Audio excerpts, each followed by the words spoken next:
Hello, it's me, Mayo Hosko, and welcome to my channel.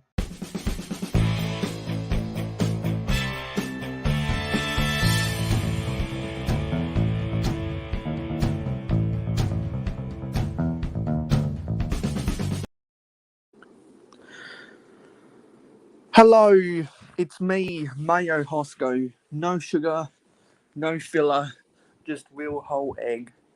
And unlike some of my previous times I've started a live stream, I literally only just woke up 2 minutes ago.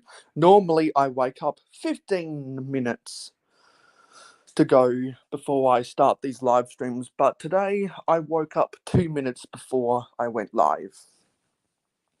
And I'm going to have to thrust myself into the open air just to wake myself up.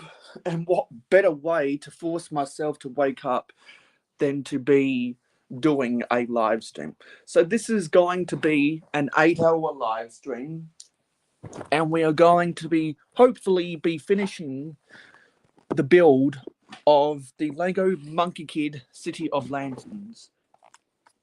And I am so hyped to get it done, and I am so hyped that last night, while I was listening to some episodes of Hauling and Bowling, I was cleaning up my room in preparation for the live stream today, because there was some crap that was impeding my a desk chair, where I sit down and build all of my stuff on my makeshift camping table, because there was stuff in the way that would affect the movement of my desk chair, and I didn't want to be hindered with my comfortability when finishing the build today. Sorry about that. And I thought, you know what? While I'm at it, why not try and make some adjustments in the city? And I laid some base plates, and I readjusted the placements of some of my sets and mocks that are temporarily in a specific place in the city, and I feel really good about what I've done. And I found some mocks that were in storage for a little while, much longer than what they should have been. So what I did is I took them out of storage and I just loosely placed them in my city to remind myself that, hey, Mayo Hosko, you need to do something with those builds to get them into tip-top shape, get them restored back to their former glory. And the specific set I'm referring to is the Townhouse Pet Shop and Cafe. That was that Creator 3-in-1 set. And when I first saw Jane Brick's review of that set, I was like, you know what? This set would fit perfectly with vintage Lego. And if I make some slight adjustments, if I make some color swaps, I can make this look even more vintage. And I had that same approach when I bought and built the Lego Friends Main Street. I thought to myself, you know what? If I make some color swaps, I can make this look like vintage Lego. And so that's what I'm gonna plan to do in the month of June. And I'm excited to get those projects done in June. So I hope everyone's having a good day, evening, or night, wherever you are in the world. And we're going to have some good building today. So I see some people in the chat already, and I will get around to those people. Just gotta do some stuff on Forge of Empires first. And it has been an almighty week for me because it was a slog to get my university assignment done, and I can't do any homework until I go back to campus on Wednesday to do something for my last assignment of the semester. So that gives me a free weekend to do stuff around my Lego collection, do this live stream, watch other people's live streams, do some maintenance and cleaning around my area, and hopefully I'll propel myself to have a much better city update for the month of May than for the month of June than the month of May. And if you've already seen my May city update, you know what I'm talking about. So after the live stream, I strongly encourage you to go back and watch my May city update if you haven't done so already. And I talk about something very specific that I want to do in the month of June that's going to make the city a whole lot better. So let's get on to StreamYard on my computer and let's say hello to people who have shown up so far. So, of course, we have StreamYard, we have Macro Bricks, Dusty Bricks, and Clicking Cliff. And all of those people have invitations to this live stream because they are a part of the live stream gang. So, thank you guys for showing up. So, I've got to get this stupid login code to log on to StreamYard. That's a really annoying thing about StreamYard on my computer, is that all of a sudden I have to enter the code again. It's like when I bookmark StreamYard for the broadcast section, it doesn't want to stay bookmarked to the broadcast section. It wants to stay bookmarked to the login. If anyone else has bookmarked StreamYard on their mobile device or their computer, let me know if you've had those same problems, because I'm having those issues over the past 2 months and it's really annoying. I think StreamYard needs to do better. And I apologise if anyone can hear any of the rain that is pitter-pattering outside my window. And also, I hope I'm not having the StreamYard glitch where you can't see my logo, because I've been on other people's live streams and I've done live streams myself over the past month where I can see my glorious Mayo Hosko logo designed by Macro Bricks himself, but it doesn't show up on the broadcast. So you'll have to let me know if you can see the Mayo jar. Hey Jody, and actually I'll give you guys a scoop on some information.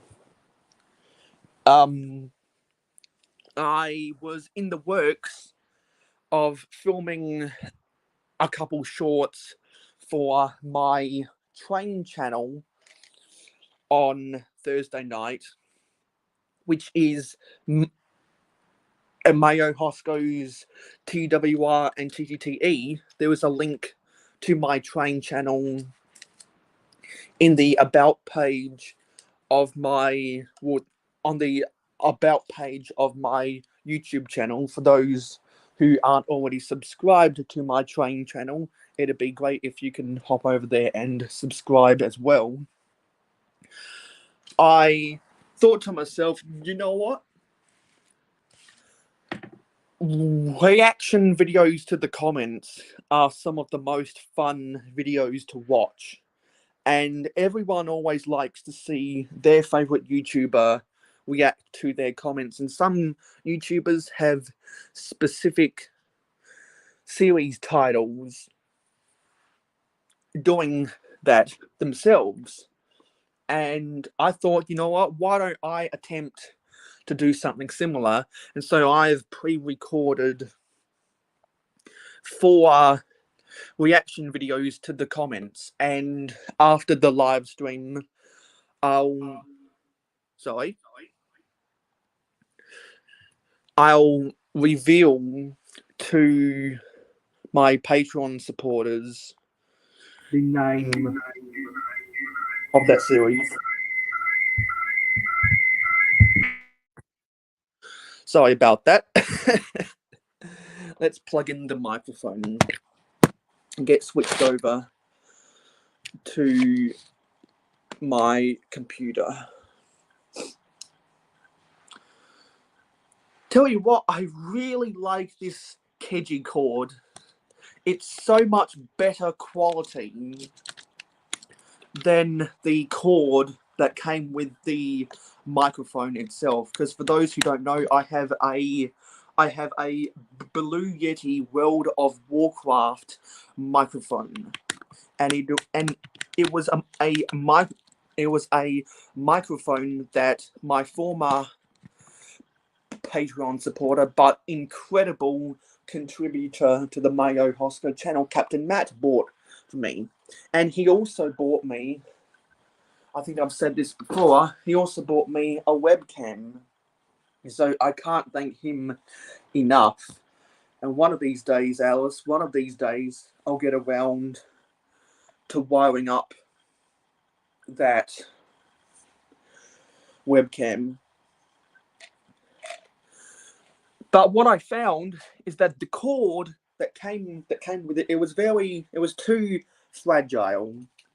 And eventually the metal contact that goes from that gets inserted into the microphone, eventually that bent so far that it didn't make good contact anymore. So what I did is I went to my local office supply store, appropriately named Office Works, and I bought a Keji 1 meter long, I think it was a USB Type B or Type C cord, and it was only $4 Australian.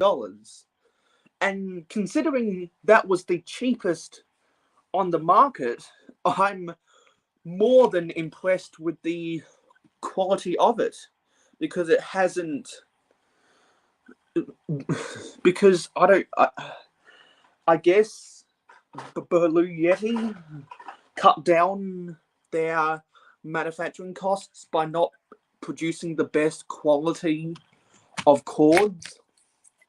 But this cheap little Keji 1 that only cost me $4 works like a charm, and so I couldn't be more happy, because I don't have to. Because now I don't have to second guess myself. Oh, hang on, is the microphone connected? Because now I know that it's gonna connect on the first try.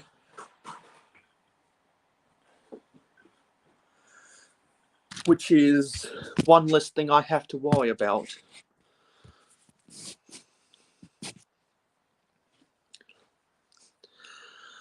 I think Jody and Macro are talking about trains.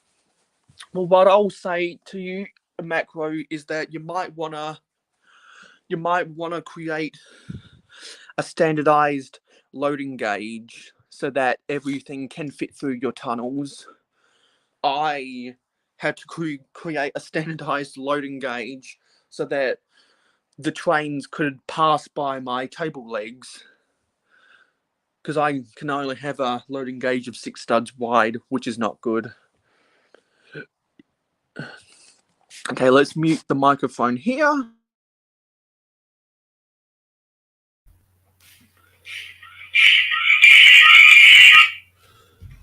And let's come over here.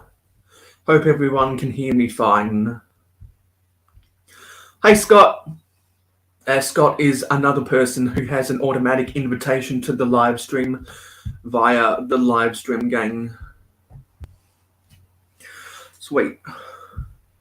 So I'm going to reach behind myself and I'm going to get out the classic box where I've kept all of the bags for the set. I'm going to get out bag 11.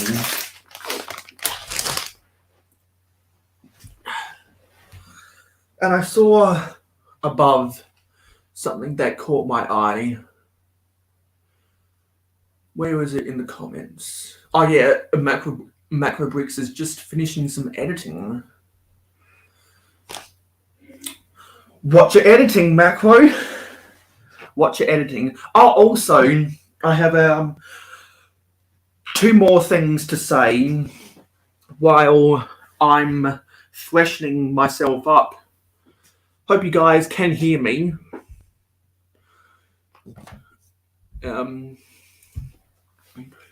Let's see. Just need to check one of my settings. Yep. I want to say 2 things while I'm freshening myself up. So while I was doing some cleaning and maintenance on my room and my city, I tinkered around with some of the powered up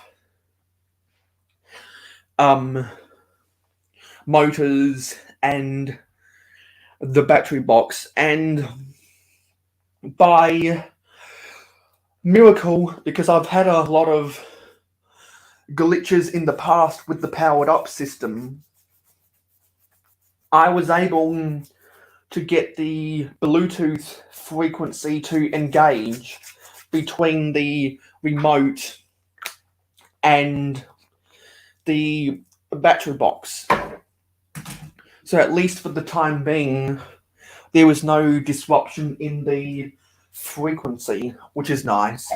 So I was able to put back together one of my powered up cargo train locomotives, and for the first time in several months now, I was actually able to get my powered up locomotive to do consecutive loops of my railway line without the Bluetooth frequency being disengaged.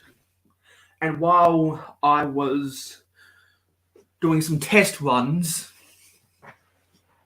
I found some more spots on the railway where the trains were prone to derailing.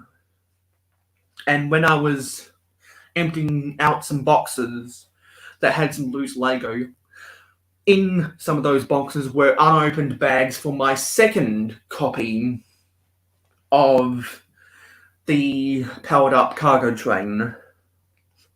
And in there was some light 10 2x12 plates. And I thought to myself, well, because I don't have an immediate use for them right now, and they were just sitting around doing nothing for the longest of time, I put them underneath some of the curved rails where my trains were derailing, just to make it just to avoid the squishy carpet effect that my carpet sometimes has.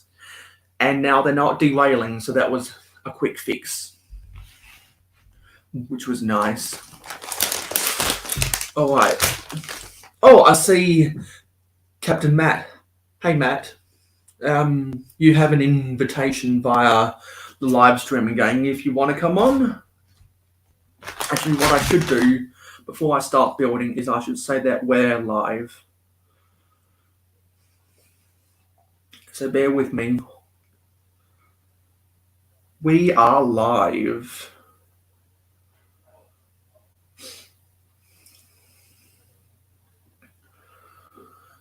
I wish this was just a little bit faster.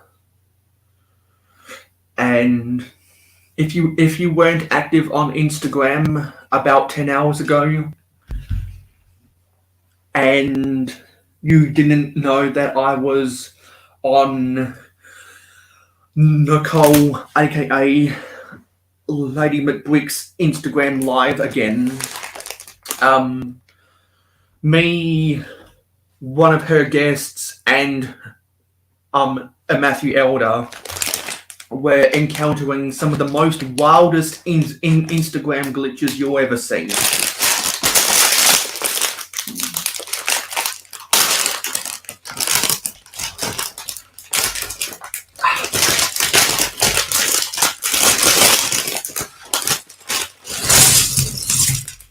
So if you go back and watch Nicole's Instagram live on the replay, you'll see that those glitches all made us laugh really hard, and it probably freaked a couple people out as well.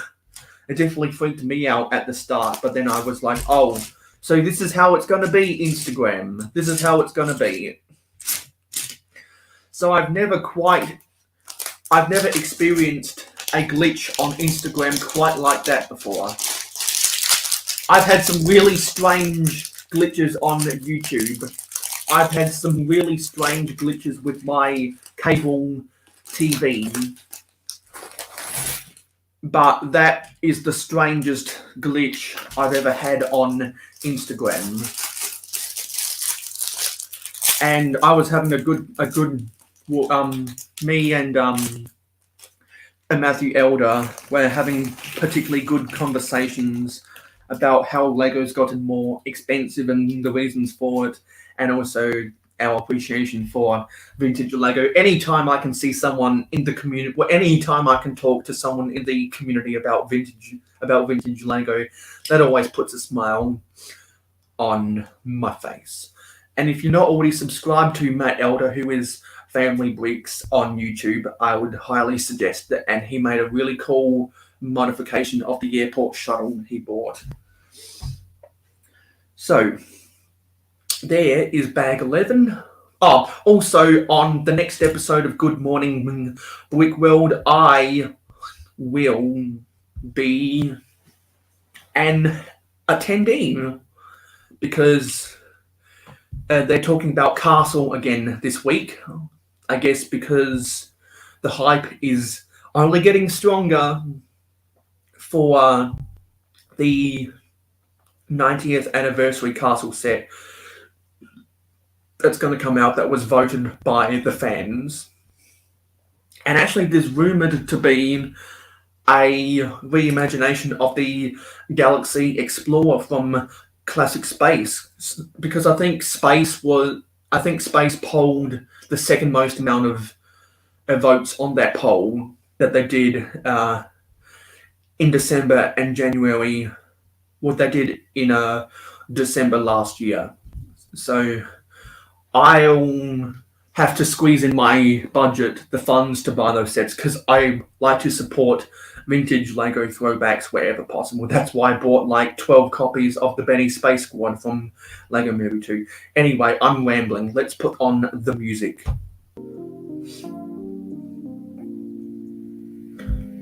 Come on. Music, where are you?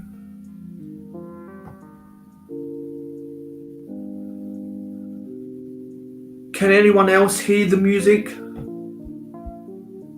What's going on? Come on. Okay, there it is. There's the music.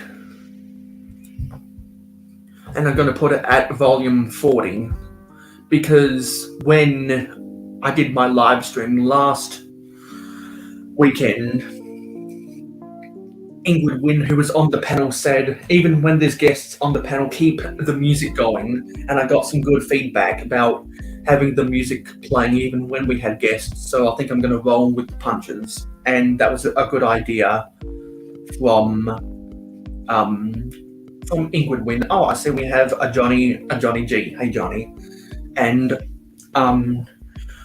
Johnny, one of these days we've got to get you on the panel because you're a fascinating Lego collector. I'd love to talk with you on camera. Johnny says, I need your Rock Raiders frame from the City of Lanterns. Do you mean the foundation that I'm not going to use in my city because I want the strip mall configuration?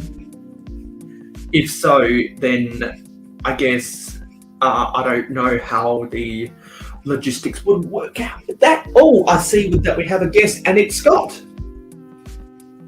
Hey, Scott, with the PPP action. you know it. Alrighty-o.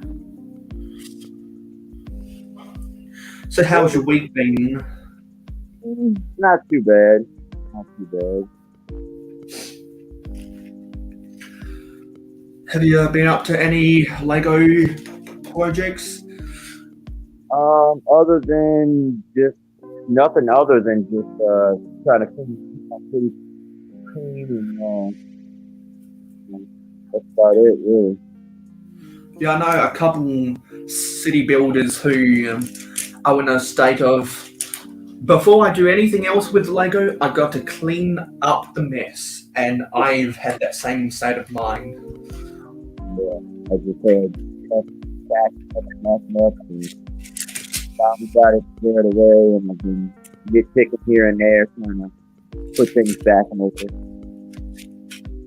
Yeah, because eventually I find that a Lego city becomes a catch-all, and I imagine that actually I've seen other city builders who I regularly watch their videos or I binged watch their city updates. I've seen a few updates where even your city has become a catch-all, and I think it's one of the inevitabilities when you've got a city. Yeah. Project, I mean, I had some of my mocks sitting on top of train tracks and everything for a while. But I kind of started my own Dressopolis.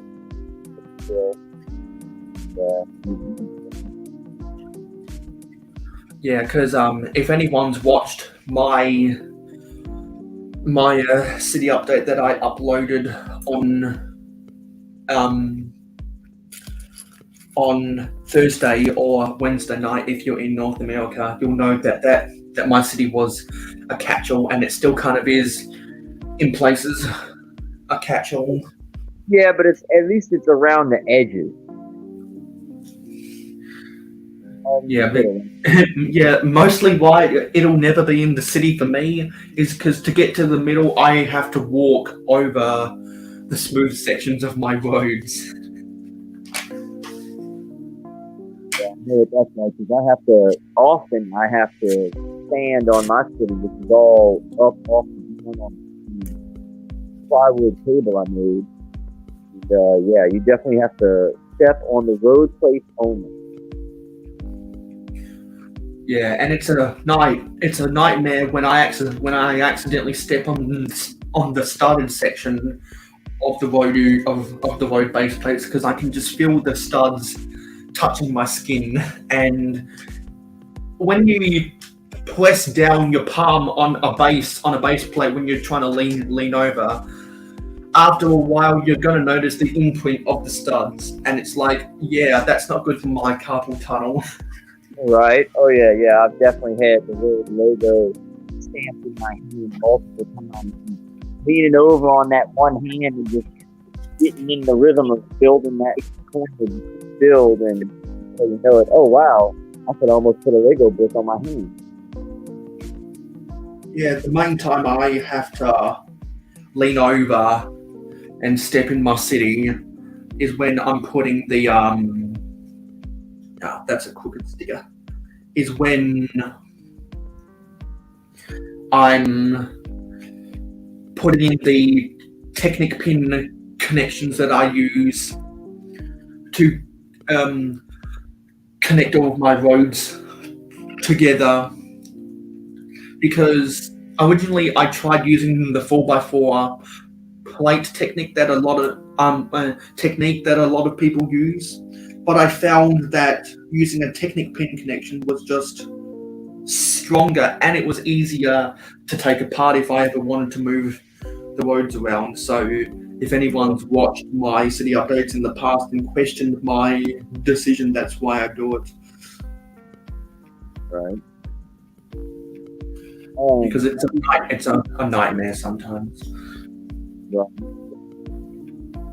Jody here is talking about the Hogwarts Express is supposed to be $500 now. Yeah, I think that's because it's going to be almost. I think it's going to be an ultimate play set like the Diagon Alley, or is it a Master Builders set like the Diagon Alley? I can't remember which it's classified as, but it's not a UCS set where they're going to have a Hogwarts Express whole class with I think one coach and a grand station loosely based off of King's Cross, which for train fans, I think non-Harry Potter fans are going to be tempted to buy it. Oh, I definitely want if this justifies the price, because if it's a $500 set, it gotta have insane amount of detail, at least be 8 wide, have a nice coal tender and at least one passenger coach, and that station better not do half-ass either, because Lego likes to cut the back off of buildings and Yeah, but I think with the price and the scale that I've seen from preliminary images, it doesn't look like there's going to be it looks like that they've done their best to hide the opening backs, because that's a set that, well, if anything, I think I would be surprised if it wasn't a similar way to they built the Ghostbusters Firehouse HQ, where they have the hinged bricks where you can open up one of the side walls. Yeah, that would be awesome. That would be really awesome. So we could have that full build, still have access to it, and that would make it easier to turn it into a modular style building. Yeah, that was probably my biggest complaint about the Diagon Alley Master Builder set, is that they didn't use the same technique of having the hinged bricks so that you could play with the interior detail but still have a closed back. I thought that was a missed opportunity. I would have been happy to have paid the equivalent of $50 just to get the option to have an open or a closed back, but alas, that didn't happen. Yeah. What a surprise! Because I think I think they created a really nice standard when they came out with the with the Ghostbusters HQ, and I wish they would do that more in sets above $200.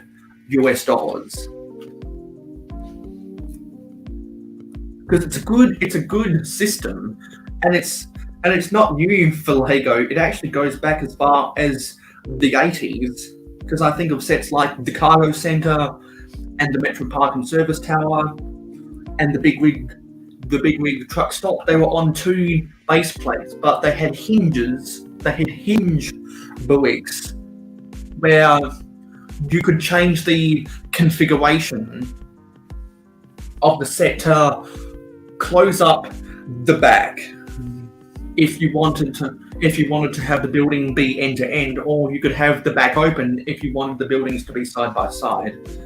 I think that was one of the best decisions they made for playability in the 80s. They brought it back with the Ghostbusters HQ, and I'd like to see them do that more, because surely they have to know that the second biggest market of people who bought that set were city builders, because I know that there were non-Harry Potter fans who bought the Diagon Alley because they thought, "Oh, hang on, I can put this into my city."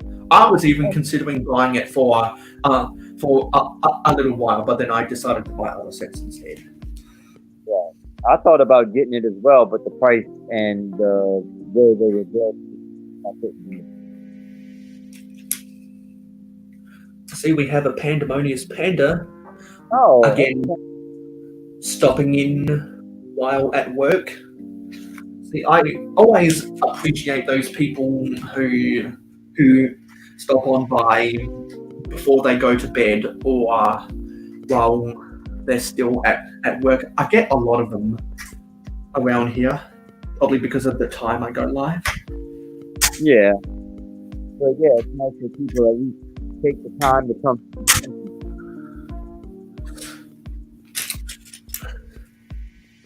And we have Ingrid Wynn saying hello as well. I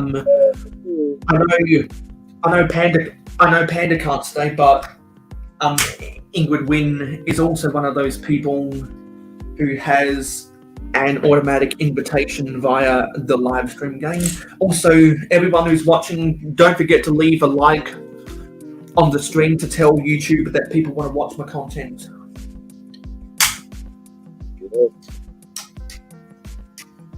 Exactly, Jody. That's how I was doing. I played my night with the building there. Like, I was fully impressed with the Daily Bugle. I was like, wow, it's about time, Lego.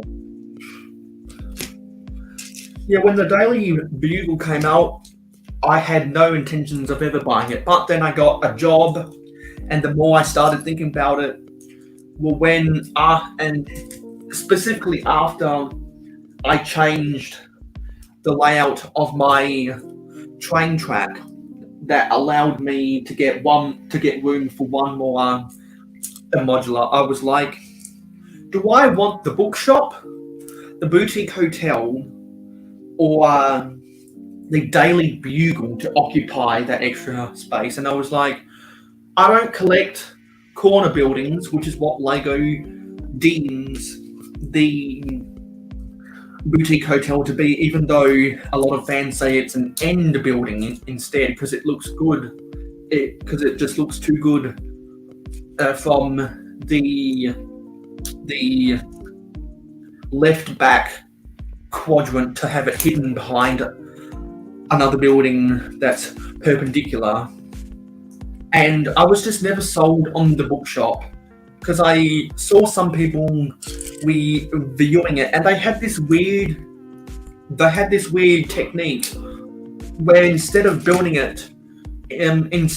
the apartment section above the bookshop floor by floor, they had removable walls, and there was just some weird techniques. There was, for a bookshop, there were less than a dozen books in there, and some of the design decisions, some of the architecture, the birch. Any time they put a tree in a modular, it's always going to cause a divide. Some people really like the birch tree, others don't. Some people really like the palm tree in the boutique hotel, and others absolutely hate it. I was like, there's enough negative things I can say about those sets that I'd rather save up for the Daily Bugle, and now I'm just waiting for double VIP points. Hey, so am I, buddy. So am I. I'm gonna actually hold off on getting the train instead of getting them on the first. I'm gonna try to get them on the 15th so I can get that fourth. And as some people in the chat might know, I'm a collector of the cargo trains. So no matter how good or bad it is, if I can find it, I'm gonna buy it. Yeah, that's I'm in both of them. And Jody, yeah, I was impressed with the Home Alone house as well. When I saw the original ideas that the creator made, there's no way they can give it some kind of justice. They're going to chop it in half. They're going to get past the house or whatever. That's something I was definitely like that down here. And just for the clarification again, I don't collect the passenger trains because I've got a specific mock idea for my own passenger train that's in the same livery as the Metro liner, and Nice. I want to try and make a locomotive that's close to the old Amtrak Genesis class, because it's got a really nice boxy design but a really nice wedged front to it. And I know that there are other people out there who have been loosely inspired by some of Jane Brick's mocks, and when he made that Amtrak Genesis, I thought to myself, one day I'm going to make something similar to that. It probably won't be nearly as good because I don't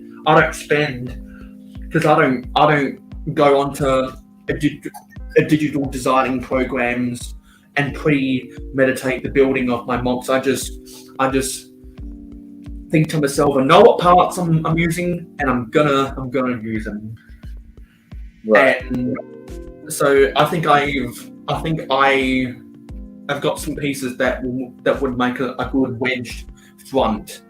The trick is just to get the quantities of the light bluish grey, because I'm gonna probably have to spend $100 on getting bricks in both light bluish grey, and then another $100 orders to get more bricks in dark bluish grey. Because when you build enough castle mocks and enough industrial mocks, you chew through those colours really fast.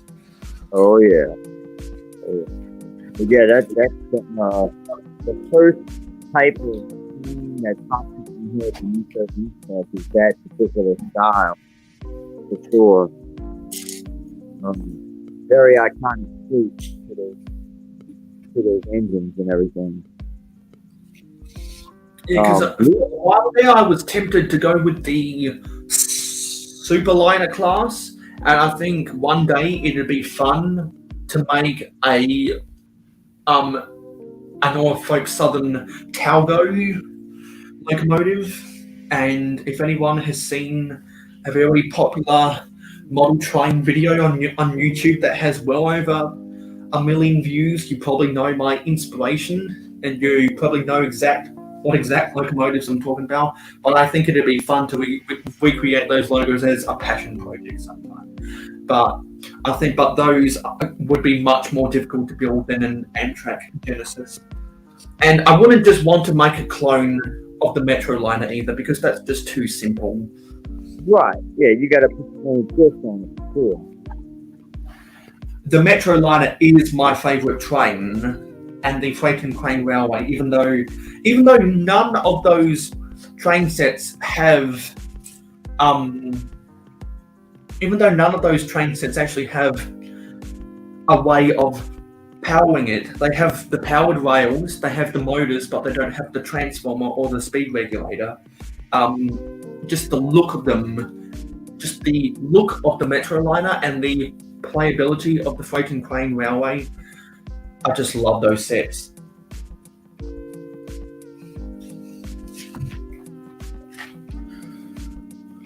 So I'm guessing this noodle house has 2 floors to it.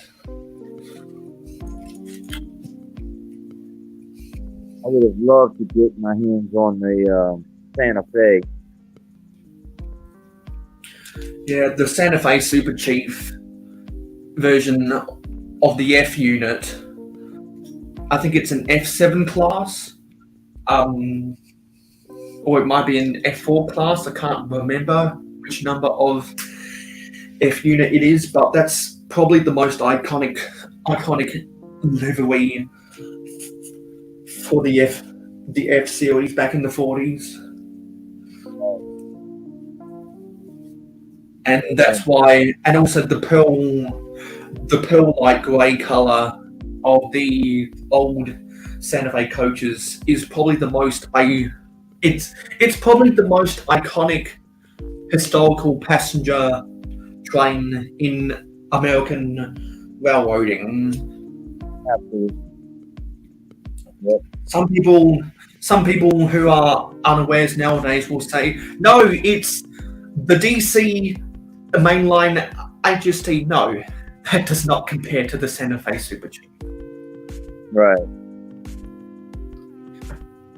Because the way I like to think of it is the Santa Fe Super Chief was to the US as the Orient Express was to Eastern Europe.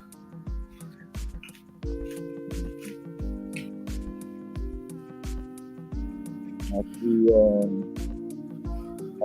Thomas, aka Justin Brick, has to go, and Pandemonious Panda has to go. So see y'all later. Night. But nowadays, you'd be lucky to find the limited edition version of the Santa Fe Super Chief new in box for under $1,000, and you're lucky to find any of the 2 passenger coaches for under $300 US. Jody was just saying that the Santa Fe goes for over $1,000. But me personally, because I'm more of a freight railway person, I actually prefer the Burlington Northern Santa Fe GP40 and the TTX intermodal double stack trucks instead. Okay. Yeah, I'm kind of being more towards passenger trains, but I love cargo trains too. I'm waiting for my first Blue Drift order to come in, and that's nothing but a bunch of rolling stock for cargo trains. Yeah, because Blue Bricks can sell their rolling stock for probably about half the price of what Lego would charge for the equivalent build if they ever actually bothered to go back and start doing individual pieces of rolling stock as sets again. Right. It's probably going to happen. And now the community is slowly starting to blame the My Own Train theme for Lego not wanting to do more stuff with the trains. It's not well documented yet, but it's getting through the grapevine more and more, I notice, when people talk about trains. Because the My Own Train theme was such a revolutionary concept, but Lego, I think, overproduced the sets for that theme, and they are scared about over producing sets like that nowadays. And I think that keeps them from wanting to do it. But normally I don't like pre-orders, but if Lego's only way of making sets about separate pieces of rolling stock as a pre-order because they don't want to over produce those sets, I would buy the maximum limit they would allow me in a heartbeat, and I'm sure other people would as well.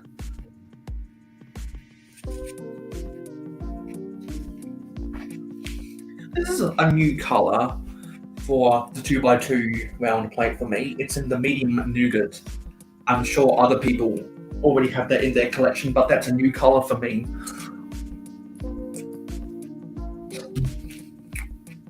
I'm sure that set has a lot of unique color parts. Yeah, to get that Asian town aesthetic. And I've noticed that Ninjago and Monkey Kid are some of the best themes for introducing parts in new colors, because the Asian town aesthetic has a distinct look that no other theme currently on the market has.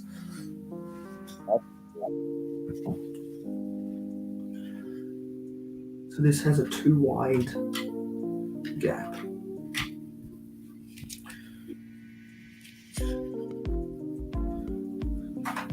And the reason why I'm building at this awkward angle is because I've already placed the noodle house in the build. Actually, that's wrong. Because I just wanted to have it not take up as much space, so I can have more space to put the pieces down to build it.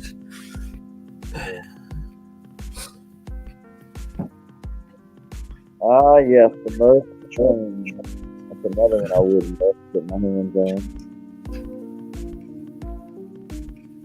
I see we had a Will, a Hoarder 66 says, "Hey all, I'm over a baby mama's house, so I can't stay, but I'm hitting the like button. Thanks for your support, Will, and thanks for stopping on by." Yeah. I tell you what, anyone else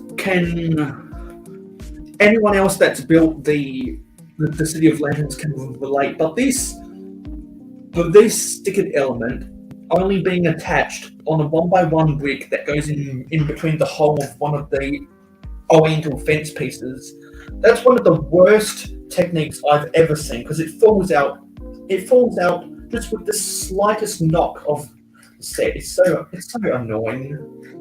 That's probably my biggest complaint, is that that's one of the worst techniques I've ever seen. My God, whoever designed the City of Lanterns, you didn't do so good with that one. And I totally just built this wrong.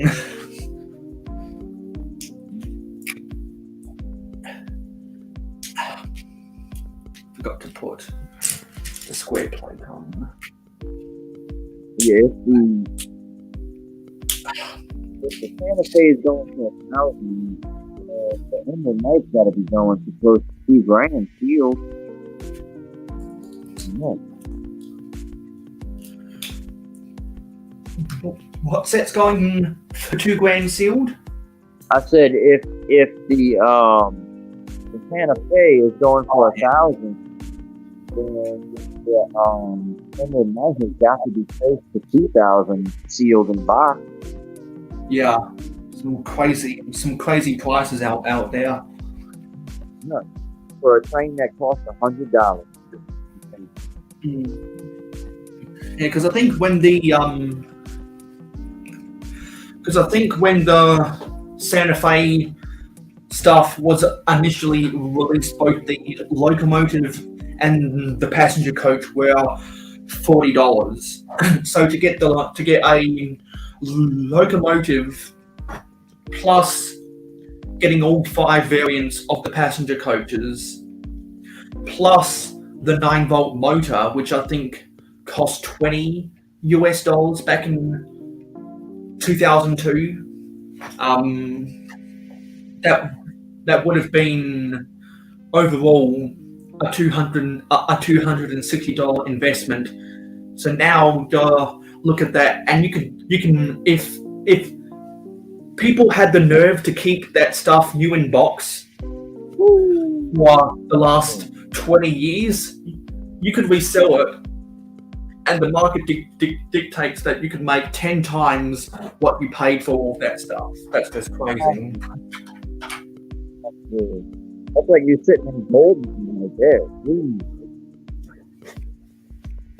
I refuse to buy sets where it's a seller's market.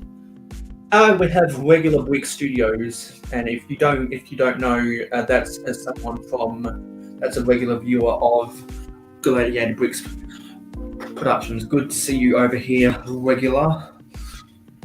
Cool. I currently have a Horizon Express here in the box that I bought about 3 years ago for like $250. So I've been kind of sitting on that. Has it gone up in price over the past 3 years? The last time I looked was probably about a year ago, and it was sitting at about 300. But I had no idea the Santa Fe had shot up to $1,000. Yeah, I think that's just for the limited edition. I think the non limited edition re-release sells for about 800 or something. Right. That sounds better.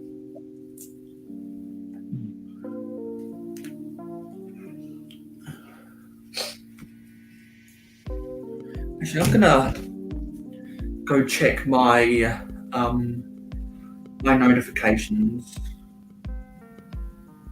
DM,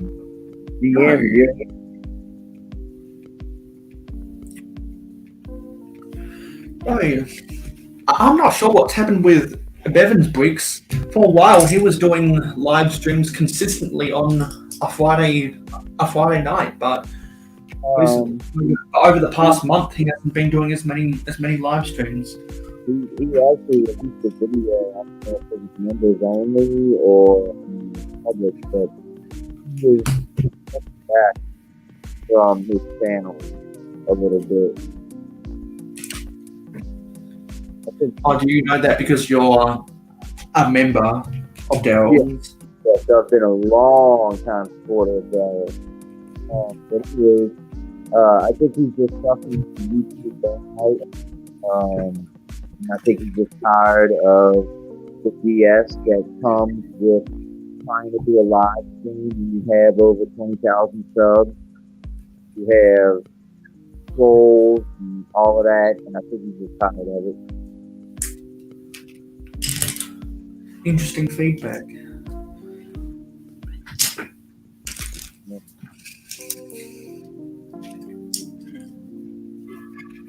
So does he still do his members only live streams at the same time?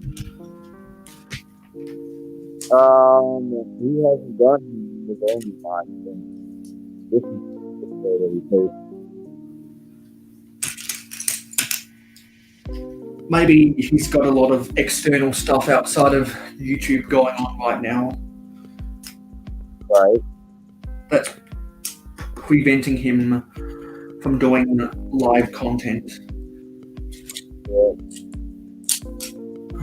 Because that happens to the best of us sometimes. Yeah. Okay, so... Want to take a break, you know.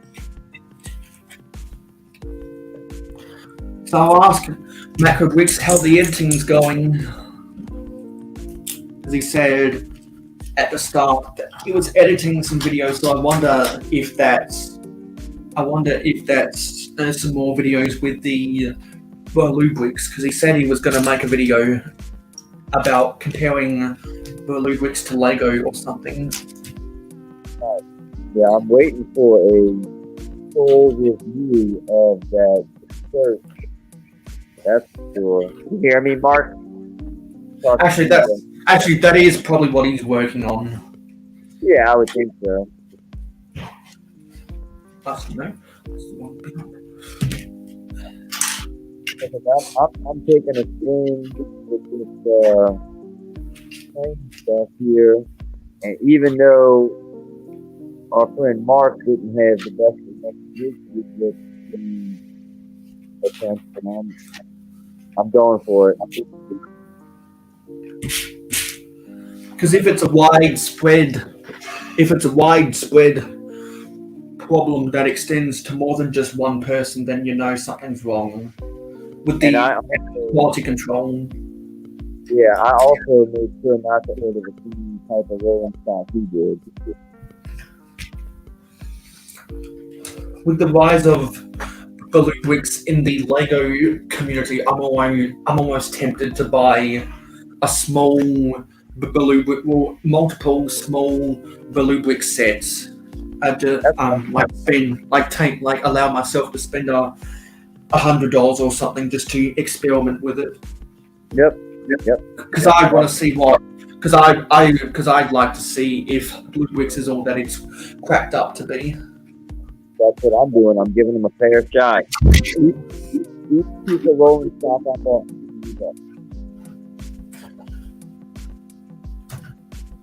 If it was put out by Lego, they'd probably want to charge $50. Especially in today's.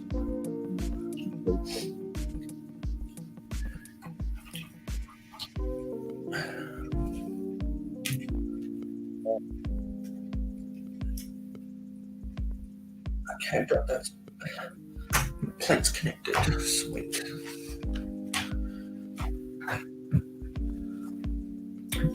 Tell you what, I think a quarter or a fifth of all the stickers in the set is clear backed onto window pieces. It's insane.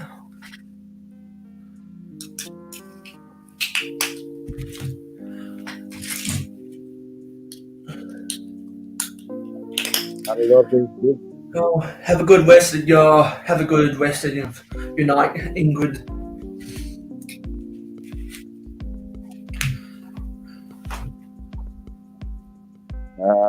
Have fun with the baby. So there's 2 stickers we have to put on.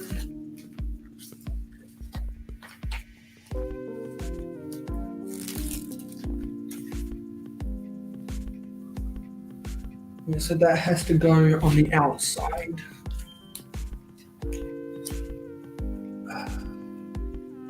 Be careful not to get hair underneath.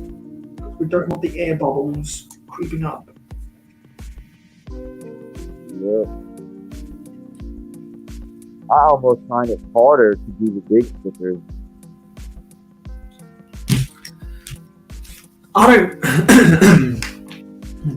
I definitely prefer the medium-sized stickers because it's not too big and it's not too small.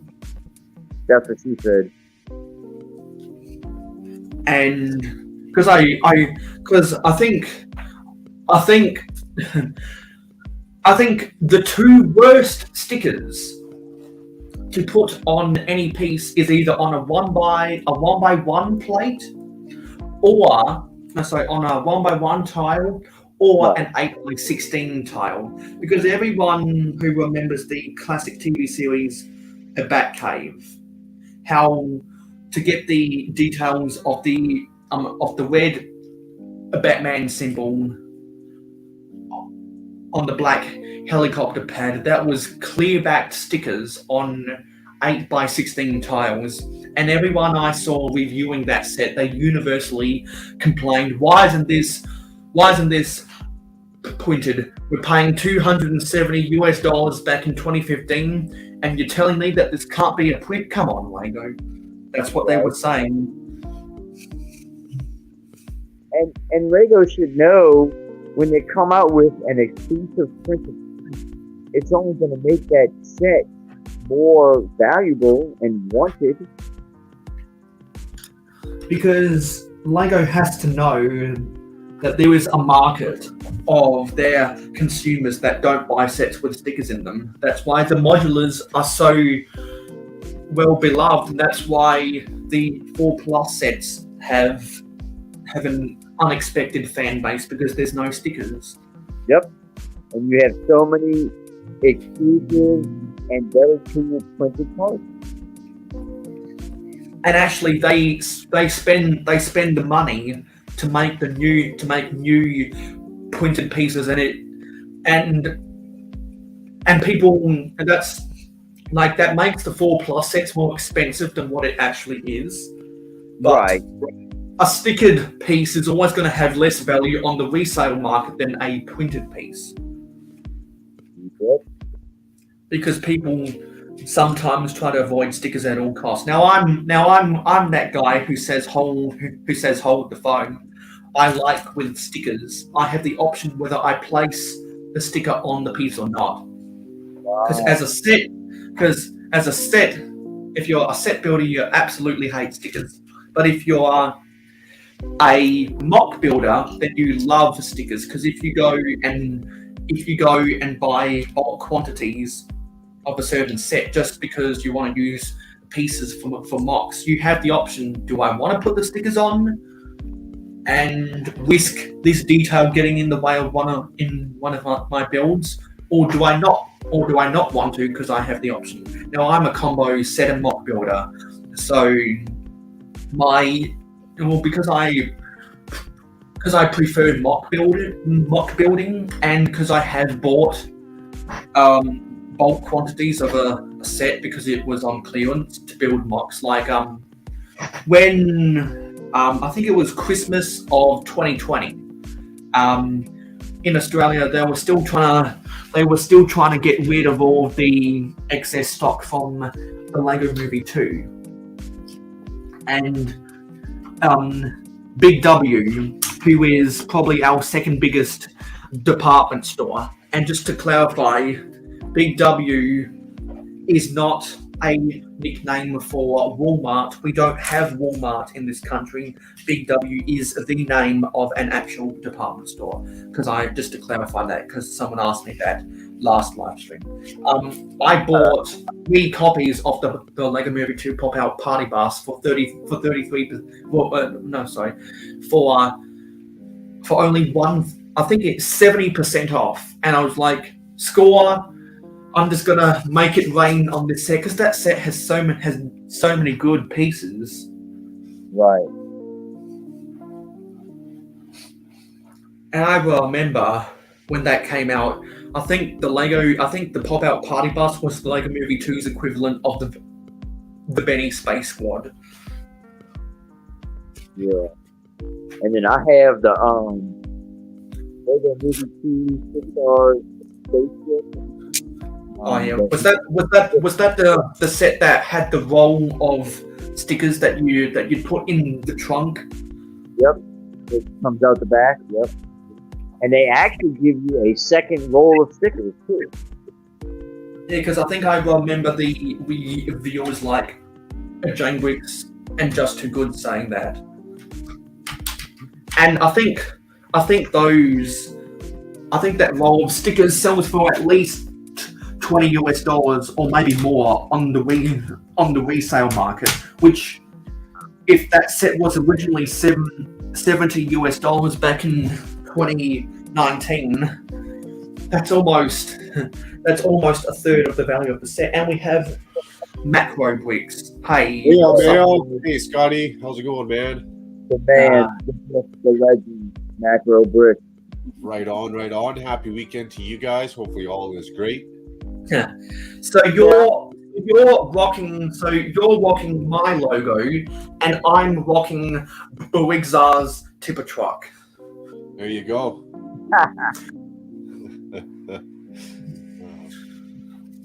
So I heard you guys talking about blue bricks a little earlier.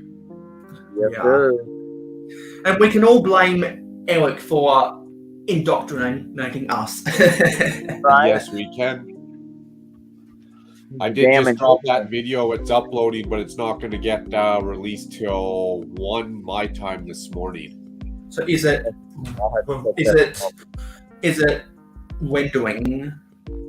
No, all done rendering. It's all uploaded to YouTube. It's just I schedule all my videos for the exact same time. Okay. I know it's supposed to be one of those silly things that helps or something. So every video I do, I upload it, but then I can schedule it for 1 a.m.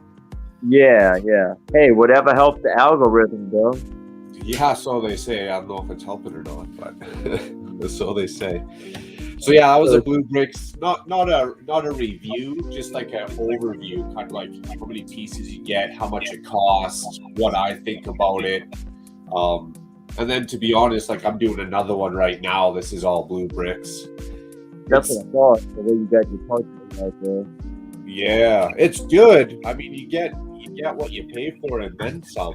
But okay. It's not. I don't know if I reiterated this enough in the video, but it's not Lego. So there's going to be challenges with that. Like once in a while, like I probably had maybe 10 pieces out of 5,000 where the clutch sucked. And it's because it was literally like a 1x2 hanging on the stud like that. Like this one's actually really nice, but some of them would literally just fall off. Too high up. I And can't then see. the other one is the instructions. Like you can tell that they hadn't built that model physically, that they did the instructions on a program, because there was stuff you'd be like, well, you do this after or you do this first. Or it makes no sense unless you look 10 steps down the way to find out exactly where it goes and how it goes. Okay. So it's Keep on good. talking. It's good, but you notice it's not Lego. That's all I can say. Right. Yeah, it's not going to be broke down the same way. Surely no numbered bags or anything like that. For these ones, Eric says for their premium sets that you get numbered bags. Okay. But for these ones you don't. And on the carts and stuff, no problem. You whatever. You don't really need numbered bags. You can dump out all 500 parts at the same time. Yeah, that's not too bad. You can put that out. Yeah, but then when you get to the other sets, when you got to do, like 80 of this part, 40 of this part, 60 of that part. Well, there's another funny one, Scotty. Some of their parts, the way they put them in bags, don't make sense. So you'll get a bag like this, bunch of kind of random parts. But this 1x6 might be also in another bag. Huh. So if you have, like, say, 16 of them, you might have, like, 10 in one bag, 6 in another, which I found odd. Yeah. That is weird. Oh, there's another one I should throw in there. I didn't put in the video. I didn't want to knock them too bad. I was missing pieces. Uh-oh. I had to go to my own parts library and pull out some of my own pieces, so... So did you contact Baloo Bricks about it? No, I don't think their customer service is that good or set up like that, and I don't speak German, so... Right. That's the main problem I figured out. The language barrier. Yeah, a little, eh? You're kind of lost. You know But no, what? it wasn't too bad. You get what you pay for sure. Maybe the community should just what's the word? Make or incentivize Nicole, aka Lady McBrick, to be the de facto translator to help us to there you complain go. to Blue Bricks. There you go. What did you say you ordered from them again, Scotty? Train? Cargo train rolling stock. A rolling stock. Okay, nice. Different. I got like a flatbed car. I got a train car with the 18-wheeler trailer on it. Are they all different sets, or is that like one big set? No, they're all individual. They were all single set, $20 See, I'm a piece. curious on what you think now too. Another Lego builder who's built some decent sized sets. I'm curious on how you're gonna look at them. Right, that's why I took a shot, even though I saw your video with, the luck you had with your train cars. I said, let's do it. I'm going to give it a shot too. And I figure we can help each other fix the problem, Yeah, buddy. Yeah. Hey, Karma. Comma, brick creation. I like that, comma. And Karma says, just popping in, I'm at work. Yep, there's another one. Thanks for taking a second to say hello. Yeah, something tells me that at the end of this month, a lot more people are doing stuff outside of YouTube. Yeah, I guess depends where you are and the weather. It's starting to get nice for us, so I'm sure in North America people are probably getting outside a little bit more. Because this week, I'm pretty sure the views have gone down from the week previous. So because 30% of my audience is from the US, there must be something going on that's making more people busy. Yeah, you never know. Maybe. That's Well, the key. no, because the American isn't the new financial year in the US in August. Financial year? Oh, I couldn't Yeah. tell you. Because in this country, the new financial year starts in July instead. Well, that's a Right. good question. Here, I would have thought it was January 1st, but now you got me second guessing myself, Mayo. We file our taxes. Is our tax day is Oh, there you go. If that's what you mean, yeah, when our taxes are so due. maybe that's when it starts. Okay. Yeah. Okay. April for Tax 200. day. And tax day. I think across the world is normally sometime in April, but the start of a new physical year depends on what country you're in.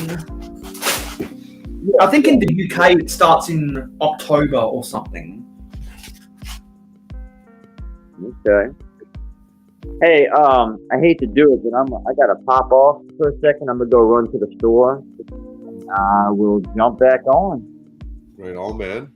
Yeah, it's always good to talk to you, Scott. Yeah, man. I'm glad I caught you live and I was able to come say hello. It's always great to talk trains with someone. So Yeah, I'll be back. I love talking trains. Yeah, boy. And of course, it's always a pleasure to hang out with my PPP brother, Mark. So, Right on, buddy. You I'll too. be back. Man. Sounds good, man. Y'all, yeah, good to see you. I'll be back. Cool. Yeah. Hopefully by the time he gets back, I'll figure out where this missing stud goes. Or tile.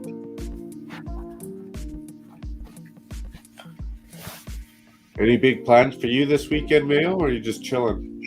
Just gotta finish building this set, and hopefully in this same live stream, I'll build the Friends street food market. Then tomorrow, while I'm watching your live stream and listening to the latest episode of the A4 podcast, and then if a brick scene goes live, if not, listen to more episodes of Holding and Balling, just do some more maintenance on the city. Nice. That's what I gotta do. Is I gotta get in there and do some maintenance, some cleaning, I should say. I gotta dust that like no tomorrow. Yeah, because I did a whole bunch of cleaning yesterday, so the cleaning part is done for the most part. I've just gotta put back together some sets and prematurely put them in some of the blocks in my city. Now I'm going to mute myself so I can open this bag. So if you want to do a 30-second Shameless plug. plug, go for it. There you go. Well, speaking of which, I'll take advantage of that, man. Much appreciated. We got a video dropping 1 a.m. Mountain Standard Time, which is technically our Saturday, an hour into it, about my opinions on Fuego. Don't turn that plate around or else I'll totally screw up where I'm at. So yeah, if you guys want to check that out, don't forget to tune back into Mayo's epic 8-hour stream. Don't go off wandering now, you know what I'm saying? Hey Taz. Says, hey Taz, good to see you. Mayo and Macro just popped in to say hi while on lunch break. If you're on lunch break, does that mean you're manning the phones for the state emergency service or something? Yeah, if you're on lunch break, who is taking care of the phone? Who's taking care of business? Taking care of business. Hopefully you got a coworker. I have a strange feeling that given the week that a lot of people have had, a lot of people are going to make the most of their Saturday or their Friday night. When you say the week they've had, you think a lot of people just had a shatty week or what? Well, I can tell if more people have had a busy. Well, I can tell if people have had a busy week or not, because the views go down on my videos over a 48-hour period. That's my ultimate determining factor to say, yeah, people a lot of people must have had a really busy week. So you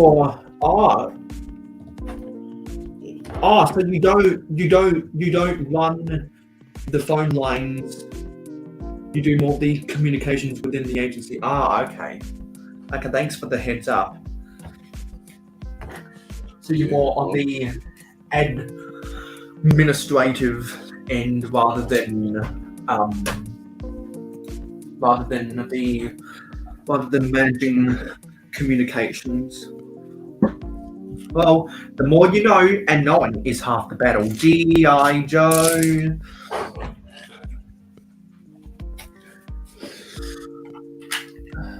Okay. In fact, when me and Matt Elder was on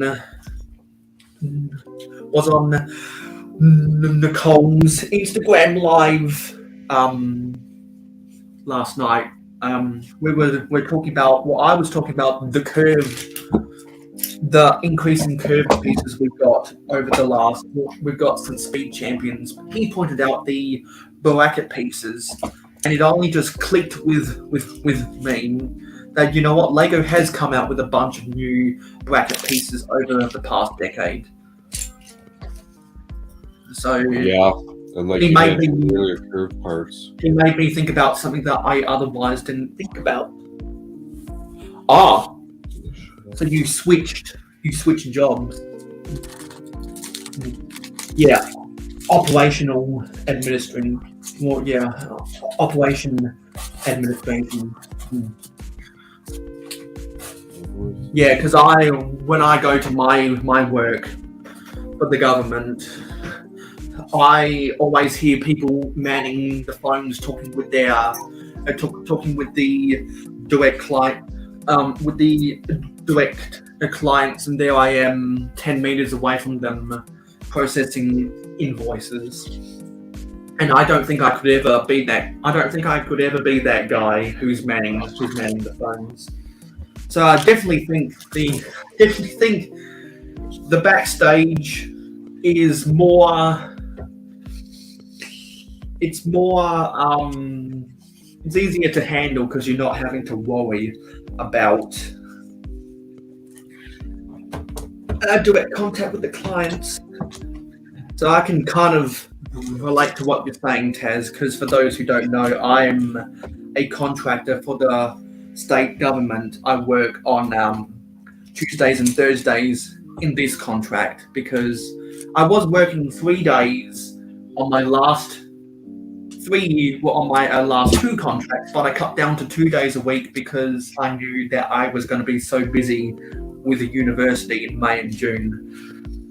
And May was an absolute swamp for me because I probably put in a good 24 hours worth of homework last week. And normally they tell you to work 10 hours of homework a week. So if a week has 168 hours, 24 hours, that's 1 day.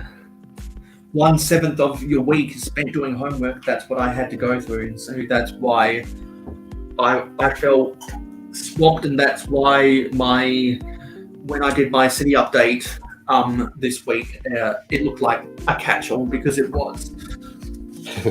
Hey, at least you're honest about it. It's a good catch-all because it was. Yeah, because anyway, people don't want to hear me. People don't want to hear me rambling on about me processing invoices for the government. It's not like it keeps the economy going or anything. But the biggest thing that keeps the economy going is taxes. Macro. Oh, our favorite. Isn't that our favorite subject? Our favorite thing in the whole world is taxes. And now that the Golden State Warriors are going back to the NBA Finals, hopefully it's against the Heat and not the Celtics. There are three guarantees in life: death, taxes, and the Golden State Warriors. Yup. Death and taxes. And I believe the Flames are down 3-1 to the Oilers. I think they lost last night. They're done. So they lost Game 5. Yeah.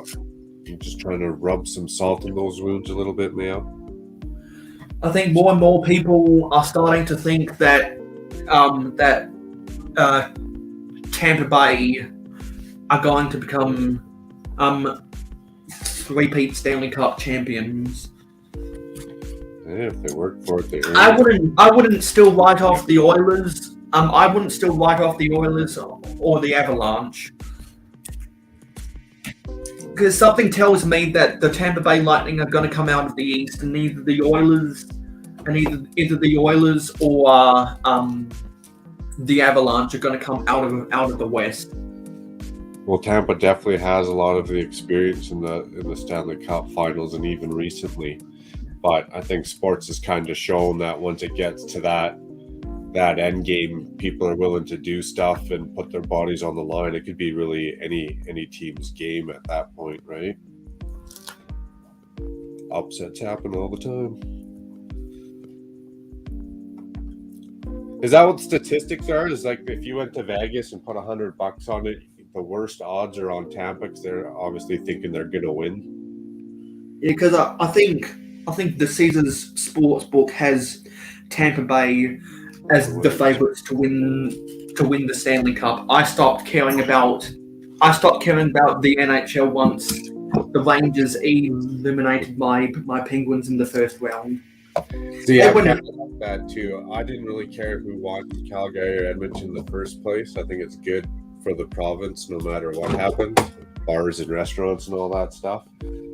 But other than that, I'm not too into hockey, so I don't really watch much other than that series. And I was watching Around the Horn on ESPN this week, and they made a joke that some delusional Rangers fans like to claim that the Madison Square Garden is the home of hockey. No, that's the Rogers Centre.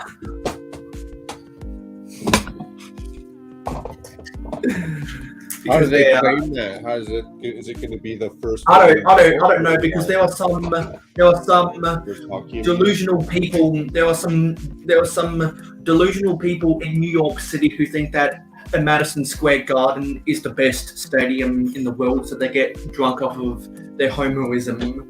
Because it's not like. Wouldn't you have to go to both of them to know? Because it's not like Michigan Stadium or the MCG or Wembley or Lords exists. It's not like Allianz Arena exists. I'd be tempted to say that the Staples Center, or as it's now called, Crypto.com Arena, is better than Madison Square Garden. What makes a better arena? Better seating, better flow of the people traffic? Like what are we deciding? I think there are two things that define how good an arena or a stadium or an oval or a field or a park or a center is. The historical events that have happened on the playing surface and the size of the stadium. Okay, so because I believe Michigan Stadium in Ann Arbor is the only stadium in North America that has capacity for 100,000. Okay. Because Michigan, I got a low battery, so it's probably gonna drop out on me. I'll get my phone as a backup. Chad says changing jobs. Sometimes I wouldn't mind changing jobs, but I got no idea what else I would do. But I like my job. If I could just tweak stuff about it, like tweaking that like button. You know what I'm saying? I'll help a guy out. That like button. I'll tweak there for Mayo. I gotta go charge my laptop. You'd appreciate it. To help let the algorithm know that you want to watch. People want to watch his content. So we're halfway through bag 12. We're making okay progress. I thought you were about to say we're halfway through the 8 hours. I was like, would you go looking for a red brick for 4 hours or something? Or 6.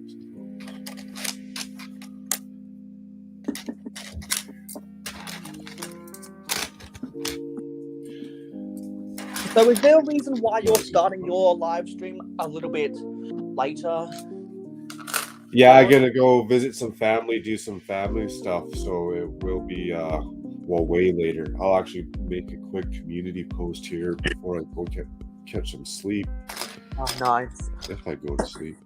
But yeah, so I figure I still want to do one. I still want to get Saturday shenanigans up in there.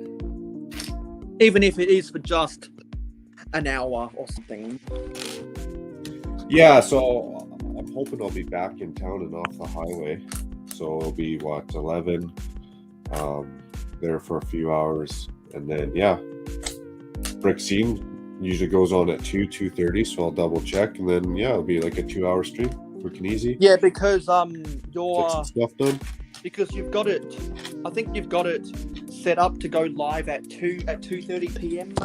my time on a Saturday afternoon, and Brick Scene normally goes live at 6 my time. There you go. So if Brick Scene does do a live stream instead of starting 7 hours earlier, or instead of starting 7 hours beforehand, you'll start at 6.5 hours beforehand.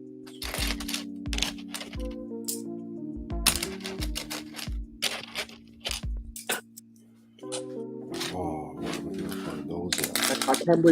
My camera's gonna be off until my device gets. Oh, don't get to watch you build. Oh, that's a good find.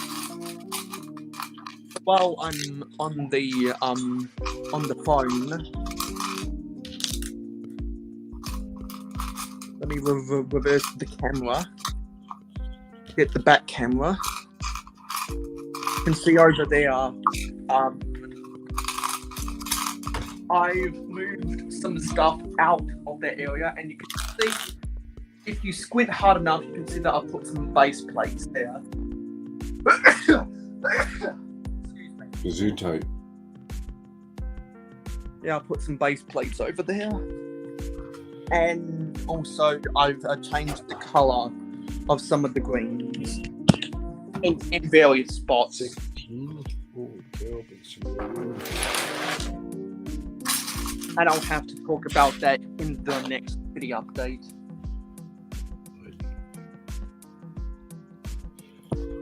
What another thing? Like from dots, that would be like epically handy right now. Oh my goodness.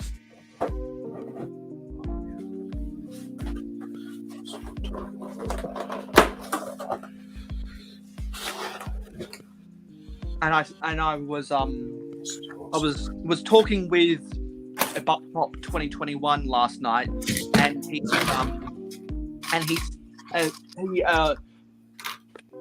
put together the sign-up sheet.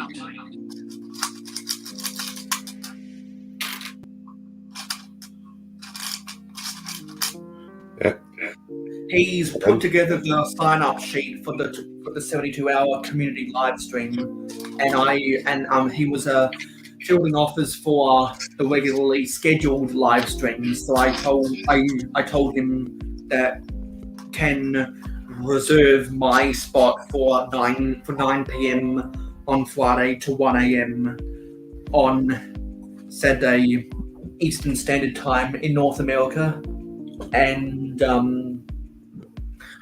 he also asked a doc about the times for good morning and good evening, Berwick World, and I wouldn't be surprised if he approaches you, because you do a regularly scheduled live stream.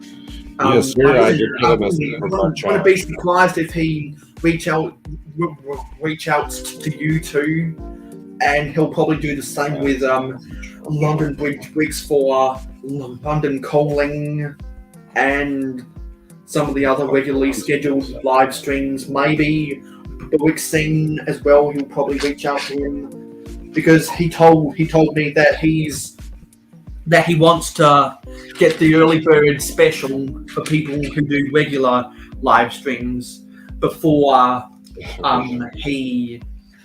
he opens up registration to the public. And he said that I can't do an 8-hour live stream because there's too much of a demand, so I'm going to do my regular 4 hours instead. Leave some space for the next guy. Yeah, and so I said to him, well, since you think there's going to be hot demand, maybe you want to cap the number of hours people can go live for, just so that more people can have their turn. Yeah, I like the themes he kind of does with it. What he's doing, I'll just do in 1 hour. Like you say, let the next guy go raid the next guy's stream, and it'll be interesting. It'll be interesting to see if there's any newcomers, because I assume there will be, and I think there's going to be some people who aren't going to return because they're not as active anymore. Because I'm not seeing as much of people like Sarah Star Wicks anymore. I think people like Sarah Star Wicks aren't as active in the community because people have gone back to work. I think the same thing happened with Sarah. That's just my hypothesis about why she's not active as much anymore. Hypothesis, eh? Any time will tell and you can get the conclusion too.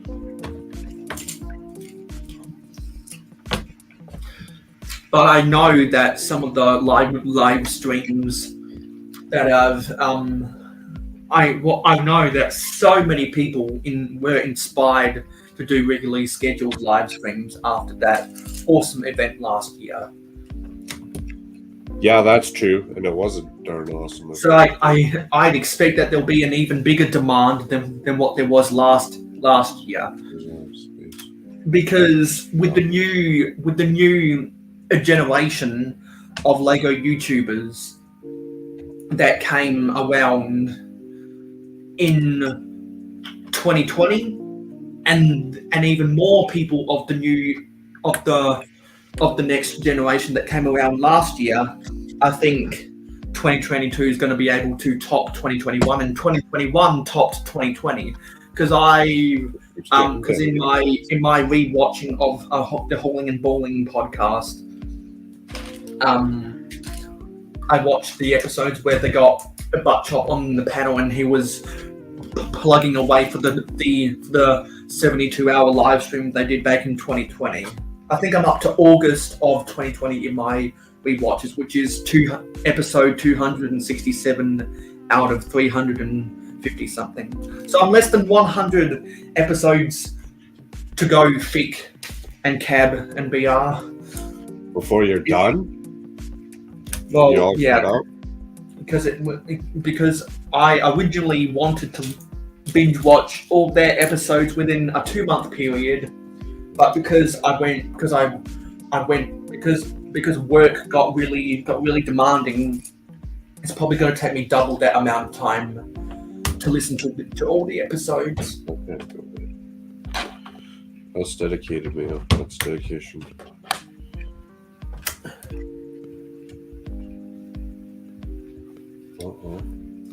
And when I'm done watching every episode of Hauling and Bowling, then I'm going to move over to both Kelly, Buick Click, and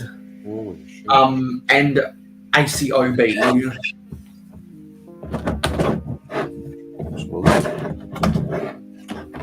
A couple. Then you can go binge watch those all in a row. Yeah. Well, because I always like to have a Lego podcast I can listen to when I'm doing Forge of Empires or when I'm doing homework, because having something on in the background motivates me to do either gaming or homework.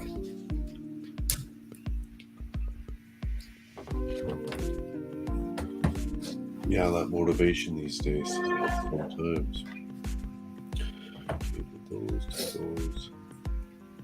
We got 2 more left. Where are they going? Hopefully it'll only take an hour to do each bag. God. 2, 4, 5, 6, 7. Wow.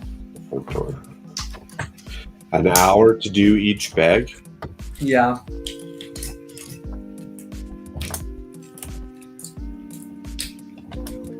Because then that'll leave me 2 hours at the end to at least attempt to at least start building at least half of the Friends street food market. Oh, I said we have a Mama Lego. Hey, Mama.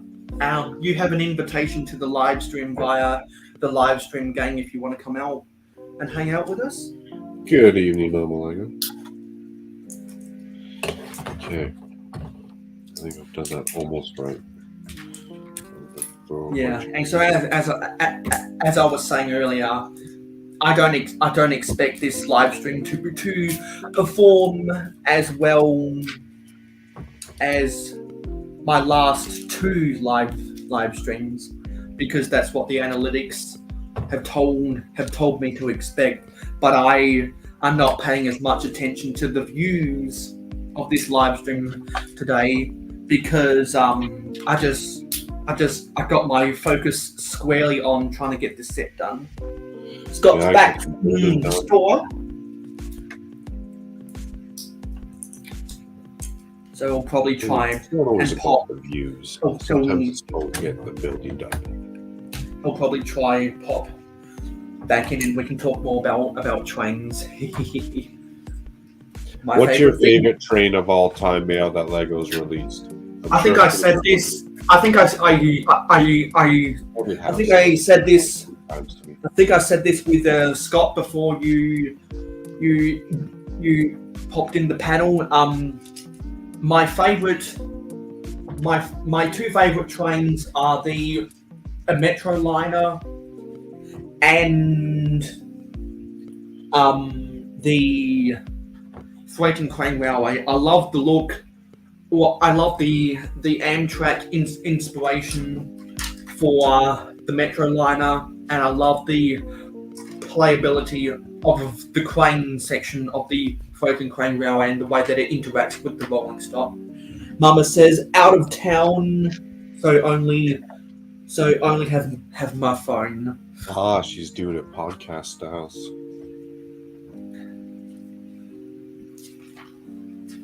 Okay, step 32. I'm sure this set's gonna have like 971 steps.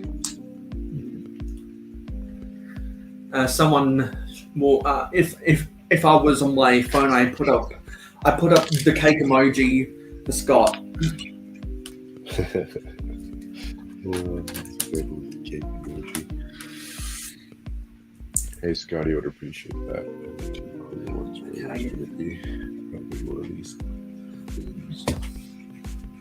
You know, one of these days, I should order a bunch of the 2x2 turntable plates, so I can make bulk quantities of air conditioning vents.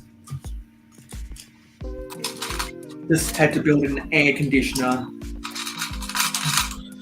I like how in Ninjago City and on the City of Lanterns that you're building, they got them all on the side of the building. I like that little rustic touch. I'm using a plate. Using a plate. It's not in the bags.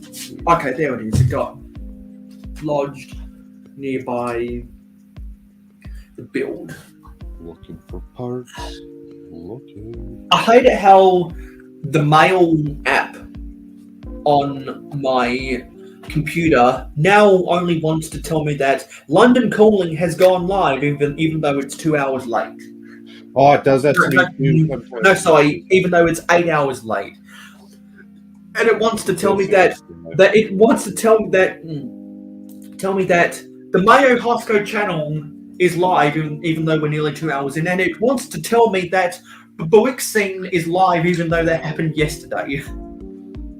Even though that happened over 24 hours ago. It's got me once or twice too. I've actually been like, ooh, they're live. Go to click on it.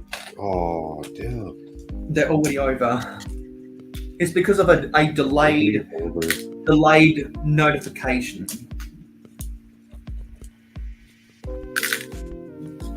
Should be able to hold YouTube responsible for emotional damage. And it makes me think of your live stream last Sunday for me. And Miss Amby came in the chat just as we ended it. So I was like, oh damn.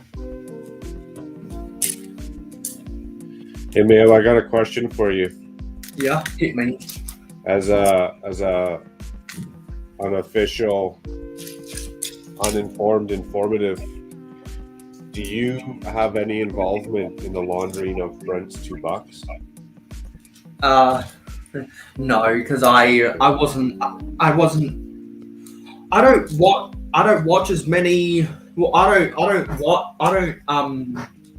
normally only watch Blixie's live streams for the first 5 minutes, and then I go to bed. I just like to stop by and leave a like.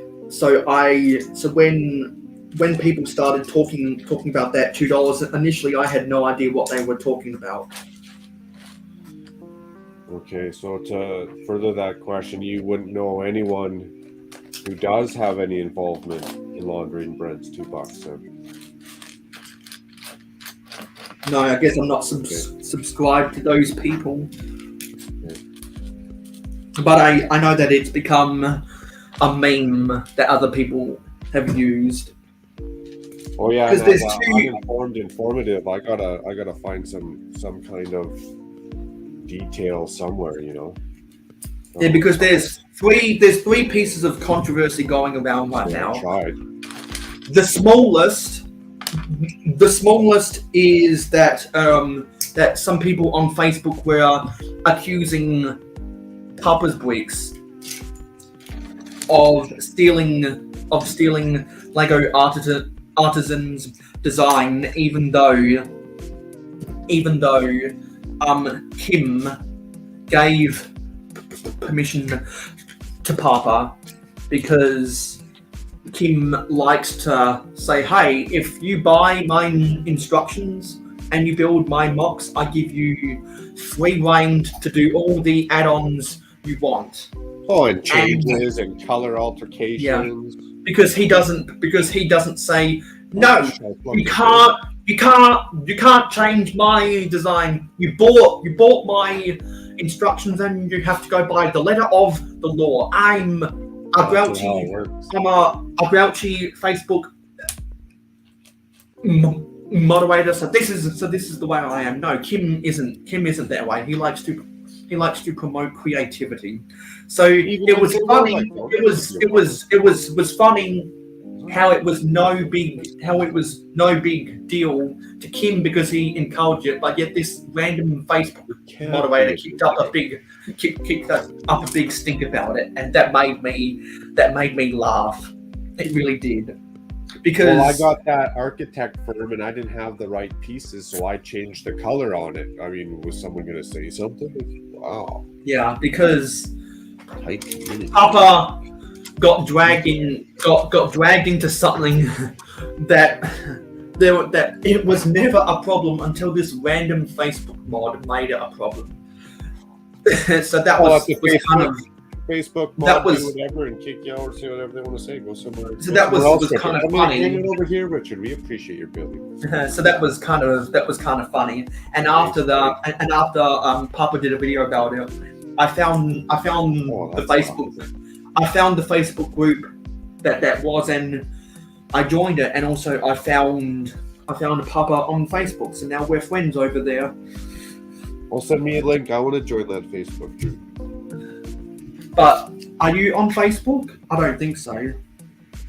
Kind of. I just don't put my Facebook and my Lego together. Yeah, because like I it's my personal decision, and people can say what they want, but I don't mind people having access to my personal life on Facebook. I don't have a problem linking my personal Facebook in the description. Oh, that'd be a good idea. People would see on my because I welcome having conversations about life with people on Facebook, because just because I friend you on Facebook because you're a Lego person doesn't mean that we can't talk about other things. Because like when the Formula One Grand Prix happened in Melbourne, me and Buick were going back and forth about how Aston Martin had probably the worst Grand Prix of their existence in Formula One, because because he is a massive Formula One fan and I'm a casual Formula One fan. So we started chatting away back in, I think it was March or something. Nice. I can't remember what month it was. We were chatting away on Messenger like we were old friends, even though we've only known each other for the past year. Because that's what can happen when you have DMs with people on Facebook. It's more wholesome than Instagram. Because it goes to show what type of cool guy that. Because I can't really talk about life stuff with people on Instagram like I can with those who are on Facebook, because there's more to talk about together than just YouTube and Lego. Oh, absolutely, especially when you start getting into all those little, what do you call them, veins or avenues that life throws at you. You can talk for hours. Yeah, because I know that there are people who do a mix of personal and Lego stuff on their Facebook, and I'm one of those people. Really, the only reason, my main motivation for putting the Facebook link in the description is so that people can start to see the real me. Because I like to be upfront about who I am, and I don't like to sweep many things under the rug or hide many secrets, because I like to be I like to get to know people, and they like to get to know me. Oh no, I think you're a pretty upfront guy, my friend. You never led me astray. And so I've got nothing to hide apart from the secrets that I talk with people privately about the cold case. And so I have no shame in putting my personal Facebook in the description. And also, speaking of that, I also put a link to my fan club in the description as well. So a couple people that have actually been in this chat today are in the fan club on Facebook, and I created a Twitter version of the fan club too. So whenever I get so for all of the people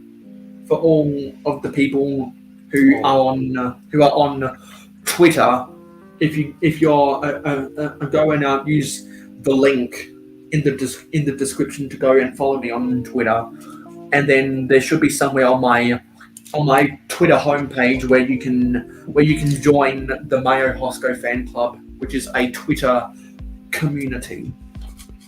And if I ever get people in my Twitter fan club, then I can post the same things I post in my Facebook fan club on my Twitter fan club as well. What's your favorite social media platform, Mayo? Excluding YouTube, I actually honestly probably say Twitter, because I can talk sports over there. On Instagram, I don't like to talk about sports. I don't talk about sports as much anymore on Facebook because I'm talking more.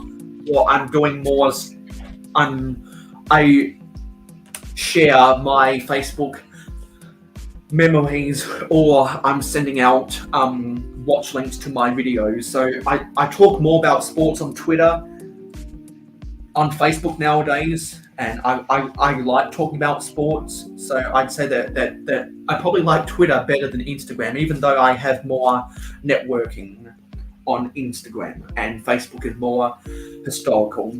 I actually like Twitter, believe it or not. Okay, and it just lets. I know that some people in the community quit Twitter because Elon is trying to buy it. But I think, but I'm not going to let Elon Musk managing Twitter get in the way of me tweeting about news and sports and politics. Tweeting, that's what the kids call it. I don't get the engagements over there like I do on Instagram, but I know that there are about 2,000 so people that read my tweets, and also it's I can access more famous people over there because like I watch a lot of the ESPN shows. And so when I see something funny, because all those ESPN employees are on Twitter as well, sometimes I'll make a funny tweet and I'll tag them, and then they actually like my tweets. Famous people liking my tweets, way to go! That's pretty cool. Because. Respond back. And then some of those people that I admire their craft for sportscasting have actually retweeted my stuff in the past as well. Nice. Because there are some particular hosts that have really good personalities. There are some analysts who illustrate offensive and defensive schemes so eloquently, and there are play-by-play reviewers who break down play better than anyone else I've ever seen. And they're just on Twitter as well, or is that more? Yeah,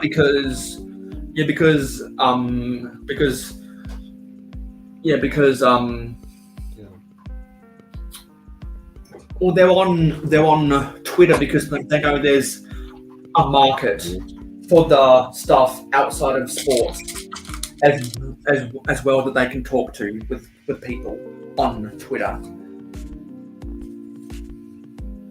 And they make a lot of funny memes from time to time. You get the odd occasional people who talk about God and whatnot, but I can get past that. Hey, Zissou.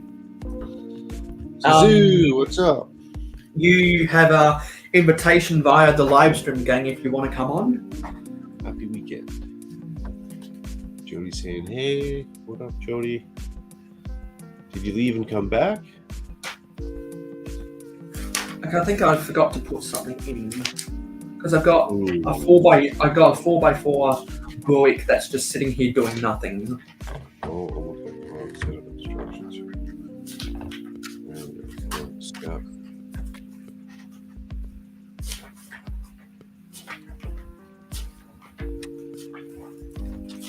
That's not supposed to be there, I wouldn't think. Or have I just skipped through the instructions somewhere?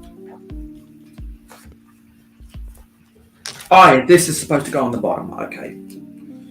Oh, I screwed that up, didn't I? So if Zissou's got another speed champion set or something, we'd love to have you on the panel. How's the cake? So this is the sign for the main noodle house set.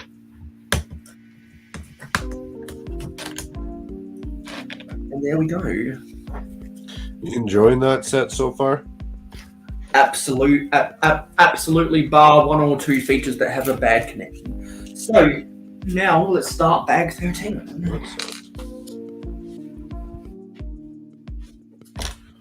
So I'm gonna mute myself again. So if there's anything else that you wanna plug, go for it. Oh, well, let's plug the next guy that's coming up. I'm sure Tasman Bricks is dropping the stream here. Hour of Power starting, I want to say 5 in the morning my time, it says. And what time is it now? 9, so that's 3 hours, 8 hours in 8 hours. And then Roos going to be on after that at Dora Build. And then I'm going to head to a family event. Yeah, Taz is scheduled to go live at 8:30 p.m. my time, and Ruth's scheduled to go live at 9:30 p.m. my time. And because that is all regularly scheduled programs, and then Bricks is going live in 10 hours on Twitch. Better memory. I always forget about that Twitch. I'm gonna have to try something out on there with some of those type-ins. It's just Twitch is I don't know, the interface for some reason bugs me. It's not as user friendly, I don't think, as me being able to say, hey, at Zizou or at Jody or at Scotty or whatever, right? Yeah. I'm just lazy and a slow typer, I don't know. Yeah, well, it was actually Bricks that convinced me to get a Twitch, because he did a Twitch live stream last Thursday night for him. No, sorry, 2 Thursday nights for him ago, which was 7:30 a.m. on a Friday morning for me. And he invited me on because he said that he wanted to shake things up a bit, and so we had a good conversation. Yeah, I was there with you for a bit. Because we were talking about my sig fig and vintage Lego, and we were talking about Lego airports. So I had a good time over there, and after that I think it was while I was on his panel, I made a Twitch account. So yeah, I've got a Twitch now. Don't have any plans to film video or to film live streams with it. Probably won't try to do anything on Twitch until StreamYard sends me another email, say, hey, here's a 50% off coupon. I'm gonna use that whenever they give that to me again. True. Oh no, I can't say much. I haven't even looked into the exact benefits of Twitch versus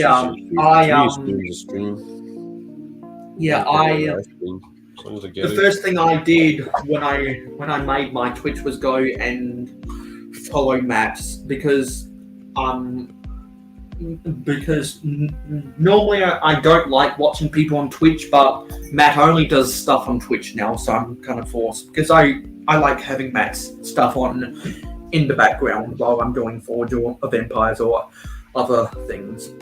Yeah, there's only 2 people I watch on Twitch. It's Matt, Bricks. Yeah, and he's going to be going on in 9 hours? No, 10 hours? Yeah, well, technically 9 hours and 56 minutes.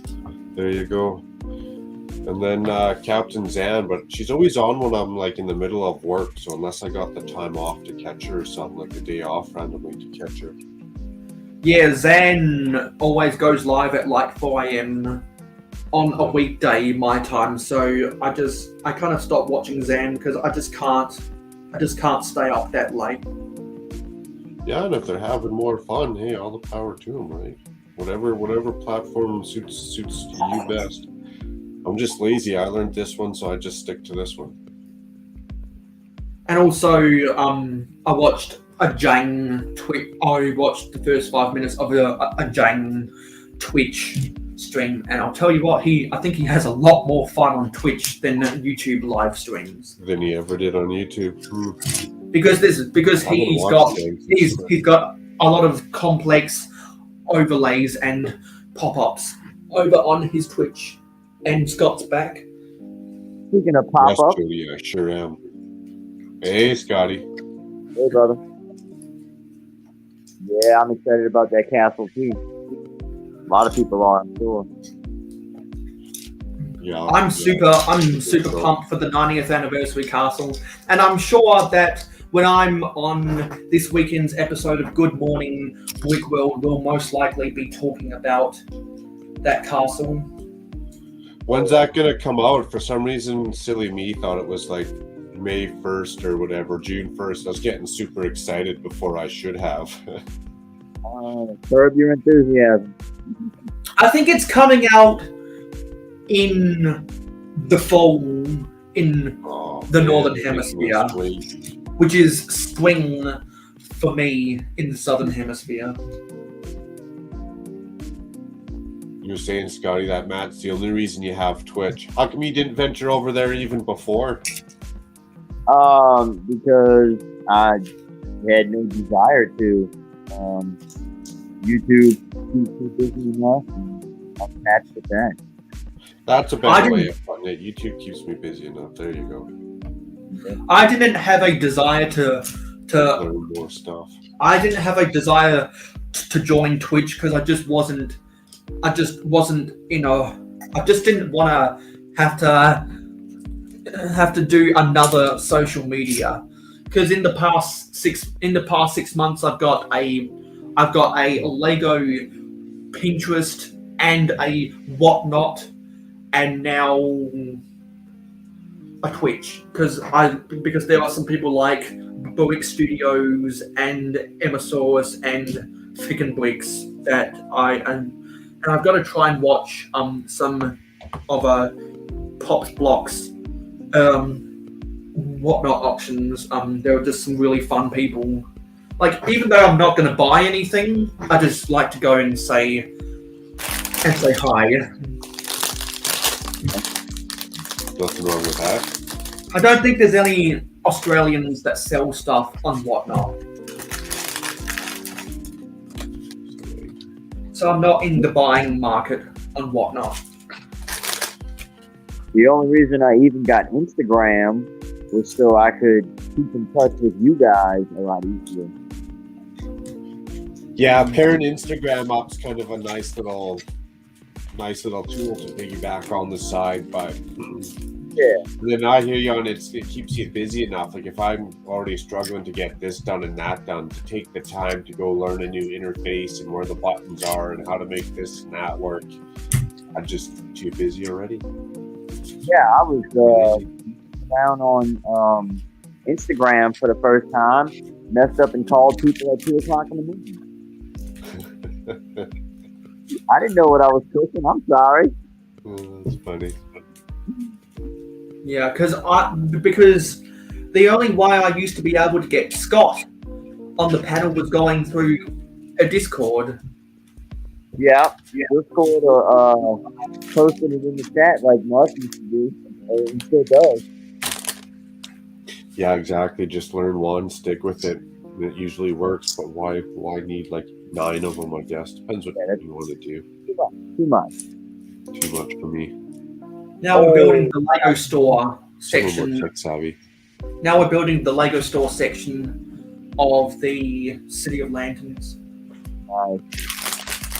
And I'm building the bad wall right now. What set are you building, Mark? Sorry, I'm building the medieval farmhouse. Oh, sweet. Yeah, That's perfect. It'll be cool. I'm a little nervous for the roof of it. Hopefully it holds up decent and it's not like real fragile or anything. Yeah. But and if you go back and read your comments, Macro, I know a place in your diorama where you can go and dunk some witches in the water. I like that. I should actually set that scene up. Mayo's recommendation: get some witches dunked in the water. Yeah, because you've got the beheading. Why not also dunk some witches at the same time in a different location? You ought to have a little fire going too. I was gonna say, or dunk them or burn them at the stake, Yeah, or tied to a pole or whatever. right. And Yeah, also, if you can, so you've already got your stocks, don't you, Macro? You've already got that figured out. I got what? Sorry, figured out. You got your stocks with the guillotine. Oh yeah. That guillotine actually turned out pretty sharp. Definitely gives the look that you're going for. Oh yeah, it does look awesome. But the stocks is the wooden construction that you put people's heads in. Right. That'll hold you down. You gotta stick your hands through. Generally. Yeah, they stick your head and your hands in there. Oh, we have Brick Hive, I guess, lurking away with the eyeballs. Hey, Hive. Awesome. And Hive is Hive. also one of those people that's automatically invited to all of my live streams via the live stream game. So if anyone else watching on the replay wants to automatically be invited to my live streams, just give me permission just send me a DM giving me permission to add you, and I will consider adding you to the live stream game. And also, everyone watching, don't forget to leave a like on the live stream to tell YouTube that people like to watch my content. And Hive, I'm super hyped for this weekend's episode of Good Morning Brick World. And I sent in, I sent in a second or a third version of my Good Morning Brick World intro that's only 10 seconds long. So I sent that to Doc Sampson's email.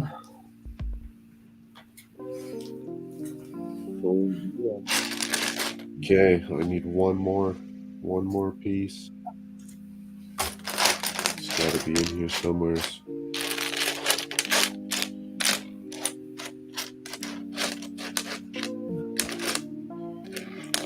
It could be in the general area that the rest were found in.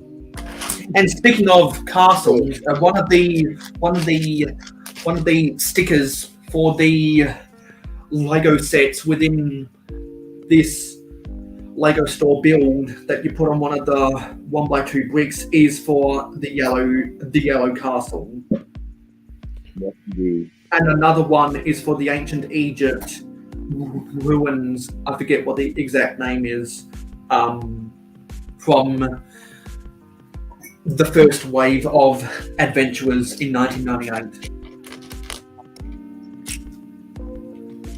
Also, Easter egg. I'll get a close up of those stickers.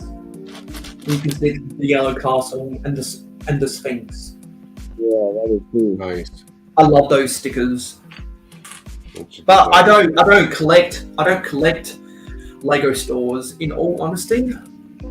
And I don't really have an interest in building an actual Lego store in my city, so this will probably have to be the Lego store. But I might try and make this double the size, because I am gonna do some heavy modifications, as I've already said in my previous live stream. So if anyone has missed out on the information about my modifications, my live streams are always available to watch back on the replay. Yeah. Because unlike some people, I don't private my live streams afterwards. I only private the ones I'm ashamed of.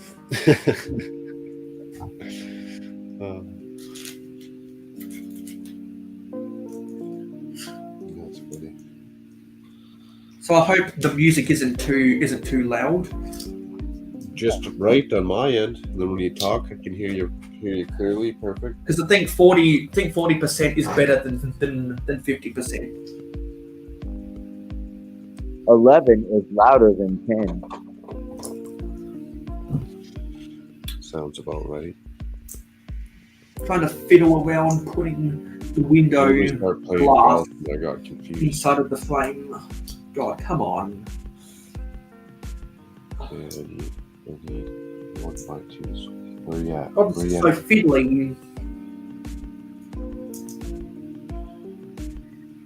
There we go. Jesus. So, what sticker number that is that? That's 60. I bet there's a shitload of stickers with that set too, huh, Mayo? Yeah, because there's 62 numbered stickers, Oh, but I believe the actual sticker count is over 17 because some of the stickers have multiple copies. okay. Gotcha. Wow. So I believe there are over 70 stickers in this set. So if, Yeah. as I've said on Those my are the previous speed line, champions. so as and Zizu can relate to an overdose of stickers with the Speed Champions. If you don't like stickers, don't buy Speed Champions or the City of Lanterns. Okay. Because whenever Fickenbwix is building something on one of his live streams, it's always whenever he says stickers, at least I always think to myself, oh, here we go, here's a rant about stickers. But And does it turn into? And I think this sticker is supposed to be of the Spring Lantern Festival, although it's in an all grey. I'm not sure how I feel about that.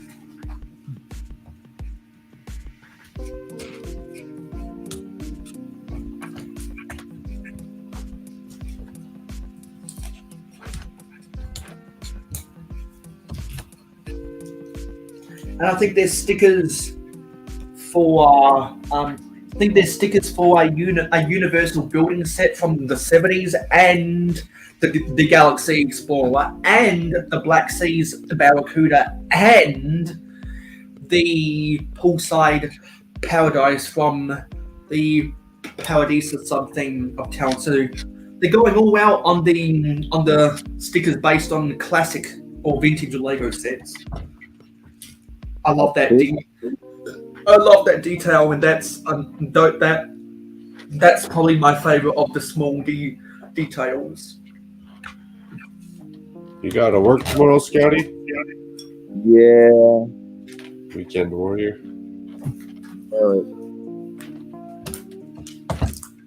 Fight termite damage. Oh, always fun. I don't know why people fawn over the Galaxy Explorer so much. Because me personally, I prefer the Cosmic Fleet Voyager because it's a bigger ship and it has more playability to it. Although it didn't come with a base, it didn't come with a base plate.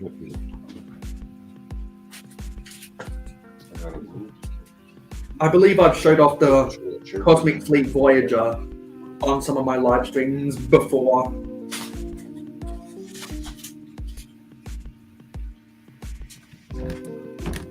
Put this sticker on quick. And I know I can do a better job. So far, I'm liking this set better. Here we go. A bit better on this one. Less stress.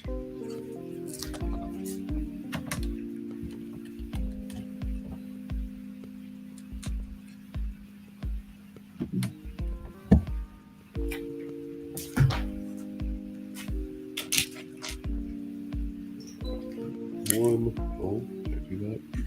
I did it twice. This piece always wants to fall off. I'm Which not even piece? sure where this assembly, it always wants to fall off. I Oh, can't it even. clipped on the side of that yellow scaffolding there. Yeah, did you find that annoying as well? Yeah, I left it off till the end because I kept bumping it and knocking. Yeah, that I don't like that. I don't like that connection. It falls off way too easily. It would have been better if they put it inside one of those modified 1x2 plates that has the centered clip bar. Ah, there you go. Because then it wouldn't move around as much because it couldn't slide back and forth, which means that it's less likely to come off at a slant. It's just not a good build technique in my opinion. I'll tell you to at least put it on at the end or something, not halfway through so you're constantly bumping it. It's just so annoying. It falls off way too easily. Do better, Lego. Come on. But it goes on way too early in the build. PPP. Yeah.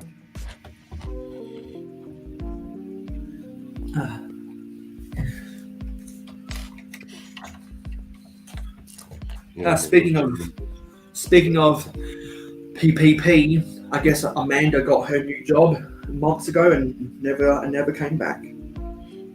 PPP's pieced out. Go. This one. Go. Yeah, let me bring this up to the screen. Look at that, almost like Look at all those glorious stickers. I apologize about the bad light. Hey, that Lego got some stock in their store. Right? It almost seems like a combination between a Lego store and a Wix and minifig store that got so many cool vintage sets. Right? As stickers. It's like a Lego store from an old Chinatown that nobody ever went to. That's right. You sound clear, Scotty. A lot more clear than you did the last couple minutes. Yeah, that's good. My Wi-Fi is not the best. Okay, good to know. Yeah, because I know that I know that a couple of you guys in the south don't have the best Wi-Fi. I think it's probably got to do with the way with where the radio wave towers are stationed in all of those counties and parishes. It seems like states east of Texas and west of Georgia in the deep south can probably use a dozen or so more radio wave towers to improve the Wi-Fi. Yeah. It might also help if I didn't live in a bowl. Okay, those are all 8s. Well, bag 12 is definitely a lot more shorter than the other bags because it's just building the Lego store. This has been really quick.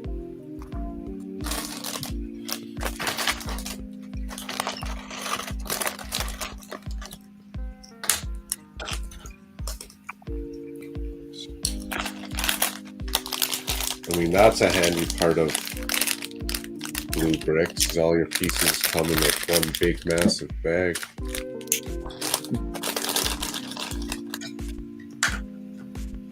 I guess depending on the build, it's handy. Yeah.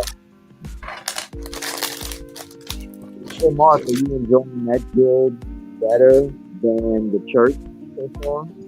Oh yeah, so far it seems more like a modular, where that church, it was definitely quite finicky throughout until the later stages.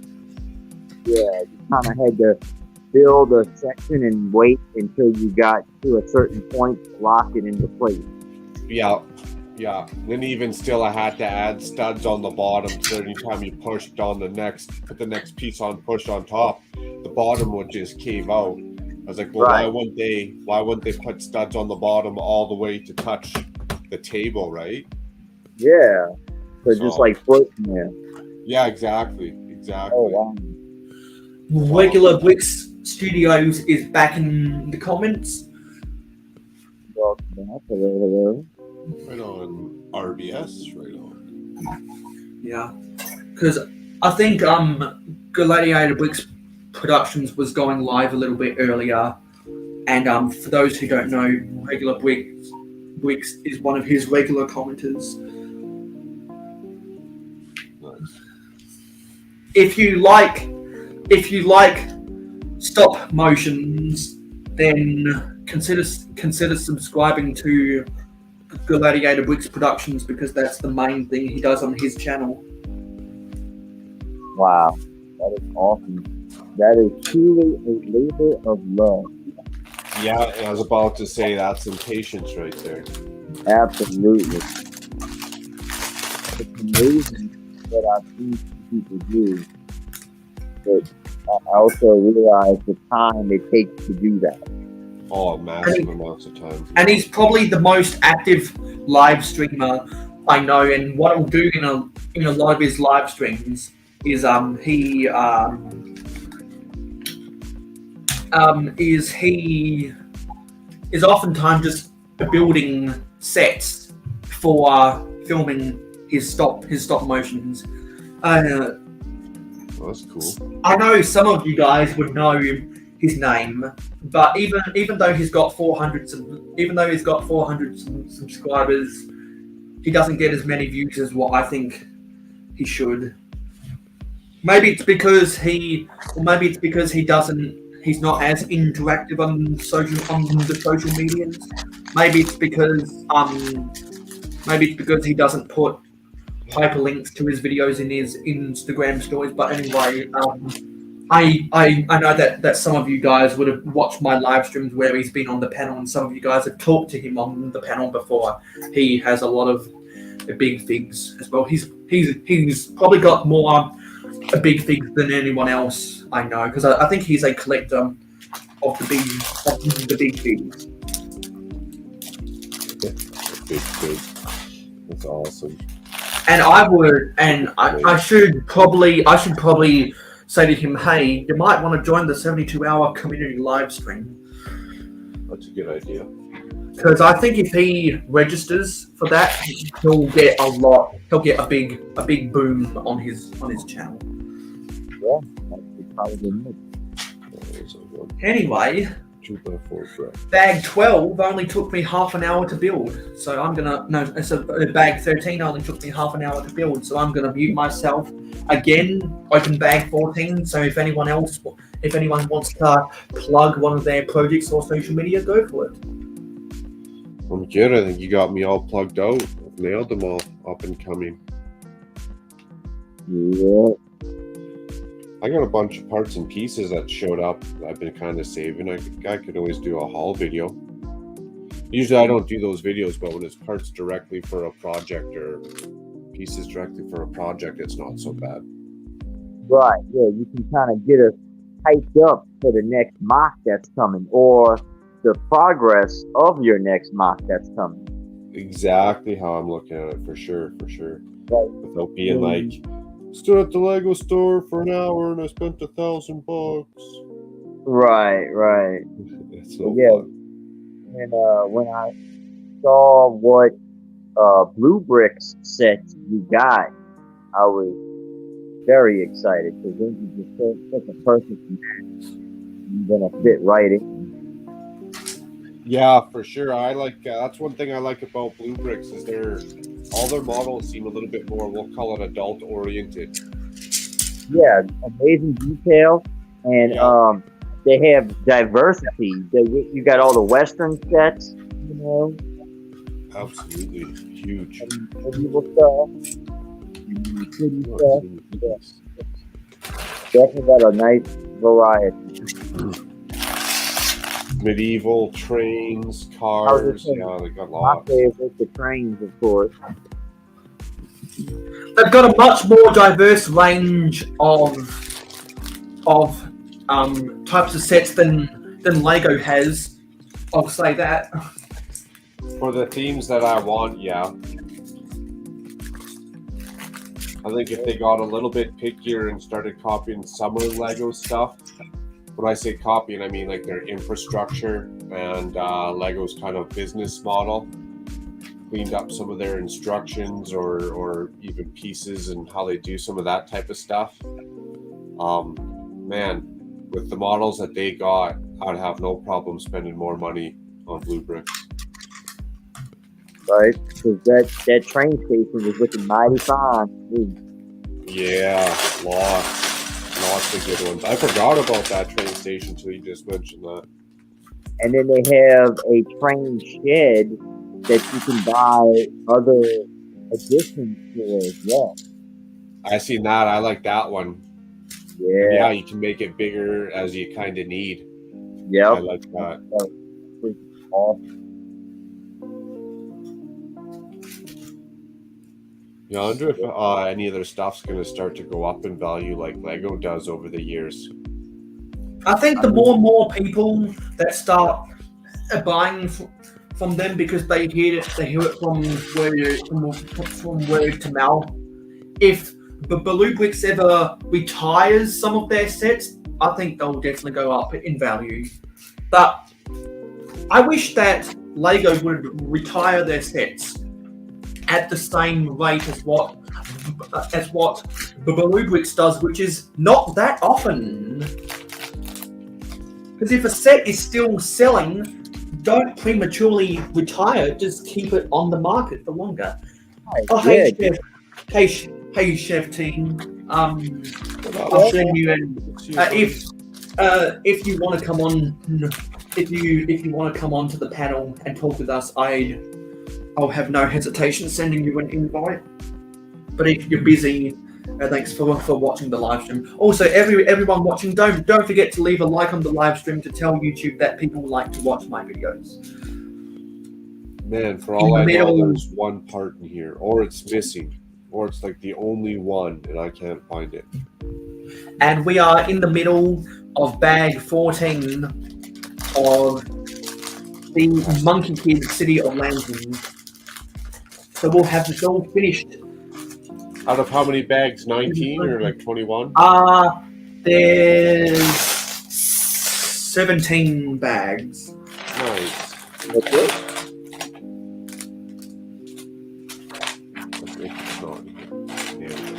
Finally.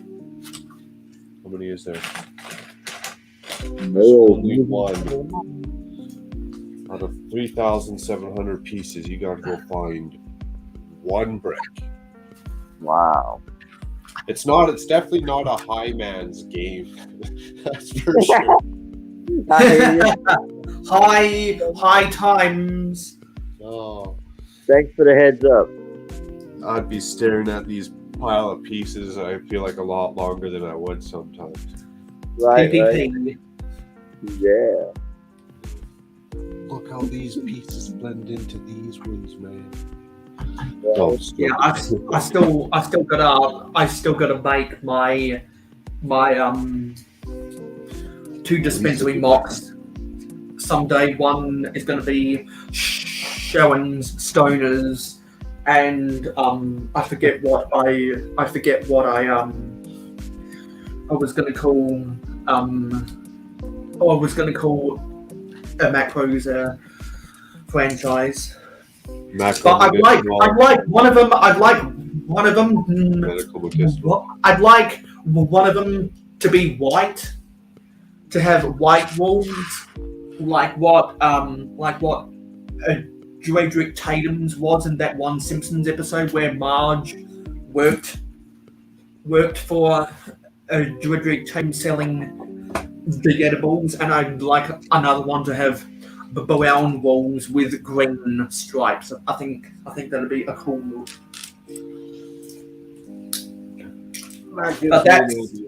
But that's long down the priority list because we've got to get these skyscrapers finished soon. And that's at the top of my... Well, actually, no, that's second on my priority list. The first one is to finish... What is after, in terms of the mocks I need to build, is to start working on my airport terminal. Because I think it'd be better to squeeze it on a 16 by 32 instead of a 32 by 32 like what I had originally done. Because I'd like to make work in a smaller scale, and I don't care if I have the open back, because if anyone is subscribed to Matt Simmons and you've seen his airport videos, you'll know that he has an open back, and I don't mind that look because it reminds me of what vintage Lego embodies. That's funny. Sorry, I had to write that down. Well, speaking of skyscrapers, Mac got lucky and found 2x2 windows in his pick-a-brick wall. Clear one. Nice. Yeah. So Nice. 2x2 panels, you mean? Like these bad boys. Yeah. Where it's got the, you can, it's got the studs on the bottom and the top. Oh, they're falling out. That came from the Daily Bugle. The windows from the Daily Bugle, basically. Like those bad boys. Yeah. You got Nice. 2 cups full of. That's what I do. I only seen them once. Hey, there you go. Nice. I prefer just to go onto Bricklink and get the bigger windows. Years ago, before the classic theme came out, they had a generic theme just called 4 plus before juniors came around, talking the mid to late. Actually across the whole length. Well, across the whole decade of the 2000s, they had unnamed basic brick sets, and I think it was in 2007 they introduced a pack of doors and windows, and so I bought 2 copies of those, and that gave me a lot of the small windows that I've used in some of my mocks, and with sets I bought in the past but have disassembled because I parted them out to use in my mocks. I have accumulated enough small windows to last me a while, so I'm not in the market for the small windows, but I know that a lot of people are. That's the way to do it if you can. Like even Matt, I'm sure he'll get a good build going on and go, damn, I wish I got 4 pick-a-brick cups of these windows. Never enough. Like if I ever like I've seen those small windows on the pab wall before, and I've passed on them. That's how overstocked of small windows I am. Right, yeah, you're But good. some people can't get enough of them. Yeah, they also had 4x4 light gray plates and 2x2 dark gray bricks.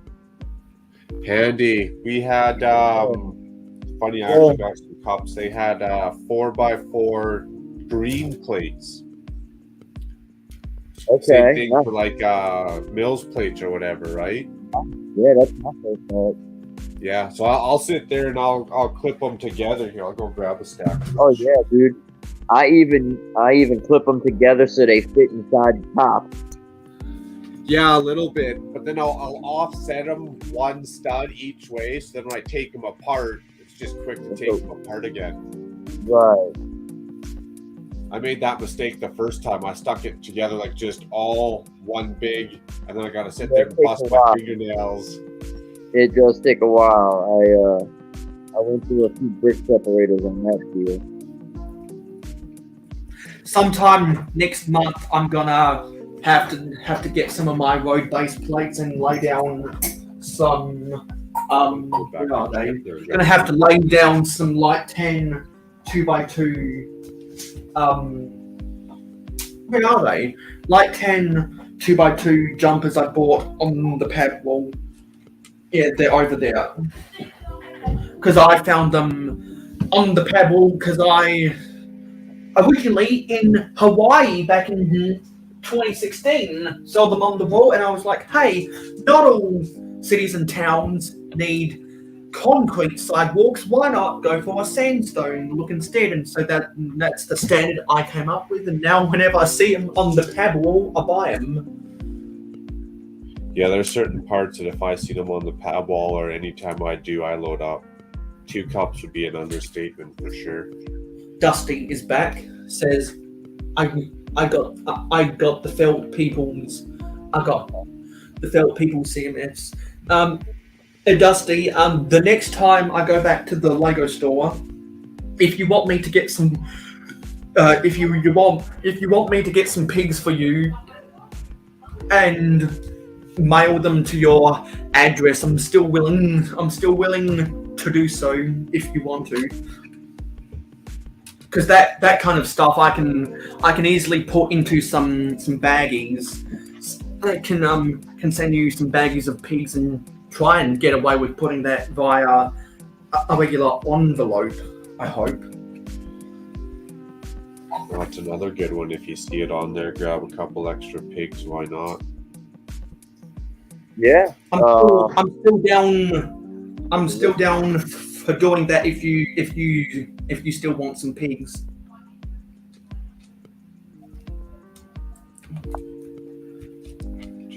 My Lego store has come, but that was a few months ago. Have you seen those Black Falcon Castle minifigures yet, Scotty, in your store? I actually saw them when I was back getting the pigs, as a matter of fact. So I don't know if they're still there or not. Yeah, I'm waiting for some of them to show up. Yeah, I hear you. But I've been trying to avoid going to the Lego store until June, you know? There you go. It's easier to show restraint when you're not in the mix of it. Right. As it is, I have a pending order on Lego.com. I think That's all right then. Still waiting. I think I've seen some of the Black Falcons figures in my build a minifig station, but I've just never wanted to take the time to sort through all of that stuff to assemble some. Yeah. Me and my son love doing that, though. Yeah, I can grab some if I see them. And also I hate getting in the way of other dads or mums with their kids trying to get at the minifigs, because I primarily go to the store just for pick-a-wick cups anyway. But building minifigs is an afterthought to me. Right. I don't know what to get 5 of them. So looks like bag 14 has been all about the dragon's head. Bowickley, I believe his name is, that'll go on top of the store. Okay. Well, I hate to do it, everybody, but it's getting late for me. I got work in the morning. Yeah. It's almost It'd be an hour. what would it be? A 10:43 Central? You got it, boss. Yeah, it's not fun getting up early when you stayed up late. Right. But I definitely enjoying the company. But Good to yeah. see you again. Yeah, same here. Absolutely. It was great doing a little train chat with you, Mayo. Yeah. And I hope you do it again sometime, though. Yeah, it's been good. Been good talking to you, and hopefully we can do it again some other time. Have a good night's sleep. Take care, man. To Mark and everybody in chat, I'm hanging out. Don't forget to hit that like button. Y'all have a good night, everybody. Peace out. Bye. Cheers. Yeah, I still need some too. I keep getting mad doubles, so I better take the time to start feeling them pieces. Okay, so I got it all on there. Hopefully, the people that are over at my house right now feel hungover from their drinking last night, so they're not going to make too much noise today. Hopefully that's the case.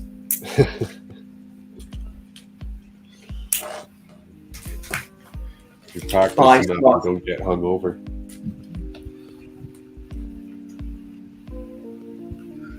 And if you're not subscribed to Scott's Blocks channel, what are you waiting for? There you go. Yeah, check it out. He does some very incredible builds, modifications to sets. He'll get 2-3 sets, double them up, but change stuff to make it its own, but still kind of the original aesthetics of the set. Here's that. And I said it at the start of my live stream before Scott came in, but I think I got one of my powered up motors or the frequency to work. The Bluetooth. I think I got it. I think I was able to get it running again. You having trouble with that or something? Well, I was having trouble with it for the past 6 months, and Wow. I just kind of rage quit and said, I'm never going to use powered up ever again. But while I was doing cleaning and maintenance last night, it was in all of the powered up pieces I had in a makeshift scrap yard were just sitting there. I needed to move them to put some base plates down. And I was like, well, what the hey? Maybe let's test the Bluetooth frequency, and it was actually working. Poof, just like that, eh? So I don't know if it helps or not, but I'd recommend turning off your laptop, your phones, anything else that can transmit, send out, or accept a Bluetooth signal when you do those. yeah, and it was weird. I got my mum to use her earbuds, which use the Bluetooth for their wireless connection, and I was running my Chromecast listening to an episode of Howling and Bowling, which uses Bluetooth to get the stream, and I was running my powered up, and those two other Bluetooth devices wasn't having an impact on the Bluetooth frequency of my powered up. So that can't be the problem. Very interesting. So it wasn't other Bluetooth devices interfering with the signals. So I am starting to think it might be something inside of the battery box that was not accepting it, or that maybe the batteries weren't quite in the right place. Maybe they weren't making enough contact, or maybe some of them weren't charged enough. maybe just Lego, whatever parts they used, doesn't send and receive this signal as adequately or strongly. Because isn't there other people in the community that have had this exact issue? Yeah, because it's a wide known problem for those who own it. And because everyone remembers when I had to call customer service to complain about it, because I was like, well, what the hell is going on? I paid all this money and your battery and your powered up system is failing on me. And they gave me a bullshit response saying, you shouldn't be using rechargeable batteries. And I was like, no, that's not the problem. I've used both alkaline and rechargeables, and that was not causing the issue. Yeah, and that's all the information the call center could give me, and we haven't spoken about that since. Sounds like they're trying to take you for a ride. I'd call back every other day, and as long as you get somebody different, you'll get somebody that gets hold, takes it, charges, runs with it, and gives you some new parts. I don't know how this is supposed to connect.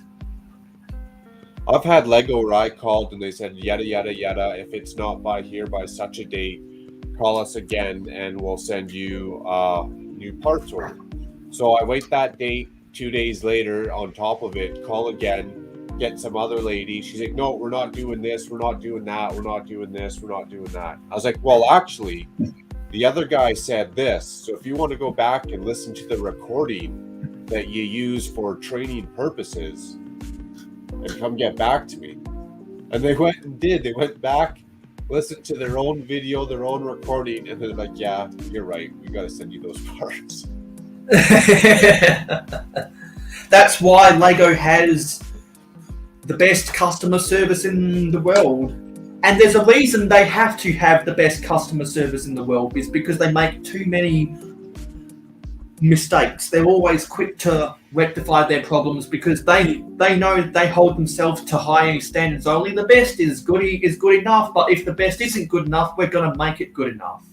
And that's one thing that maybe you pay for in their premium price is all of that, because Blue Bricks, as an example, if you're missing a part, broken part, there's no call in customer service, like deal with it type deal, right? Yeah, and so then I ask the question: Is paying more for Lego than what we really should be? Because I'd like to think maybe 5% of the cost of every set goes towards customer service, which is more than the average company. Is worth paying maybe 5, or maybe it's only 2% extra for the cost of sets. Is that worth paying for the elite customer service that they have over other people in corporate world?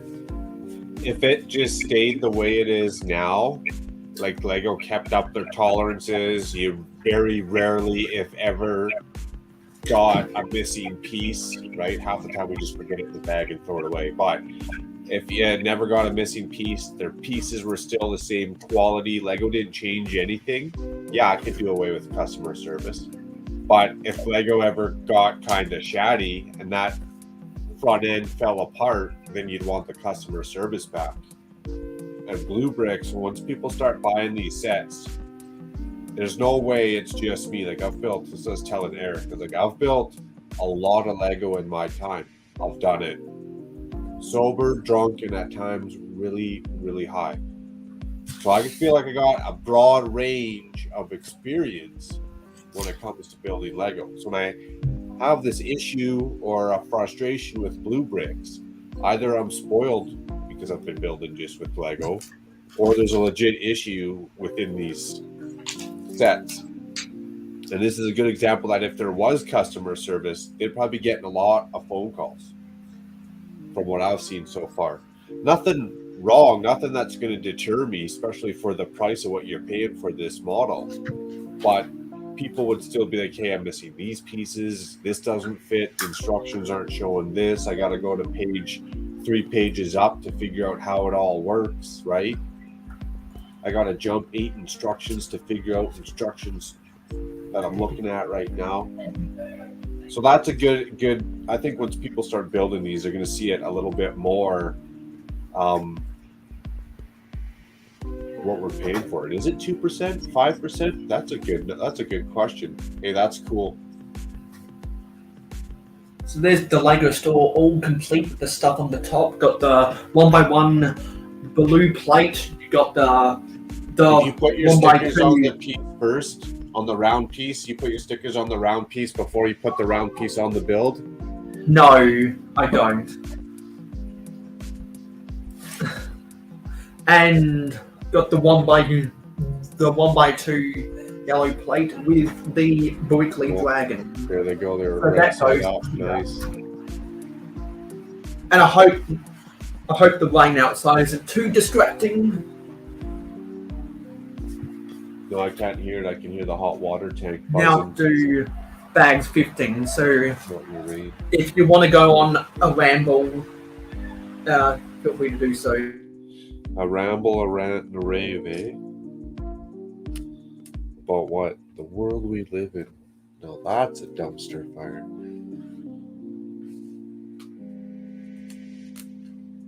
And here in Canada, it's easy living too.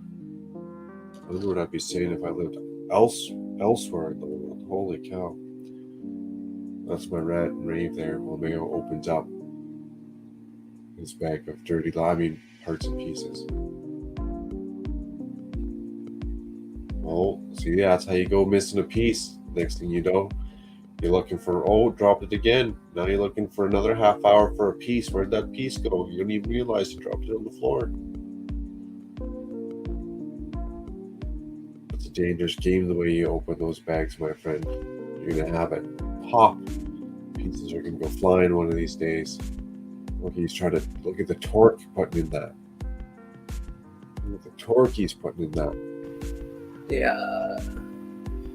Got a nice There's shot that of the commentary you monorail. got. You've got a nice shot of the monorail right there. I should Play by actually probably play move this over a little bit more. There we go.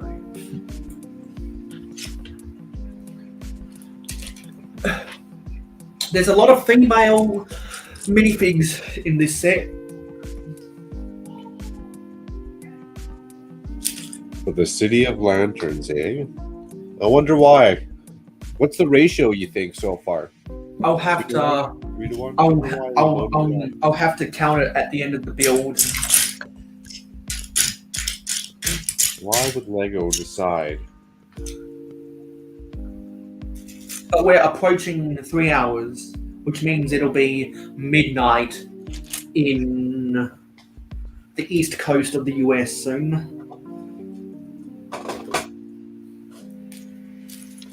Okay, well, gotta go looking for a part again.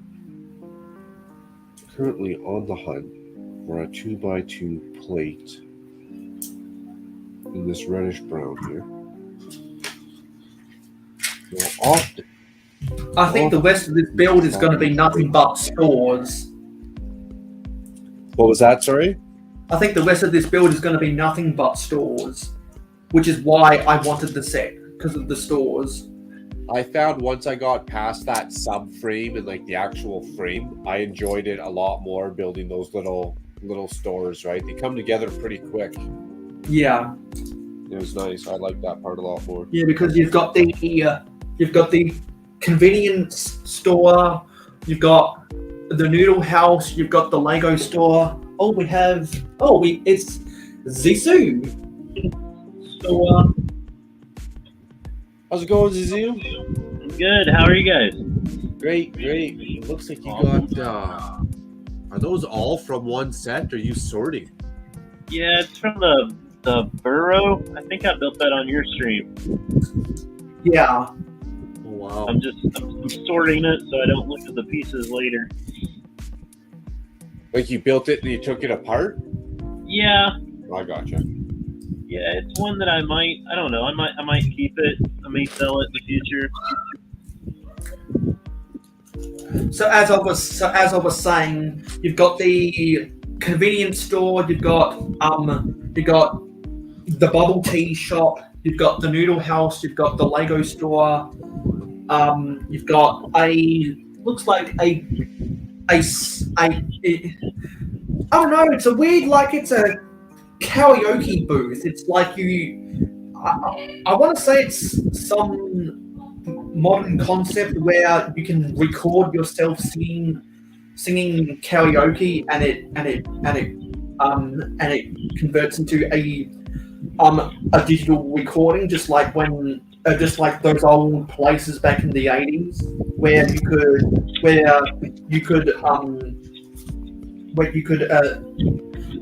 play your song in an actual recording booth, and then they would convert it to a cassette tape. Does anyone remember that stuff?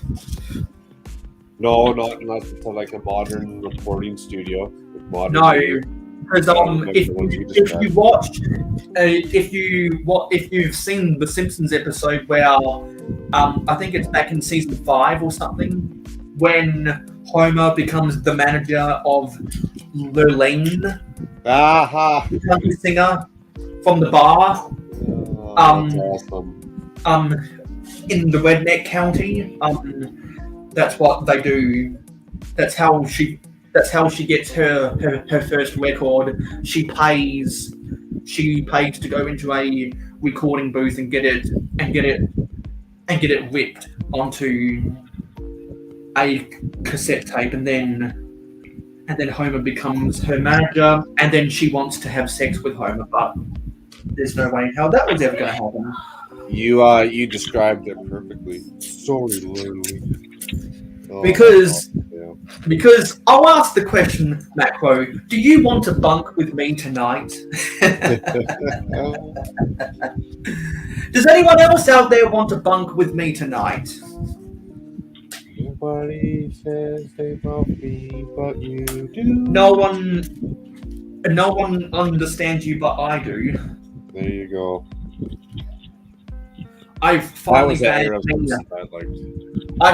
bagged me a Homer, and while I've done so, the only noise you can hear on the track is Marge grinding her teeth in jealousy. Good memory, Mayo. Picking up Also- the usual noise. Oh, also the best place to go back and binge watch that stuff nowadays is on a Disney Plus. I've never watched Simpsons on. Well, I've never watched vintage Simpsons on. Actually, no. The only vintage episode I've seen on Disney Plus was Homerverse the whatever number amendment when they went back into prohibition. The only time I binge watched Simpsons on Disney Plus was I think season 31. I need to go and binge watch season 32 and 33 on Disney Plus because I'm behind on my Simpsons episodes. I need to spend the whole day some weekend just binge watching the Simpsons episode. I did the same thing with the season 20 of Family Guy. That's what I think it was.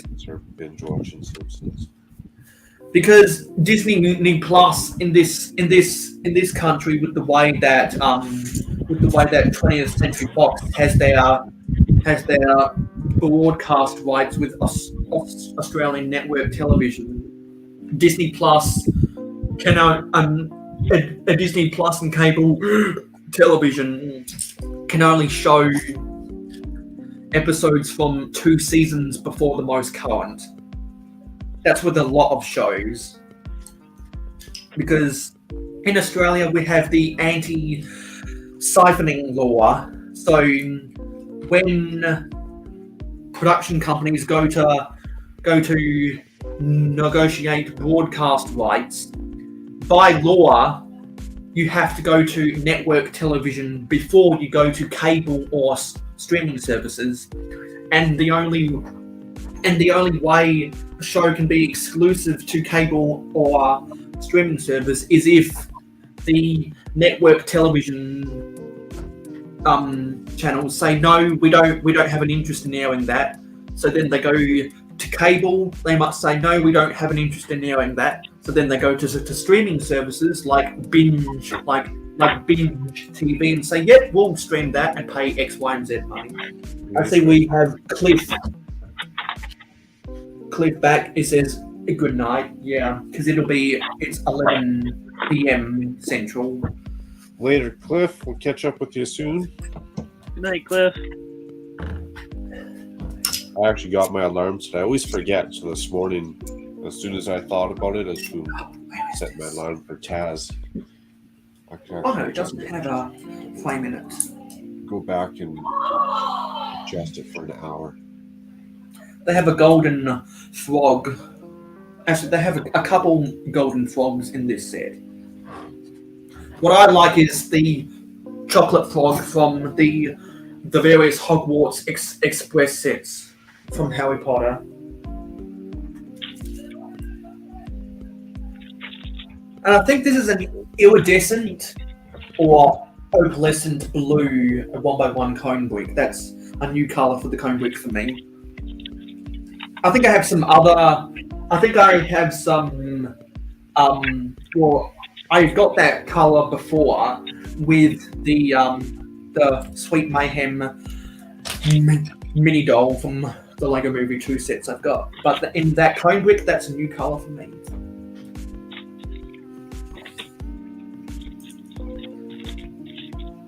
What's your favorite set of all time, Zizu? I'm sorry, what was that? What's your favorite set of all time? Oh, that's tough. I'll have to think about that for a few minutes. Hey, no worries. Do you have a favorite? Now, I like the original Ninjago City one was? Now, if I was to answer that question, there's an easy way and a hard way. The easy way is nostalgia, which is subjective, but the hard way is big picture, which is objective. I prefer to go with the subjective. I prefer to go with down the subjective pathway, because I don't want to have to burn my brain out thinking about objectively. But I'll say the ISAT 5 from Ice Planet.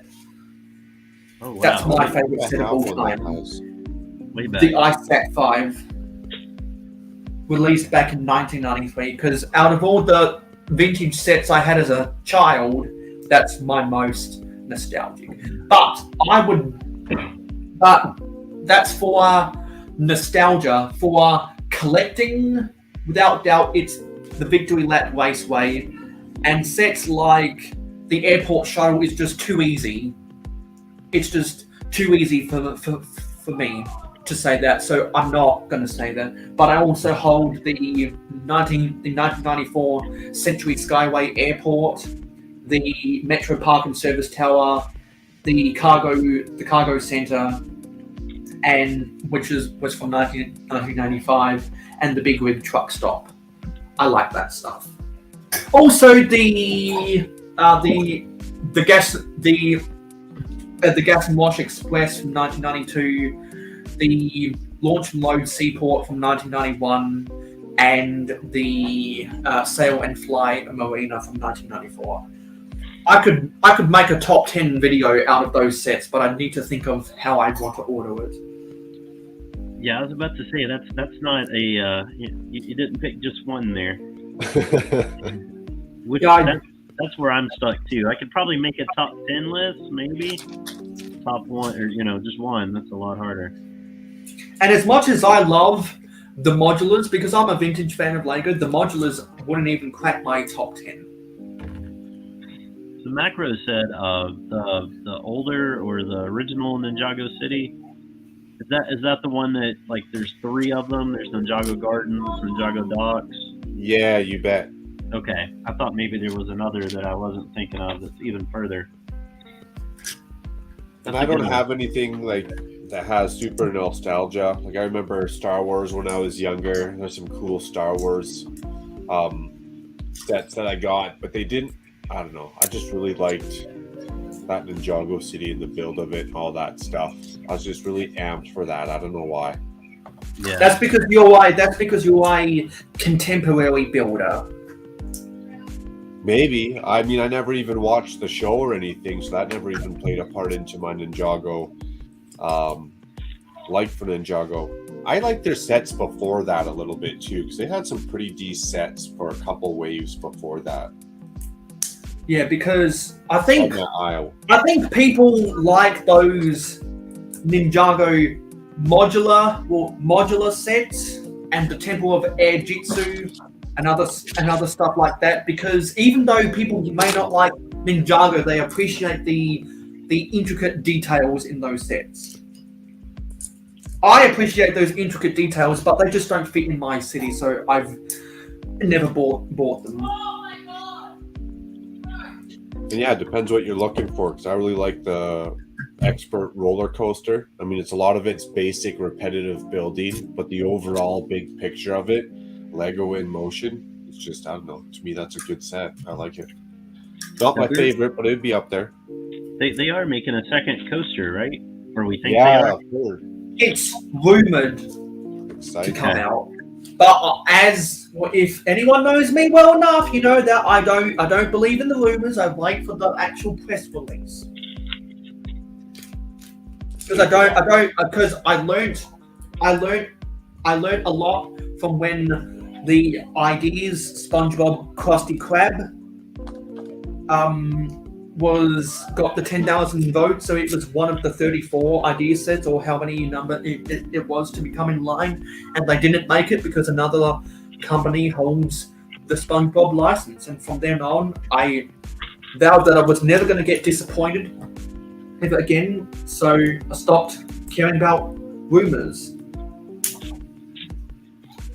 So we haven't heard any more about what was it, Wave 3 of the AFOL sets that we just sold out. Designer AFOL. The I haven't. the Bricklink designer program sets. I have no interest in getting any of those sets. Yeah, sorry, I'm all. I've never had an interest in.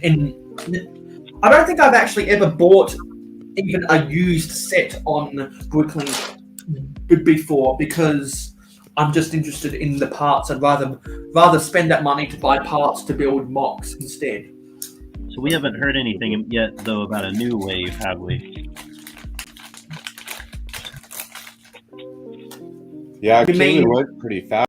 Well, there are. Well, they did say that for some of the more popular sets in the latest wave of Bricklink designer program sets, they are in the middle. They are in the middle of making more copies of the sets that sold out real fast. So I wouldn't be surprised if they have a second run of some of those sets that sold out. That'd be cool.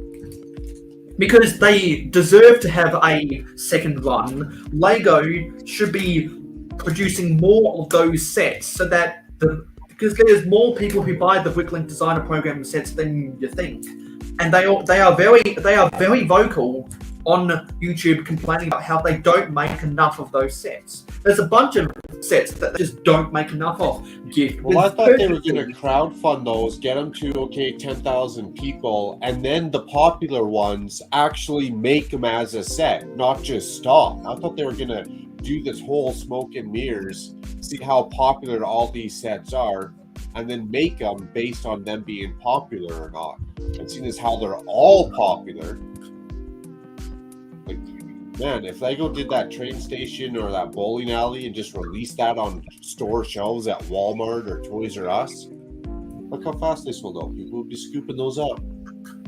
Yeah, Lego has a big problem of not having enough supply for the demand. That's the simplest way to put it. There's not enough supply for the demand, and Lego mustn't know that not everyone will purchase every set on day one. People will wait 3 or 4 years to buy a set. They will wait because they are cheapskates, and they are entitled to be cheapskates when Lego is a premium product. But I also don't remember it being this hard to get some of these sets, like the Air Jitsu and even the Ghostbusters headquarters.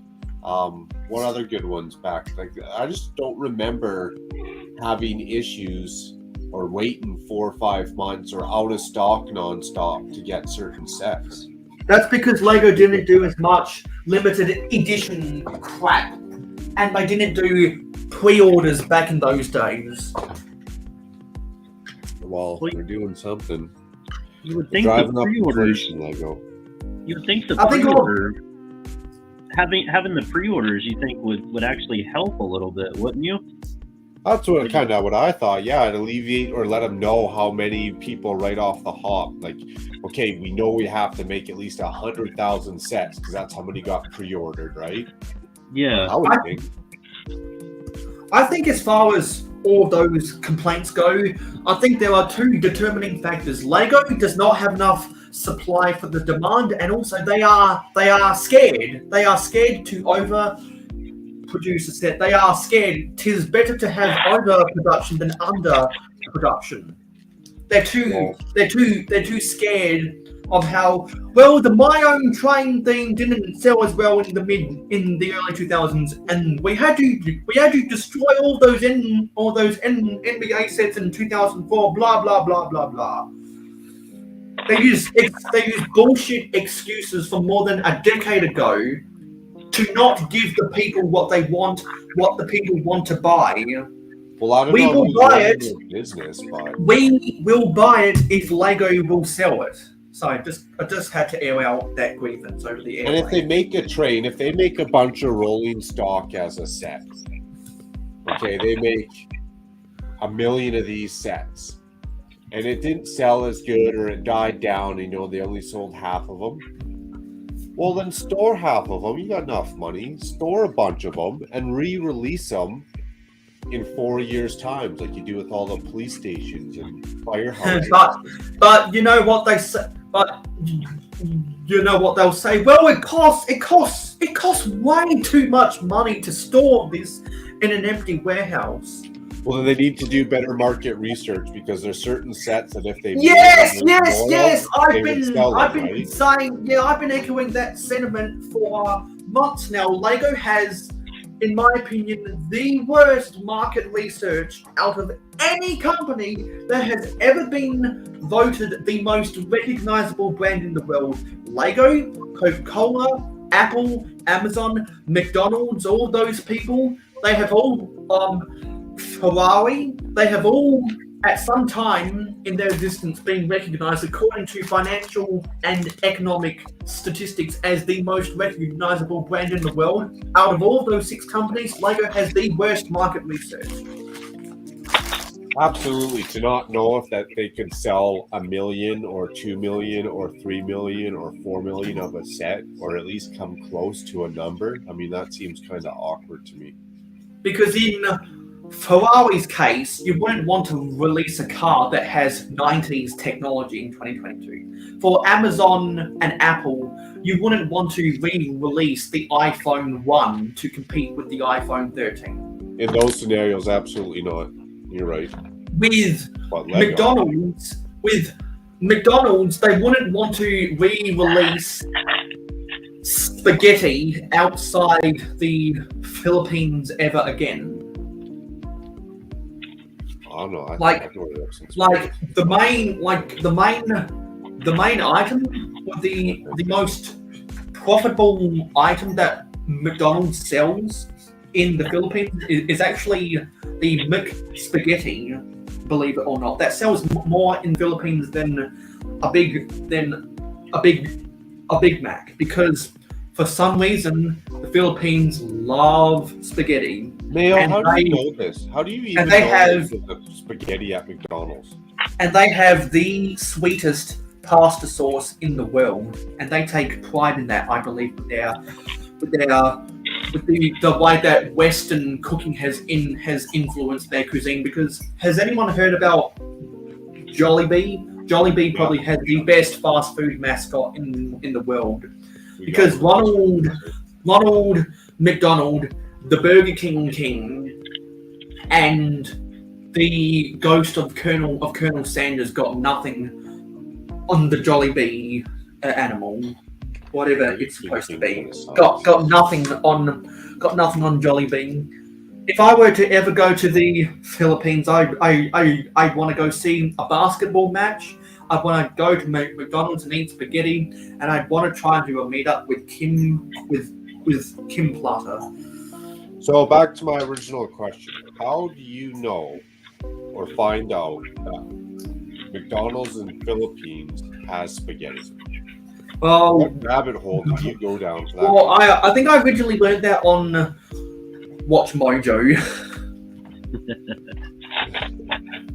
But when you watch a YouTube video, you think, oh, hang on, what, really, that exists?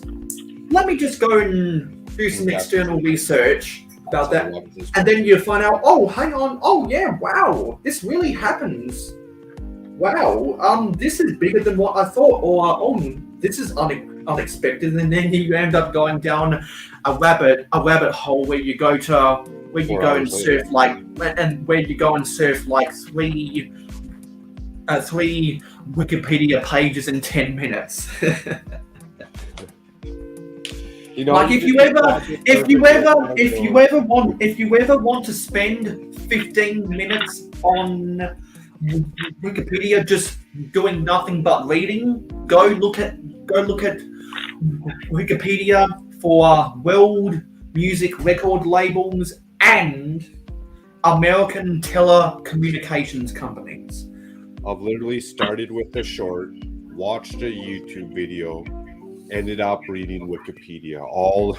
That was the rabbit hole it went down, all in one shot. Yeah, because oftentimes I'll see something on a non-fiction YouTube channel where they talk about something, and then I'll go to a Wikipedia based on it, and it'll just send me down. It will just send me down a rabbit hole. And doing something like that every day saves you from getting dementia, and it increases your IQ at the same time.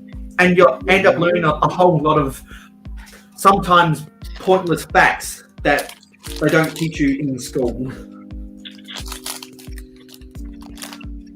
Macro, though, I was kind of wondering the same, what you said earlier. I don't recall in the past sets being so difficult to get, which is kind of interesting.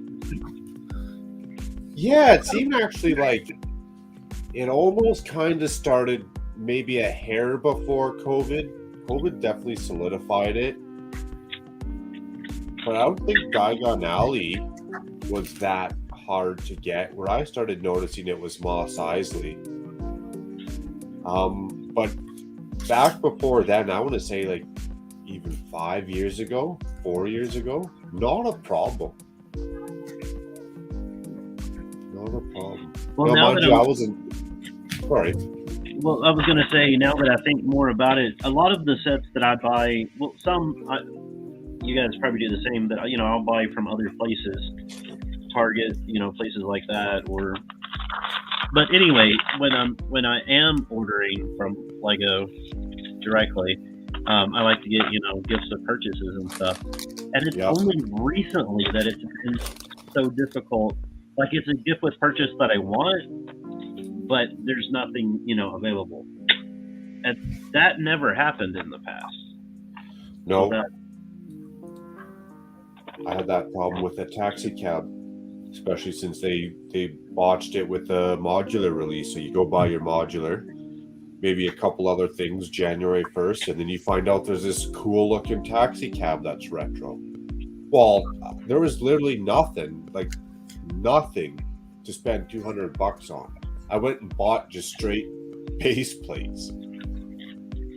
Yeah, I honestly, I've been buying over a decade, and I don't remember that ever happening until maybe a year ago or so. I was going to ask, how long ago do you think it started? A year ago, eh? So, you think literally just people sitting at home, more and more people got into Lego, or was it a combination of that, maybe some factory shortcomings due to the whole scamdemic, or? Yeah, I don't know. I would like to know. I kind of think maybe it's a whole bunch of different things. That just adds to the fire. I got you. Yeah, well, and I see more and more people creating channels where they talk about how to invest. So I wonder if more and more people are just snatching up things on top of their supply problem during COVID. But you would think they would have some of that. I don't know. I think part of the problem is. Go ahead, Mayo. My bad. No, you go. I was going to say, I think part of the problem is word got out that Lego is, a company that still exists. Well, but people see it as a solid investment. Like, it's not just a kid's toy anymore. Lego, because scooping it up because of that. Because I remember all those stupid articles on CBS News and BuzzFeed and all that saying, "Is Lego worth more than gold?" Like, remember all that junk? Yeah, they're in different leagues. That's not even a fair comparison. It's been going on for a long time, though. Wouldn't you say 2 or 3 years that people have been posting things like that? Oh yeah, snatching it up, and it's a good investment. But when the world falls apart and you need to go buy some food, I'm pretty sure someone's not going to trade their food for your Lego. Yeah, but they're going to do it for gold instead. And then where that's come in is gold. Like right now, because of some world events and this and that, it's gone up a decent amount, say the last year or so. But before that, it's been pretty stagnant. Like if you went and put 10 grand into gold back when, you'd make some, but there'd be way better vehicles to invest your money in. So gold kind of is more like, to me, it's more like a security, not an investment.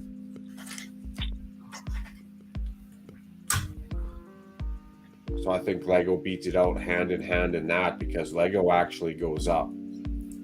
You give Lego 5 years, and the price of the City of Lanterns, when that set discontinues in 5 years after, it's going to go up, I feel like, a lot more than gold will. Unless something crazy Okay, happens in the you world. guys continue this conversation. I'm going to open bag 16. Now that's the one that Mayo's building right now, right? The City of Lanterns. Yeah, I think Okay. it'll be a sought after set. Yeah, I agree. I think so too. So I think some of that got out and people started snatching up more and more Lego. Oh, it's going to make money. I was going to sit on it for 3 years. I was going to sit on it. So then they go buy all those big, great consumer, direct-to-consumer sets. This kind of played into some assembly required topics where we're talking about, with Rich Yes. there, Brick Scene, talking about scalpers and all that stuff. Yeah.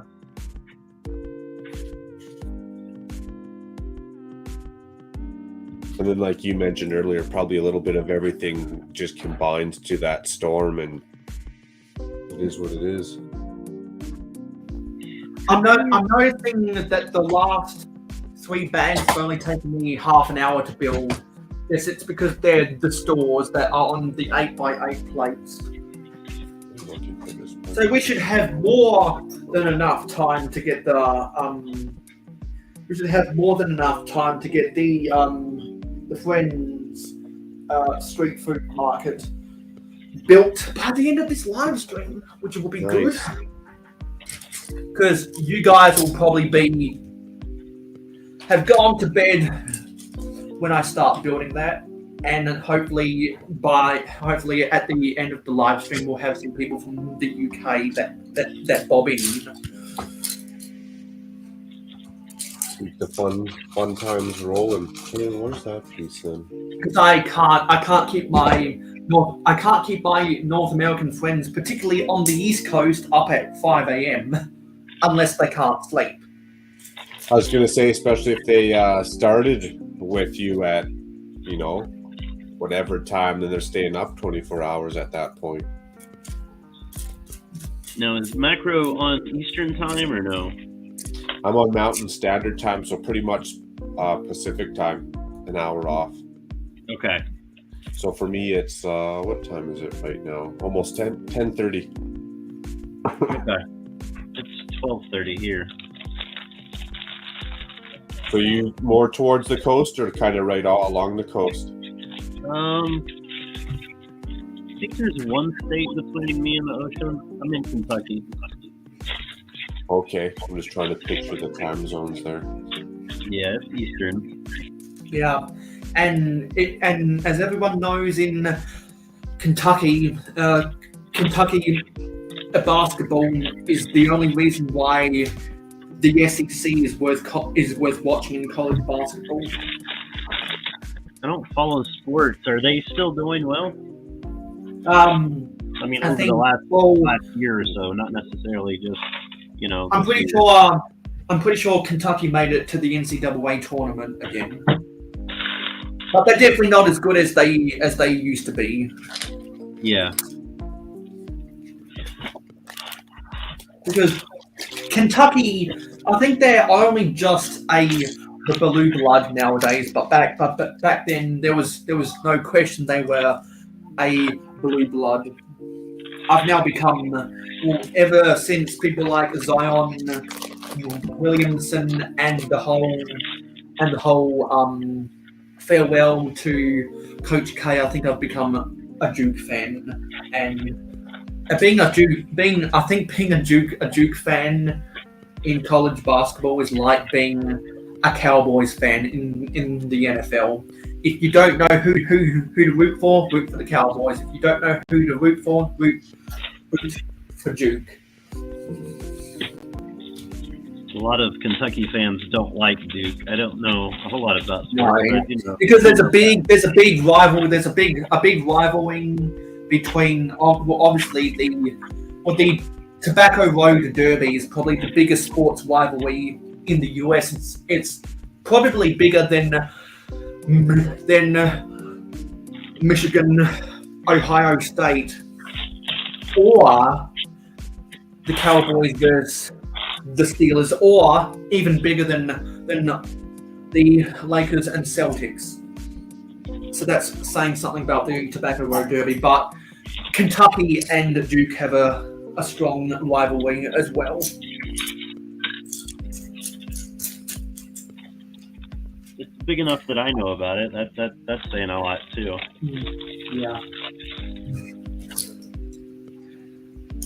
Because whichever town that the University of Kentucky is in, their economy would decrease, would be worse off tenfold without college basketball. Yes. Just like how Chapel Hill and Ann Arbor and Tuscaloosa would be nothing without college sports.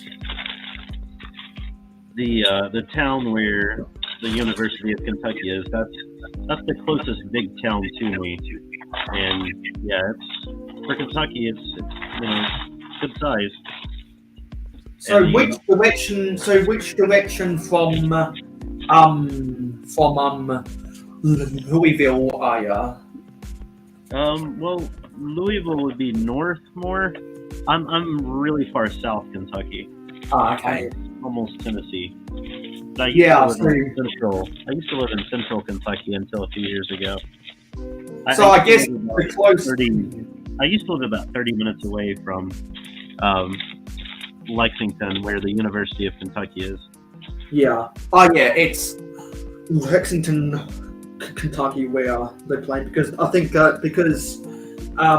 because Louisville is the biggest, Lexington is the second biggest, and Frankfurt is the capital.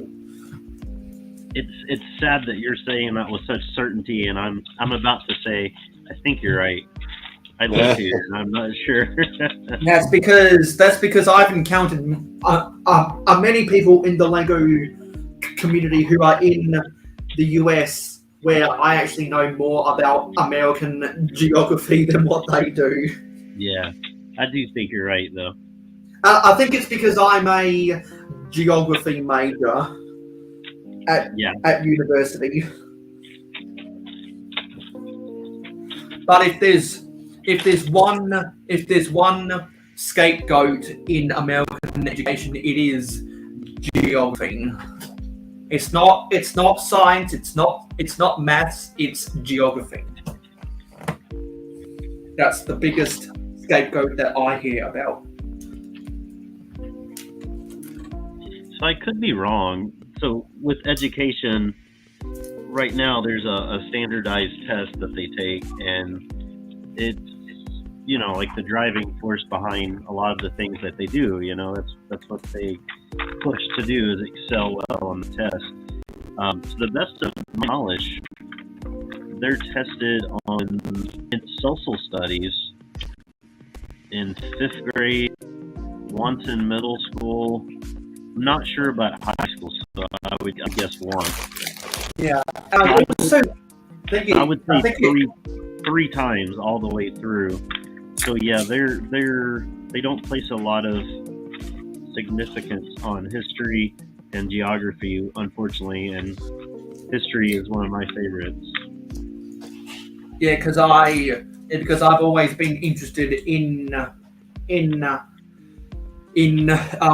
systemic history and the way that geography has changed over the time through colonialism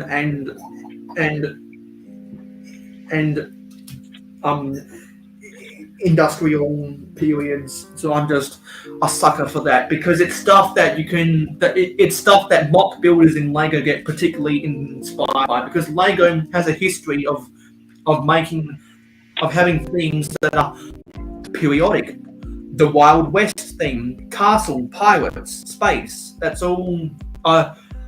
They came out with the Vikings set in the mid 2000s, and they're making a Vikings ship this year.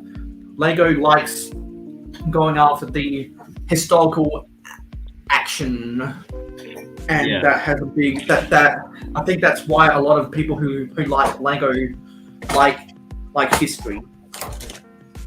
Forget about that Viking ship. That's another one I have to put on my list. And also all the people that have steampunk dioramas. Yes. All the dystopian and New World Order mocks that people build.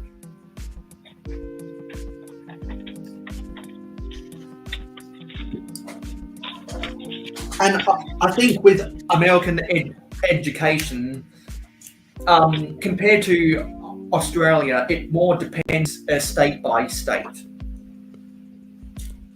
Because I think some people forget the reason why stuff like that, the states have more control than the feds, is because the USA is the United States of America. So when you're a country that only exists because of a bunch of states that are united, there's going to be a lot of differences between state politics and federal politics compared to other countries that have less than 10 states like Australia, or less than 10 provinces like Canada. It's easier for there to be a national agenda. But when you have 50 states, it's a lot more difficult for every state to be on the same page. And also, I watch a lot of American television, so that has an influence. But what always cracks me up is that Tourism Australia obviously hasn't done a good enough job at marketing modern Australia tourism, because there are still people who cling on to the Paul Hogan campaign that has a lot of North Queensland culture that came out in the 80s. People remember that so fondly because it worked so well. Not as many people remember I think it was either Super Bowl 49 or Super Bowl 50, where the Hemsworth brothers, it looked like they were doing a movie trailer, but it was actually an advert for Tourism Australia. That's how effective it was, but not as many people talk about that. Maybe it's because not as many people watch the Super Bowl anymore. Maybe. Yeah, I remember you mentioning that once before. Yeah, because no Tourism Australia campaign has been as effective as Paul Hogan putting a shrimp on the barbie, even though we will call it a prawn on the barbecue. Because that was explicitly marketed to the American audience, and that's why so many people who grew up in the 80s or who lived in the 80s want to come to this country.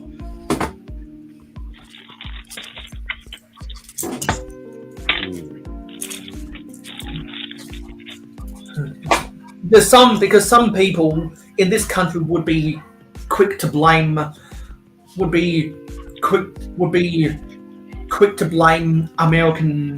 American culture, but I instead blame the tourism industry. Market yourselves better, then you'll be respected better. That's true. So people are pointing the fingers at the wrong people, in my opinion, as far as that goes. Because it's easier to control a corporate directive than a social cultural directive, because society doesn't get to go to the boardroom every month and say, you know what, this is how we're going to behave from now on. It comes naturally, but in the corporate world, you go to the board of directors every month and say, we're going to make changes X, Y, and Z. We're going to increase profits here, and we're going to cut operating costs there. It's easier to do that. That's why I think it's easier to point the finger at corporates than a whole country of people. And I think some people just point the finger at a whole country for doing something wrong, and I'm like, that's going a little bit too far. So I try not to be that person because I value an international audience. Some people don't value an international audience because, like, I wouldn't be talking with an American and a Canadian if I didn't value those two countries. There you go. When we mentioned Anyway, that was my combination monologue and rant. So I better get off my soapbox there. when we mentioned sets been hard to get earlier, is it possible that Lego could be purposely marked like? Could 100% it could be possible. Like list it as sold out when it's not sold out, you know what I'm saying? Like manipulate that. Yeah, they could be doing it across the board with all their sets to purposely kind of drive a certain 100% they could be. Okay. I feel like someone else might have mentioned that. I don't know. That would actually be clever, I guess. Maybe. Still Can't working get out in my big head. shit if you get caught doing stuff like that, though. It's true. Can't remember. Maybe it's just an oil thing that they did, so that oil companies can't be all scammy. So if you did that, if you or I were a company and we did that, that would cause people to buy things sooner without waiting for it to go on sale. They would be less likely to wait and then change their mind, right? Yeah, Okay. I think so. Just trying to think of, reasons. Okay. And that'd probably be something unless you are a fly on the wall or unless you are in the depths of those higher ups at Lego. Even if it is 100% that possibility, none of us are going to know unless someone leaks something within the company, right? Right. Like that'd be a top secret piece of information. And that would be fairly easy for them to just deny, even if someone did leak it. Yeah, exactly. So they're pretty safe doing that, really. I should look into that. I wonder if that is illegal or if that isn't. I mean, it's their product, no different than Ferrari saying, hey, we're only going to make 50 of these cars. Yeah. Yeah, I wonder if that is. I could see it being legal. Yeah, true. I'm more okay with that than I am with, let's see, what was it? Elon Musk making crazy comments about Twitter and, making stocks go up and down. Just, it's like, Just on a comment, right? Yeah, I mean, sometimes even if something's legal, it's, I don't know, frustrating. You're not on Twitter, are you, Lisu? Oh, I'm not on Twitter at all. Never had a Twitter account. Don't do the tweeter, eh? No, we're TikTok. I don't do TikTok, and I'm not active on Twitch. I haven't been on Facebook. I think it was Oh, I've August never when I logged on to Facebook the last time. I go on Facebook and Twitter and Instagram and YouTube every day. Normally, I go onto Pinterest normally every second day. I go onto Twitch about twice a week. I found that with Facebook and things, I was checking it 12 or 16 times a day.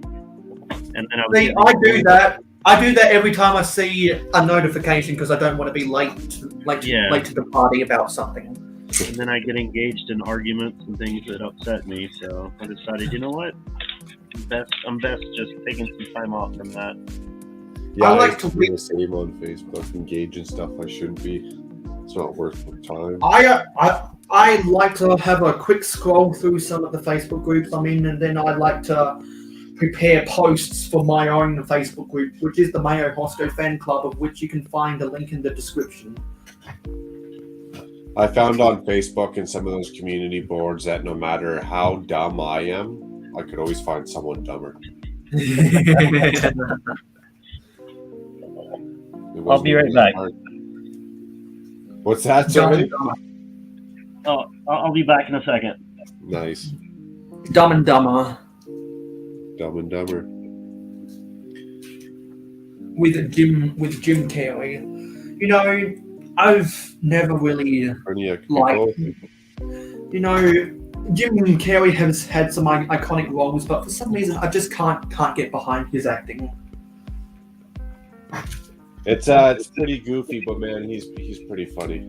I like Jim Carrey.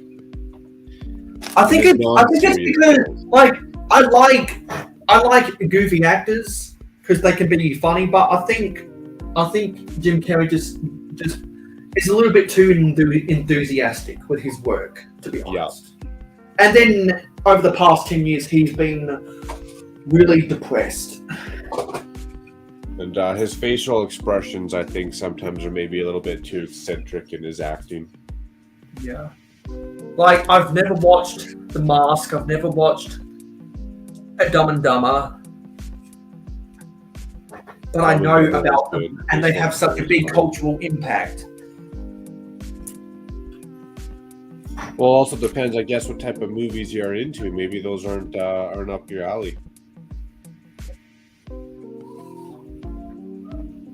Yeah, I don't watch a lot of movies. I watch more YouTube than anything. Even more so than actual sports on TV. Yeah, I don't watch a lot of movies either, and I prefer it to be somewhat based on a true story. How far they venture off that true story, who knows? But I'm not like the Avengers. I'm not big into sitting down and watching a movie like the Avengers. Some people prefer to watch a 2-hour movie and not watch 10 episodes of a half-hour TV show. I prefer to watch 10 hours of a half-hour TV show than to watch a 2-hour movie. Yeah, I like even like little 15-minute documentaries. Yeah,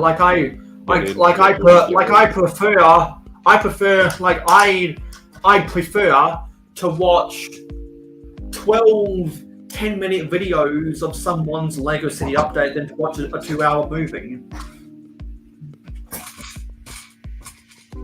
And I told my good friend Venomous Typin, who is a Patreon supporter just like Macro Bricks, you know, you'll get more views if you cut down your video length time from 15 minutes to 10 minutes. And he's played around with some editing, and he even admitted that there was a lot of time wasting in his videos. I just hope he finds a way to cut it down even more. Even if he does have to edit more stuff out, it's worth it for him, because it means that his videos will be shorter and more people will watch them. Because I think less people would watch my videos if I didn't try to keep them under 11 minutes. Yeah, that's a good point. I think ideally, depending on the video, a city update is not going to be. I'm not going to do that in 6 minutes, but I'd like to keep them to like 6-7 minutes. Yeah, because I like to, and also I do my videos in a way where I have all of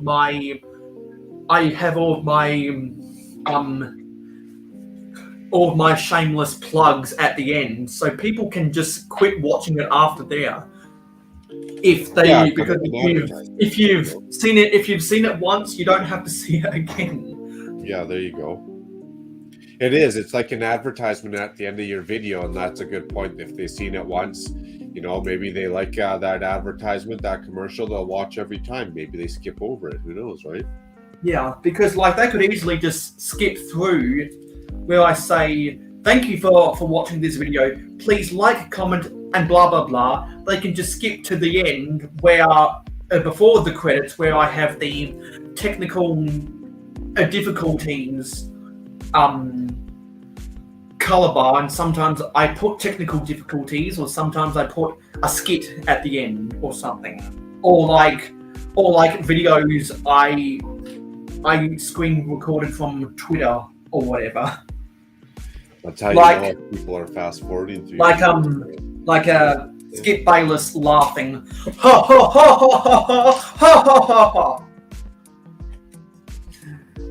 That is a Skip. little creepy. I'm not gonna lie. Yeah, Skip. I love the way Skip Bayless just complains about everything and how he has a vendetta against LeBron James. It's hilarious because it's so petty. I love it. Someone mentioned Jim Carrey as I was stepping away. Have you heard of or seen Eternal Sunshine of the Spotless Mind? No. Nope. I haven't seen. You know, some people fall off their chairs when I say I've never seen Marvel or DC. I've only seen one Star Wars movie. Never seen Back to the Future or Ghostbusters or Indiana Jones or any 80s movie, any 80s movie, any movie like what that you have to watch for film studies like The Godfather or American Horror or whatever. Like, I've never watched any of that stuff. You've never seen The Godfather? No. Oh wow. I've never seen The Godfather. So some people make the meme off of when Peter Griffin said it in Family Guy. They replace Godfather with something else, saying, "I did not care for the Godfather." Well, instead, I will say, "I have never seen The Godfather."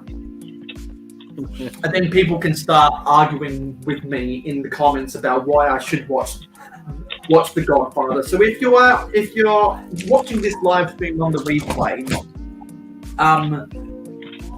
do your best to convince me why I should watch The Godfather, and whoever can convince me the best, I'll do something special for you. I'd say maybe not The Godfather, but Back to the Future is a good one. And I'd actually, if I were you, I'd start with Tom Hanks' movies called Big. Yeah, I haven't seen I think I've seen the second half of Forrest Gump, but not the first half. I've seen the first half of Castaway, but not the second half. So I've seen a lot of incomplete movies. I really should. Well, I want to find a streaming service where I can watch The Matrix. That is on my bucket list to watch The Matrix. But I should do the same with Castaway and Forrest Gump. Jim Carrey is not my favorite actor, but he plays some serious roles. You know, we usually think of him just as in like Dumb and Dumber, but That's because he did a lot of the indie hits that didn't perform as well at the box office. yeah. One I should go look into those. There's a couple that are really good though. Eternal Sunshine of the Spotless Mind that I mentioned is one of my favorites. I won't spoil it, but it basically brings up the idea of if you were experiencing a breakup with someone, or a bad experience with someone, and you could remove them from your memory, would you? So it's a really interesting movie. If I think I've heard about that. Them from your memory, would you? Interesting. I would. There's a couple of people I would for sure. I think I have heard about that movie before, only because only people who like Hardships. indie hits have talked about it in the past in various media platforms. I I'm forget going to close these blinds so that do not see that ugly glare. I forget who the director is, but it's really well done. That sounds pretty Let- good. Yeah. Let me know if the lighting has improved. Hope it's not a glare anymore. Oh, it looks good to me. And I don't care that we only have one person watching. I just want to get this set done, and I've enjoyed talking more with you guys than having the 5 viewers at the start. You've got to pick your poison sometimes. Sometimes you do. What is Macro building? I am building Blue Bricks Medieval Farmhouse. Oh yeah. Okay. I saw that you were going to start building that, and I forgot. That looks really cool. Yeah, it does, eh? It looks pretty sweet. It's gonna fit in, and when you put it with the rest of that castle stuff, it's gonna blend it all together really nicely. I'm hoping. So it should look sort of like the one that you had in the thumbnail, right? Like that's the picture of it, kind of like thatched roof and. Oh, for sure. See if I can get Okay. a picture and share screen here. 'Cause I had never seen that one before until I saw your thumbnail. I hope none of you guys can hear my disrespectful family outside. Oh, we have a guest. Oh, it's Macrobrick sharing a screen. That one. Yeah. Okay. Yeah, that's the one. That one looks cool.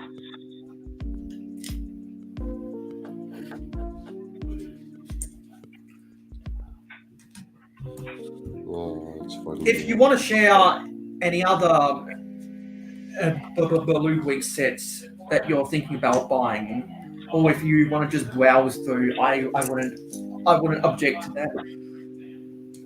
Because I'm sure there's something on Blue Weeks that you're interested in buying next. When Scott was on, someone mentioned the Blue Bricks train station, and I googled it quickly. It had minifigures. That's probably not the one, is it? That might be the Lego designer. Oh no, it wasn't that one. Yeah, this was definitely a different brand than Lego. Maybe it just does have minifigures. Well, it might have been just a site that has Blue Bricks, on their site. Maybe that's why that one popped up. I was in a hurry, so I didn't check. I'm gonna take a mini break after this bill or after this bag, and go get myself some water, and We'll find something to eat. and get a handful of the salted beans I have on my side, because they're really filling in the hind fiber, and they've got a decent amount of protein in them as well. Excuse me. I love salted beans, whether it's chickpeas, broad beans, fava beans. They're all good because they're salty, and they're much healthier than ordinary potato chips. What about nuts? Do you like salted cashews, almonds, peanuts? I'm allergic. I'm allergic to nuts, so salted beans is the closest I can get to the texture of nuts. So no peanut butter. That's terrible. No, so I've never had a PB&J. I've never had a Snickers or a picnic or anything like that because I can't. And I also never had Nutella because I can't. And my grievance is, why does Nutella need to have hazelnuts in it? If it was just regular cocoa or cacao without that little trace of hazelnuts, you could still use the same name. Doesn't mean you have to put nuts in it. Come on. You're eliminating the whole market of people who are allergic to nuts from buying your product. You're saying, no, your allergy means you cannot eat this product. We do not need your money, is what they're saying. We do not need your money. Yeah. And they're missing out. If the makers of Picnic and Snickers substituted their peanuts for a similar biscuit content to Twix, or if they made a nut-free version of Picnic and Snickers, it would fly off the shelves. Yeah, you're probably right. Like, we can make all this diet soda and alcohol-free beer. Why can't we make chocolate bars that have nuts without nuts? And also, we can have all this fat-free and no sugar this and that. Why can't we have nut-free versions of products that have nuts in them? Come on. So when A Nestle, Mars, Cadbury, Hershey, PepsiCo, Frito-Lay, come on, people. I'll be your spokesmodel. Mayo Hosko. If you want to hit me up with some advertising bling bling, I'd happily be your spokesmodel.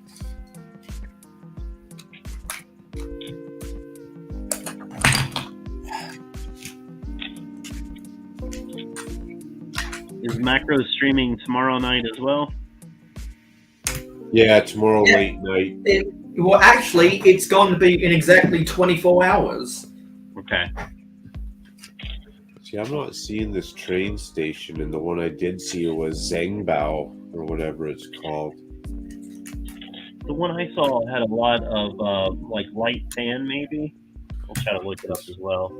This one did have minifigures that I seen, but the minifigures are all funny looking. Yeah, that's the one I saw. Yeah, the one I saw had funny looking. Okay, and it had like the little green window shutters. Let me see. I'm looking it up again. A red, I feel like a dark red roof. Yeah, I do think it was dark red. Yeah, that's the one. 103368. Those are ridiculous looking minifigures I've ever seen. I don't know if they even fit through the door. So is that Blue Bricks? It says Blue Bricks. It says I see on the picture Zhengbao for Blue Bricks. Oh, 4 Blue Bricks. Okay. Because I didn't know if Blue Bricks even made minifigures. I'll have to look into it a little bit more. I'm not sure if Blue Bricks makes their own bricks or if they're ordering them in mass quantities from a Chinese manufacturer and then putting them together themselves. Right. The actual set. But yeah, that's the one that I saw though when I searched for it. They got a lot of nice looking buildings in here though. Okay, I've got this piece spare that I think would have a sticker on it, so I must have not put it on somewhere. Because I wouldn't expect that to be an extra. Oh, okay, I see. It's a banner that's supposed to go on the power line. So, yeah, got to put advertisement for the Lego store on it. And it's got the number 90 on it, so maybe it's an inset advertisement for the 90th anniversary.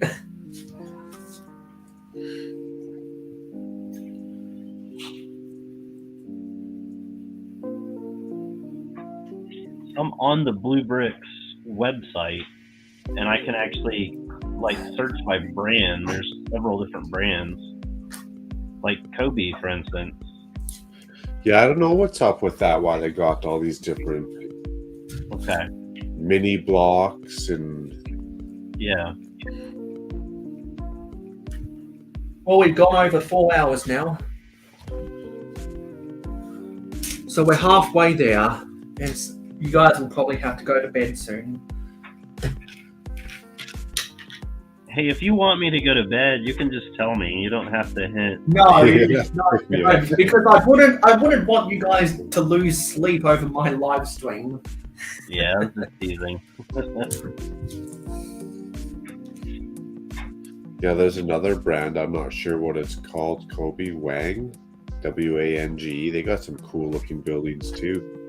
Okay, I'll have to check that one out. This is interesting. I forgot there's a hotel in here. The Lotus Hotel.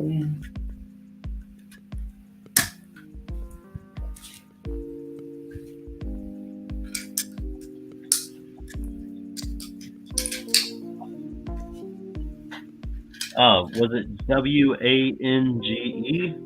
Yeah. Okay, yeah, I see that. Let me click on it. Yeah, they got a lot of random brands in here.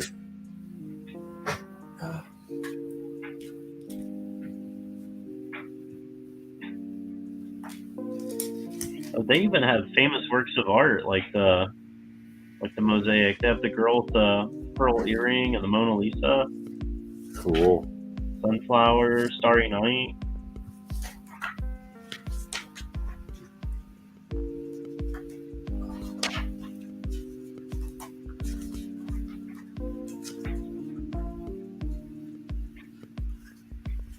Yeah, I missed out on something here.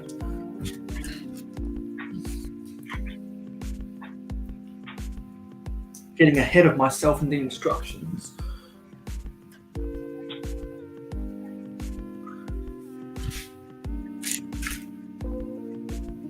Well, that's funny. It's currently out of stock, and it's another brand called Panloss.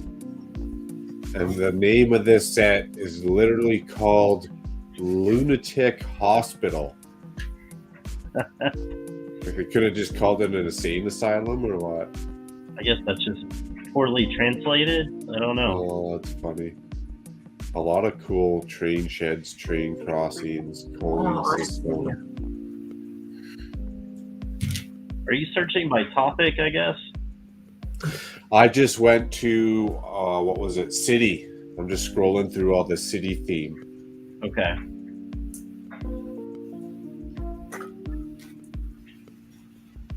Oh wow, yeah, they do have a lot of nice buildings. I was going like, brand, so I was only seeing a few buildings. There's the modern house. That was Bricklock that built the modern house, right? Yep, you bet. Okay. Oh, what? They have a red and white truck that looks like Optimus Prime. Don't know if it transforms or not. There we go. Doesn't look Okay. like it. And then we've got multiple robots in this set.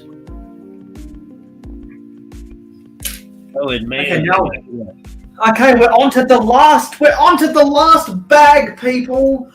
Oh, thank God. We're on the home. We're on third base heading home. What's Mayo gonna Let's do for the go. last? What are you gonna do for the last 3 hours though? When you finish building that? I'm gonna build the Friends street food market Oh, okay. because I knew that I would get this set finished before the 8-hour mark. So looks like I'm gonna give myself more time to build the Friends street food market than what I anticipated. So I'm gonna raffle some bags. Nice. Well, that's about my time, Mayo. I gotta go grab something to eat and head to bed if I want to get up at a decent time and catch some of the early morning peeps. Yeah. Or I should say late night peeps for you. Ozzy Zoo's doing Black Falcon building now. Nice. Yeah. Yeah. I Yeah, can't 'cause help it's, it, man. I love medieval stuff. Because it'll be after 10 p.m. for you now, won't it, Macro? Yeah, and I was up early working, so Yeah. I gotta Have a get good in night, that hay. sleep. That's right. But thanks for having me on. Much appreciated. Yeah. Nice chatting with you. You And I'll be too, there. Catch up And I'll soon. be Sooner than there. later, I hope. Yeah, I'll be there to watch you in your live stream in just under 24 hours. Awesome. Well, you Bye. guys have a great night. Happy building. Chat. Take care. See you later. Have fun. See you, sir. Peace. All right, I'm gonna go and rattle some bags now that Macro's gone. Okay.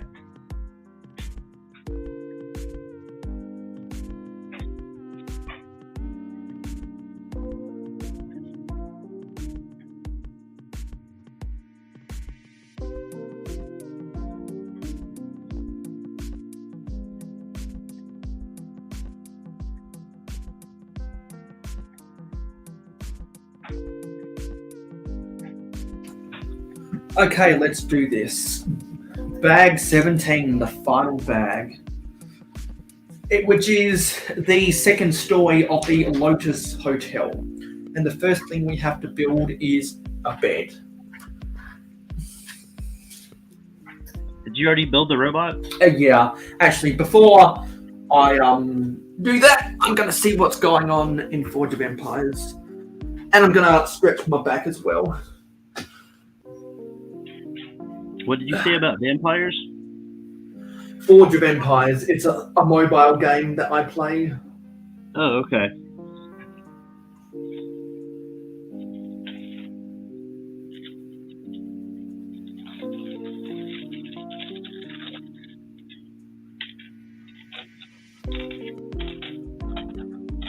Okay, looks like actually, hang on, what's this?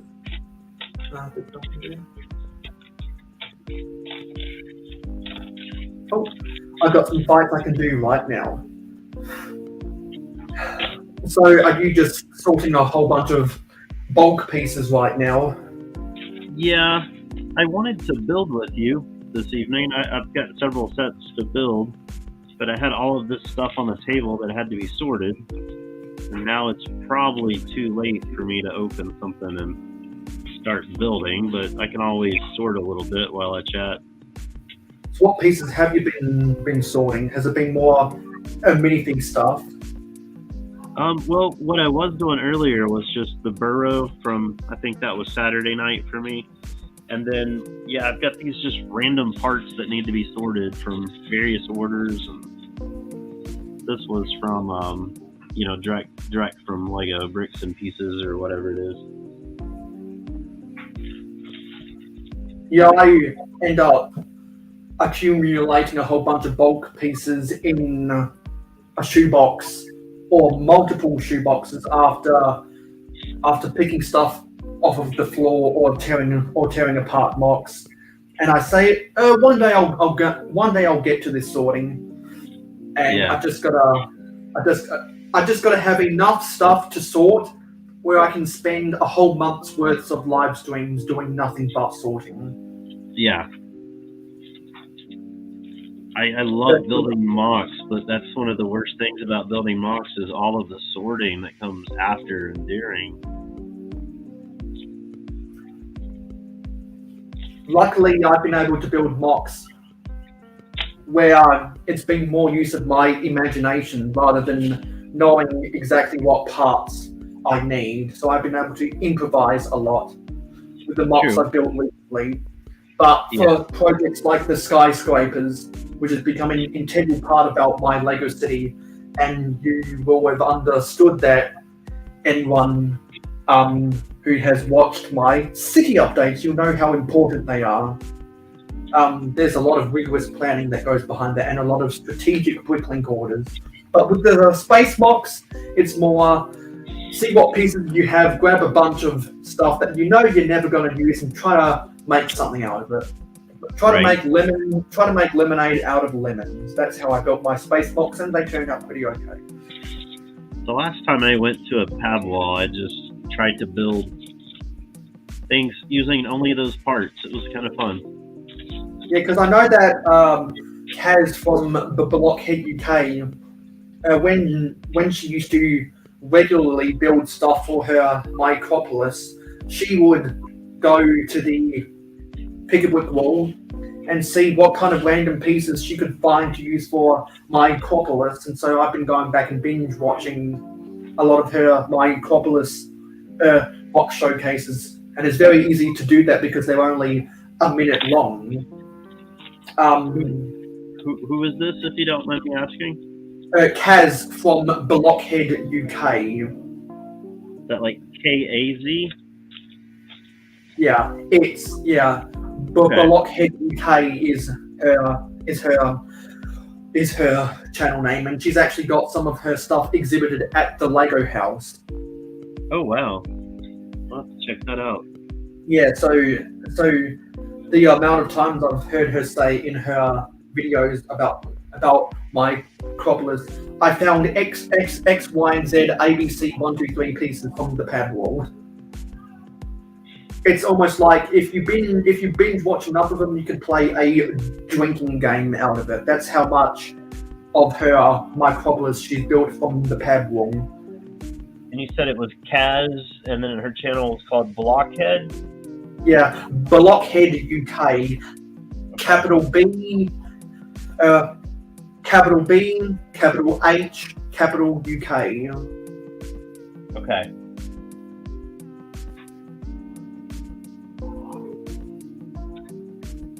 Yeah, there's a lot of interesting stuff on her channel that I'd recommend to anyone who builds mocks.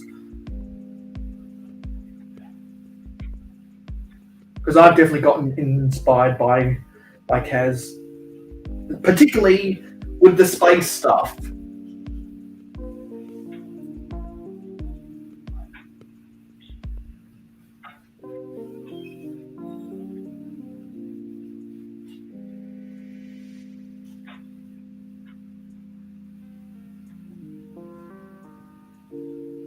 I see an Old Navy Hotel Classic Space Collection, 1979, Six Fig Habitats. Does that sound possibly like the right channel? Yeah. Okay, cool. I'm gonna subscribe and check that out later. Well, there's a one of my saved playlists is her playlist of all of her my Acropolis videos. So maybe a better way of finding those is to go to my YouTube channel and search for saved playlists on my channel. Okay. Because that's how I watch all of her videos, is by saving her videos, or by saving her playlists to my saved playlists.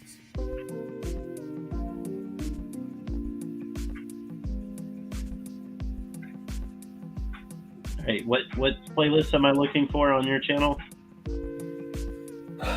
It's one of my saved playlists. It's at the bottom somewhere. Okay. I'd recommend for that playlist, start from the bottom and scroll up in my saved playlists. Okay. Because for those who don't know, saved playlists are playlists other people have made that you display in your playlist page. Okay. I think I found it.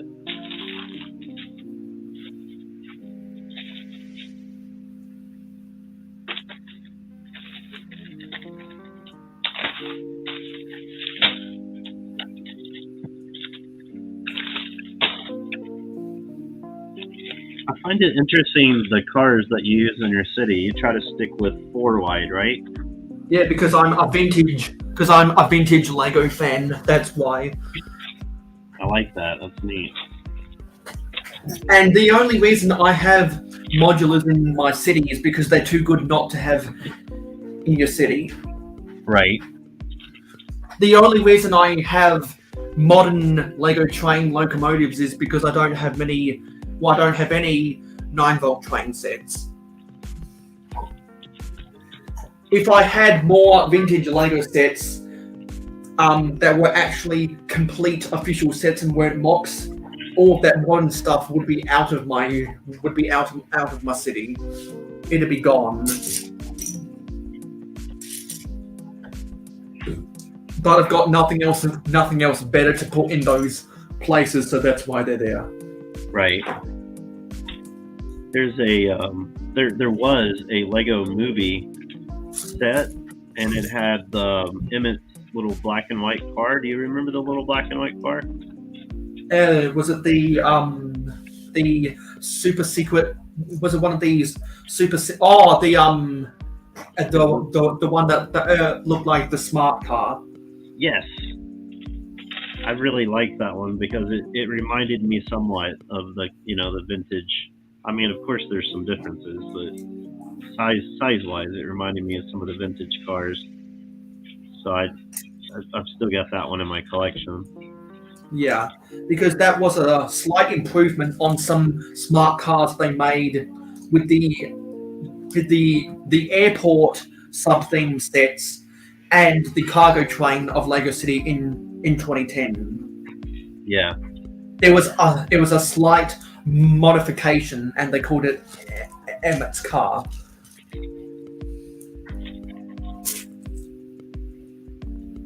And now when people think about that style, they think of Emmett's car, even though Emmett was not the first person to have that car. Right. But it's what pop culture remembers as. They don't really use the roof pieces for the vintage cars anymore, do they? The hinge? No, because they've got the new style that's more easier to take off with tiles. I have fond memories of those.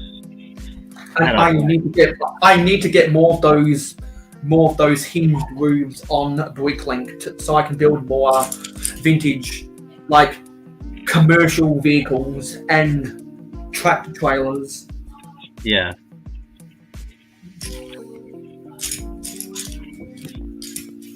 Light delivery vans, 3-axle lorries, and like 6-axle or 12-wheelers or whatever they'd be.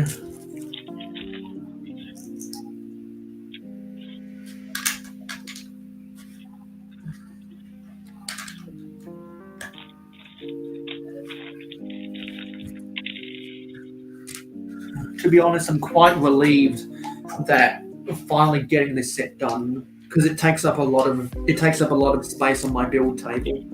Yeah, that's a big set. Because for those who don't know, I used to, before I got this before I borrowed this camping table from my parents, I used to build all my stuff on the floor. So I built a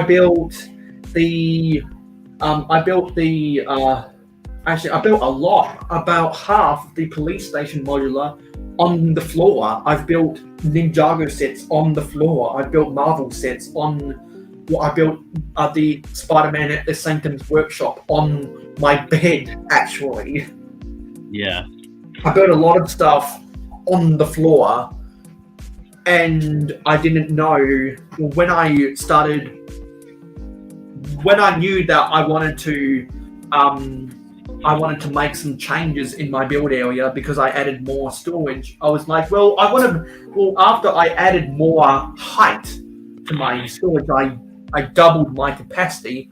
I knew if I was crouched down on the floor, it would be impossible for me to reach up. I can just barely reach the top row of my drawers from this desk chair, so that's why I knew I needed to get myself an actual table.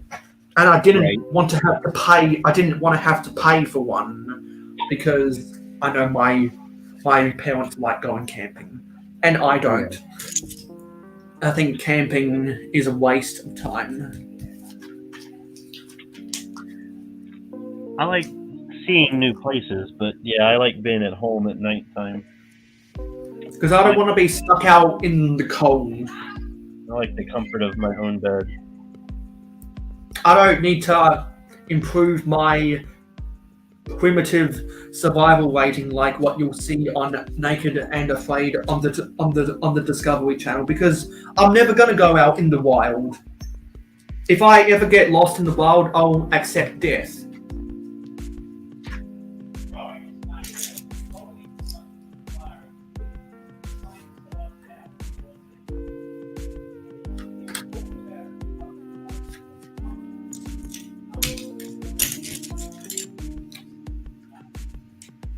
So I hope I haven't triggered anyone that does like to go camping.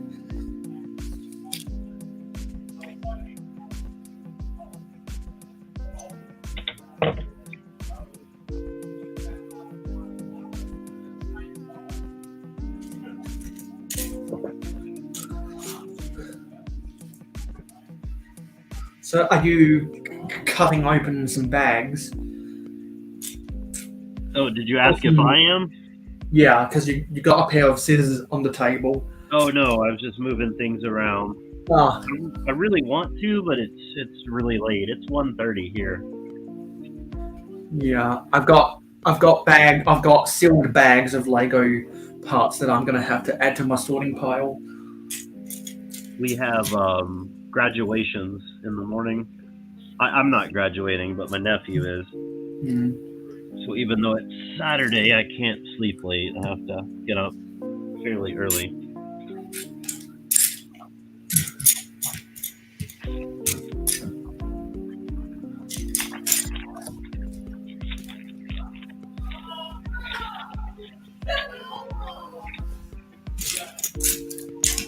Where is this piece?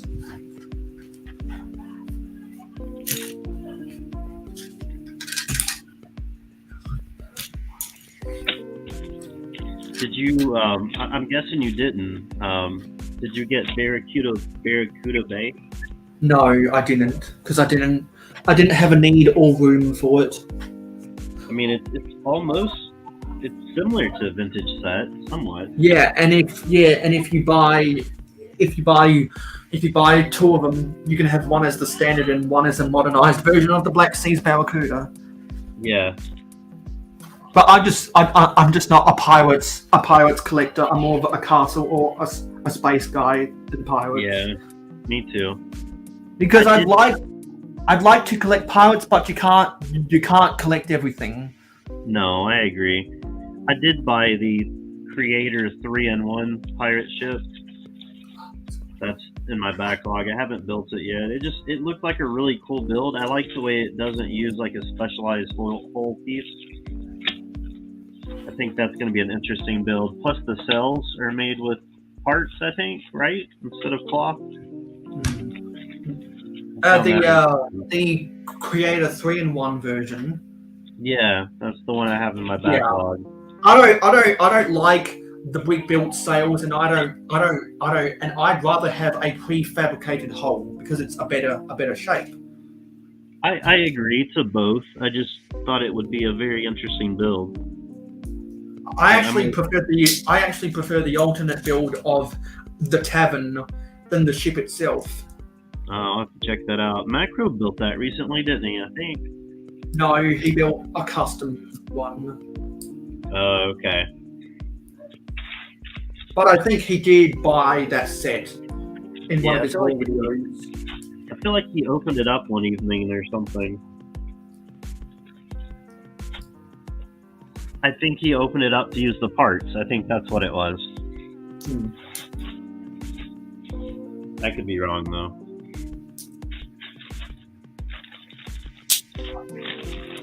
God, inserting these windows can be a nightmare. Are those the big windows? No, they're the 2x2 that you put inside of these inside of these 3x3 by 2 curved frames. Did you say they're curved? Yeah, they're curved. So that's fairly new, right? See what piece I'm talking about? Okay, yeah. Yeah, okay, that's the one I thought. I don't have any of those. Sorry, my family don't give a shit!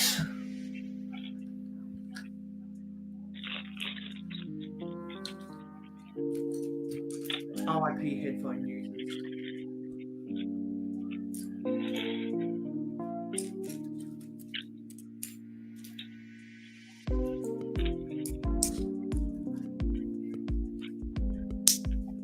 I just can't get into the Pirates theme.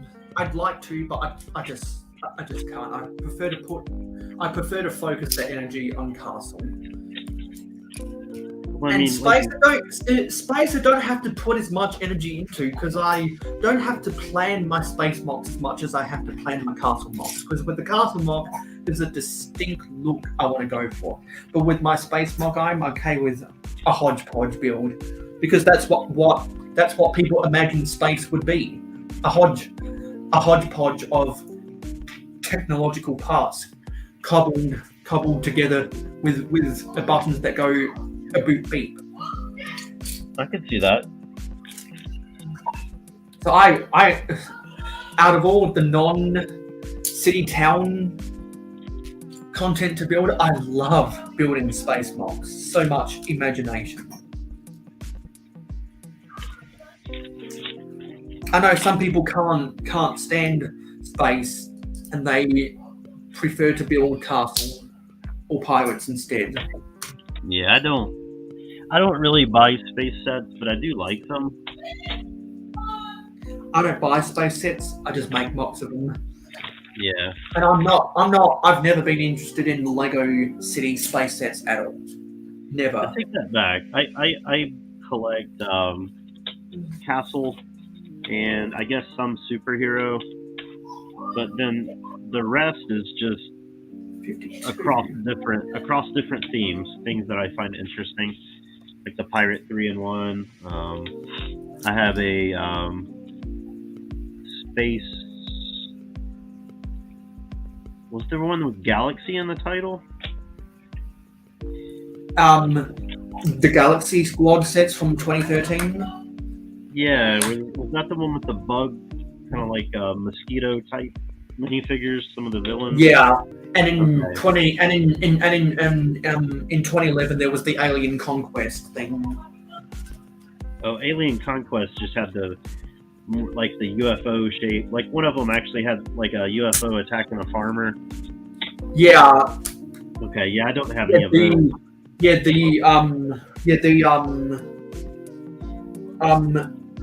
The Alien Conquest thing was the one that had the lime green aliens with the trans pink with the trans pink brains or whatever. Okay. I do have a few of those minifigures, but I don't have any of the full sets. But the Galaxy, did you say Galaxy Squad? That was 2013, and Yeah. Alien Conquest was 2011. Mars yeah. Mission was from 2008, or was from 2007 to 2009, just like in the same years of the Fantasy Castle era. Okay. Yeah, I have one or two of the Galaxy ones from 2013, I guess you said that was. Yeah, because I just never really liked the clunkiness of the Galaxy Squad sets. I much preferred the flying saucers from Alien Conquest, and I don't mind the big hunking ships from Mars Mission, but I do understand why people don't like them. Right.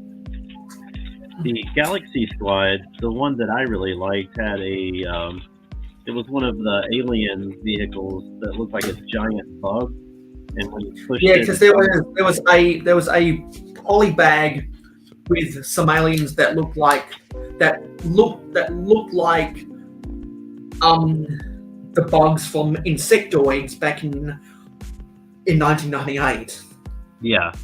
Well, this one had a vehicle. Its legs moved like it was an insect, and I just thought that was incredibly cool.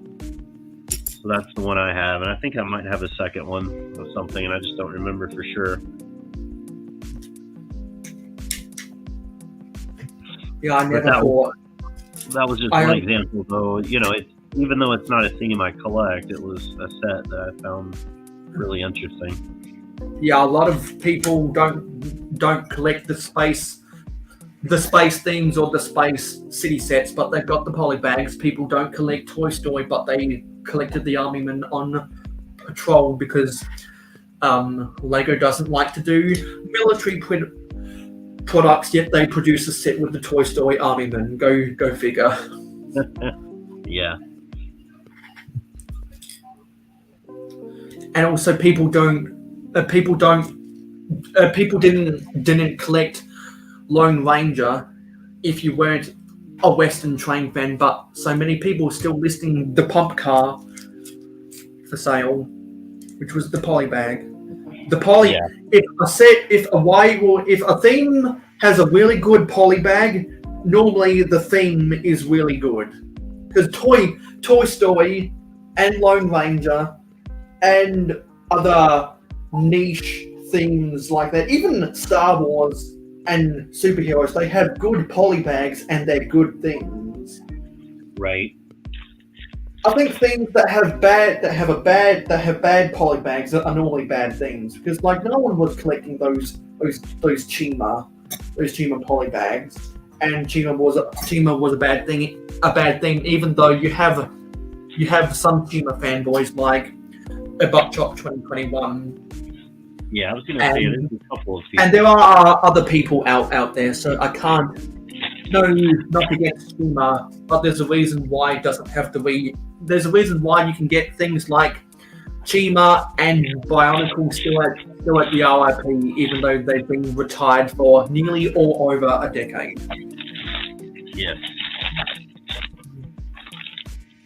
And I still remember when Lego was trying to force Ninjago out and wrong with the punches on Chima, and that was a colossal mistake, and the fans stopped that before it even happened.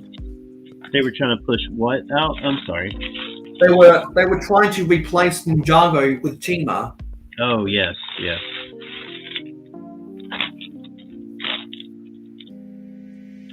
Chima had some good parts and interesting ideas, but yeah, they came out with a lot of. My favorite thing about Chima is that they came out with a lot of really interesting pieces in the olive green color.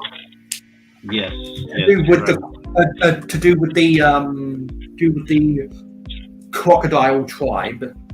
yes. The crocodile tribe was by far my favorite of the minifigs from Chima because of all the olive green that came with it. Right. And the second year of Chima, I don't think it's an accident that the modular for that year, Parisian Restaurant, had a lot of olive green in it. I think 2013, 2014, Lego was really trying to maximize their parts inventory that were colored in olive green. Yeah, I think you're right about that. So we've got the locust on top of the hotel now. My favorite minifigure from Chima was the fox. I think it was Ferdy, maybe. Yeah, there was the fox tribe, and there was the eagle tribe. I think there was a wolf tribe as well.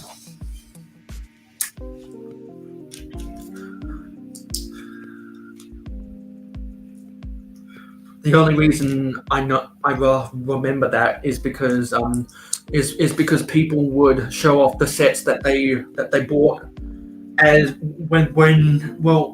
would do haul videos, and they would get free Chima sets if you spent X amount of dollars, and Brigzar really capitalized on that, and there was a lot of other people who did the same.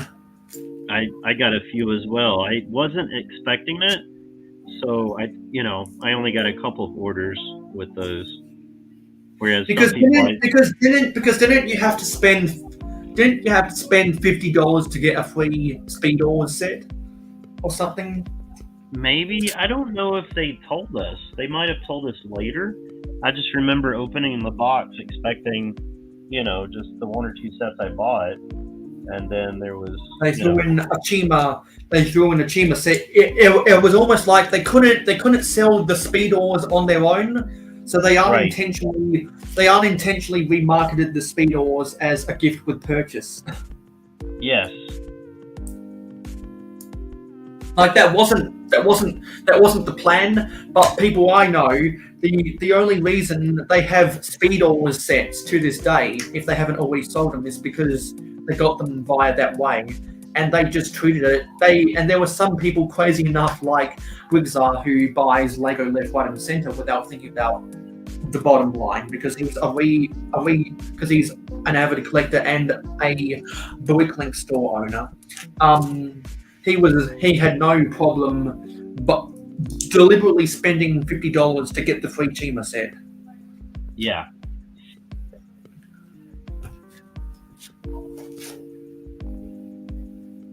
I really like some of the things that he has on the background, the shelf behind him. Yeah. Like there's, it looks like it's Tony the Tiger build.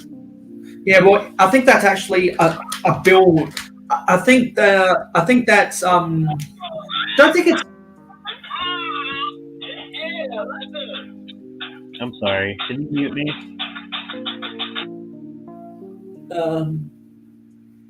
I think it's gone now.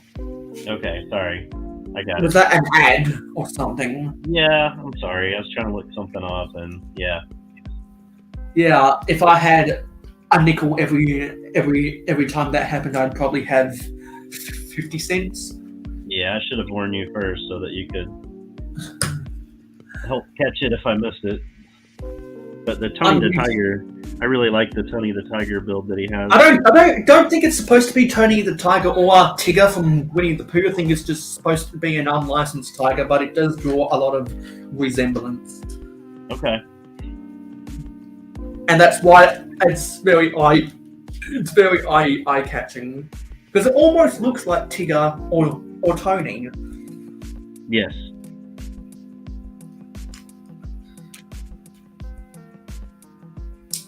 I like that we get one of these flame pieces that has kind of some jagged curved edges. That's nice.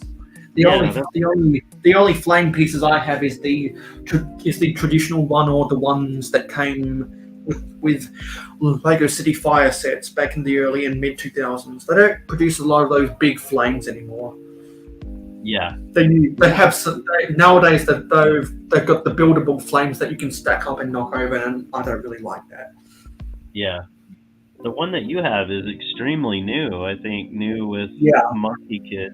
I don't have any of those. I wouldn't be surprised if it was new to Monkey Kid or Ninjago. Okay. So now we've got to build a little chandelier or something at the front, and that looks like that'll be the last build, the last mini build of the total build, and then you'll probably want to go to bed. Yeah, I'm almost done. I'll stay on just a little longer. Yeah, so while I'm putting this together, maybe you want to start saying your goodbyes. We have people in the chat right now. No, but I know that we always get a couple of people watching back on the replay. People that comment replay gang or rewatch gang. Right. Yeah, I'm gonna finish sorting what I have right here, and then I'll pack it up for the night.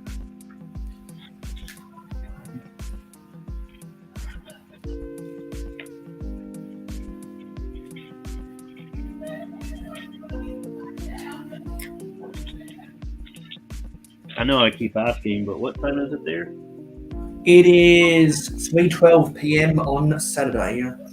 Okay. So you have the whole day ahead of you.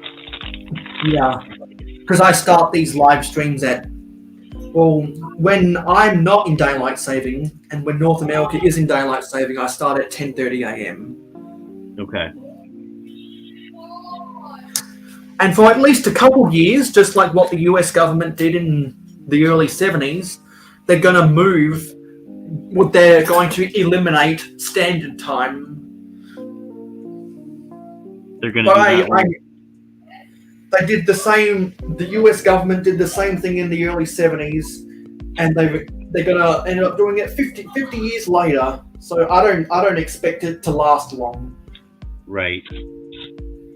Because Congress voted on it, it got approved, but I think much like what happened in the early 70s, the US is going to be 1 hour ahead of where they should be for maybe I wouldn't even give it 5 years before they revert back to Eastern Standard Time. Well, no, sorry, before they revert back to Standard Time in winter. Right. Because the proponents of staying in daylight saving talk about the benefits to the economy, and then other people then proponents of keeping standard time say, well, you know, we don't want people having to wake up and go to school or work when it's not even, when the sun isn't even shining.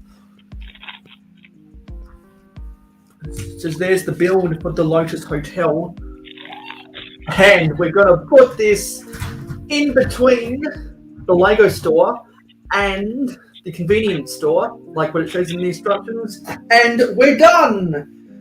Oh, thank God, that feels so good! We've finally finished this set.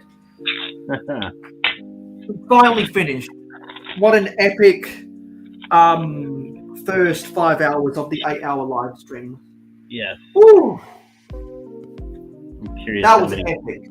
That was absolutely epic. So now I can put this big hunking instructions in my instruction drawer, out of sight, out of mind. And while I'm doing that, I'll rotate the build and raise up the camera so that the one person who is lurking out there, because there is someone lurking out there, they probably fallen asleep with the live stream playing. That's a beautiful set. But there it is. There's the Monkey Kid City of Lanterns, all complete. And now that I've built it, now I can make some modifications to it to make it better fit in my city.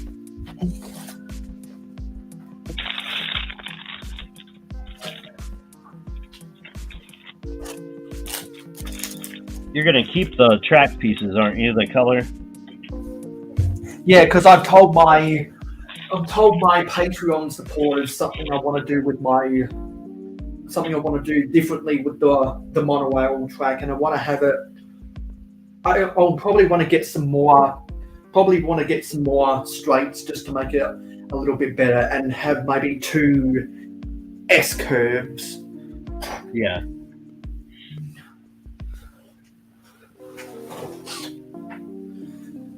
So there it is. Going to do a lot of heavy modifications to make this work in my city. But I want to. I always like to buy a big set I know I can put in my city, build it by the instructions first for live stream content, and then make modifications to it later. Right. No, the more I look at it, the more I want it.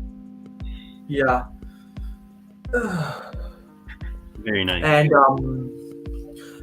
I'm guessing that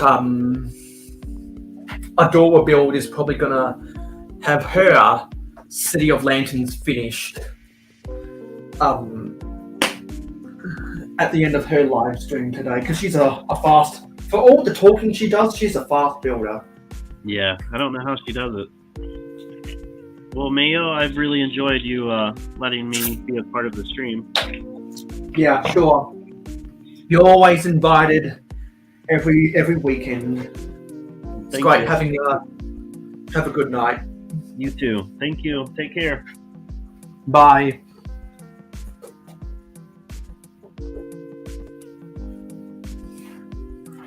So there is the City of Lanterns.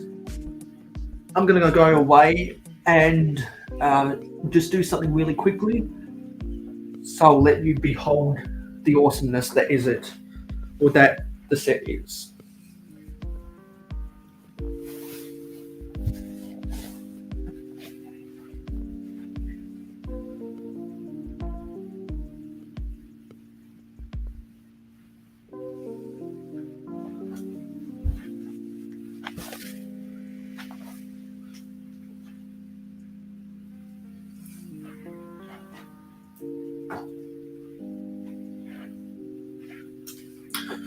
First, I'm going to take a photo on Instagram. For Instagram, This is the back side.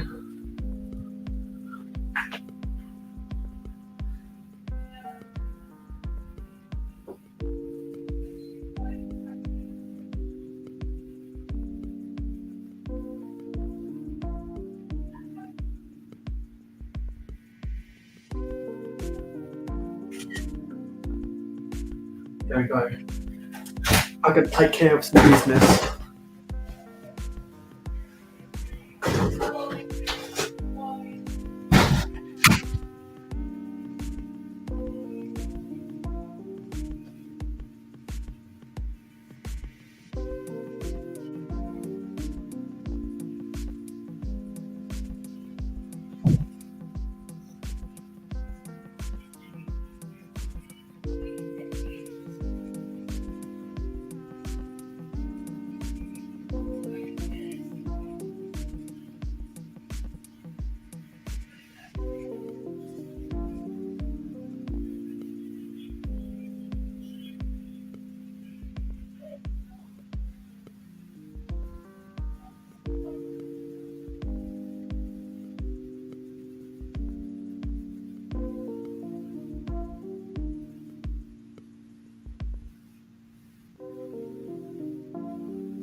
Okay, we're back.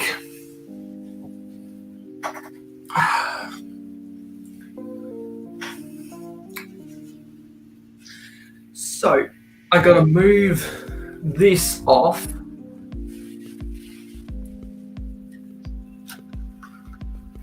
Move this off the table.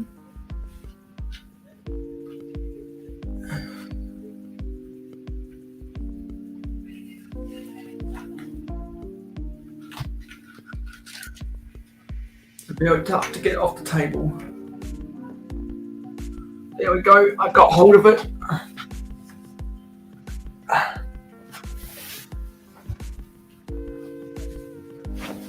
Gonna put it off to another space for now until I'm ready to put it in a more permanent location.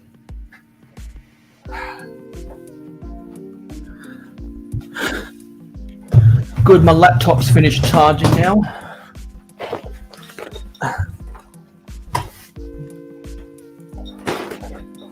Now let's crack open the Lego Friends street food market.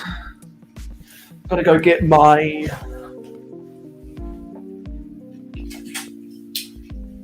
Stanley knife.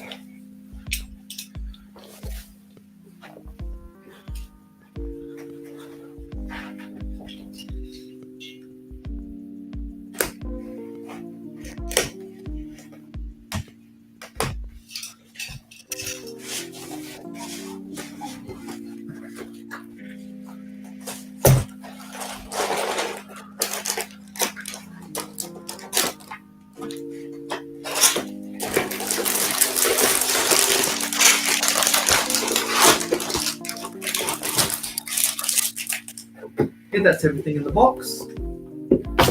So let's crack open the bags for the set.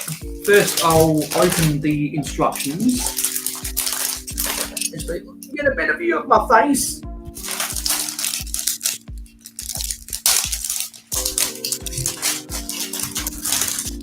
And we do have some stickers.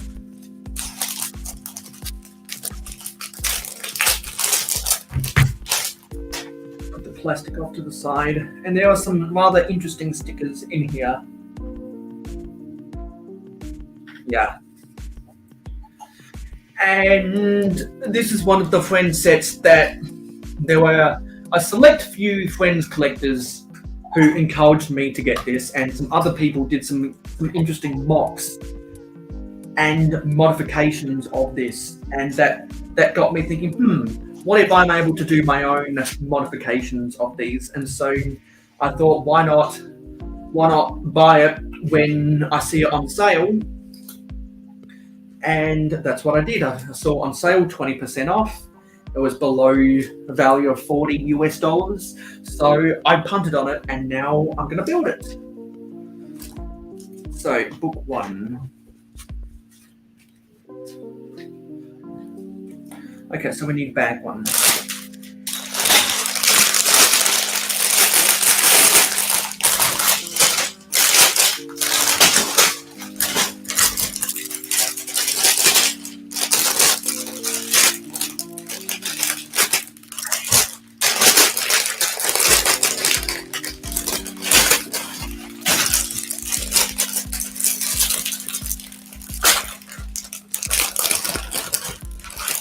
Now let's angle this camera down so we can see the dump.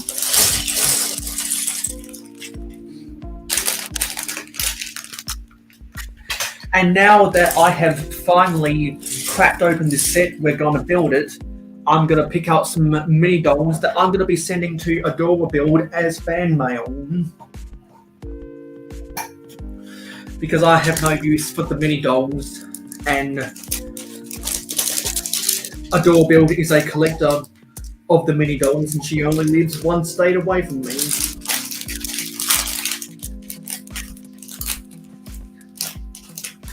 And I don't anticipate buying any other friend sets for a little while until something good gets released that I think I can put into my Lego city. So I'm gonna take the hair pieces off and the hat pieces off after the build is complete, after I've taken a photo for Instagram, and I am going to try find the other mini dolls in my collection that I've gotten from friend sets in the past. And I'm gonna put them in a package, and I'm gonna send them to Adora Build plus 10 of the 110 old style Olivia's hair pieces I bought on Wicklink a while ago. And if you have been keeping up with the Mayo Hosko live streams, you will remember when I did a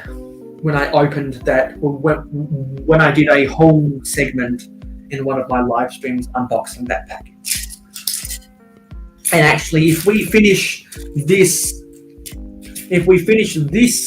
set within the next 3 hours and 2 minutes, I've got another parts order from Lego that I'll unbox, because I believe I've got more pieces for my hashtag Black Falcon Army in there. And if they are the right pieces, then I'll and if we do have enough time after this live stream, I'll have to go into the description and put the hashtag Black Falcon Army as one of the tags.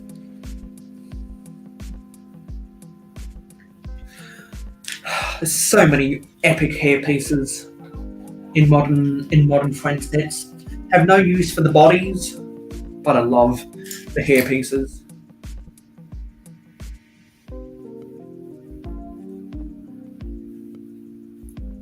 That's not the right one.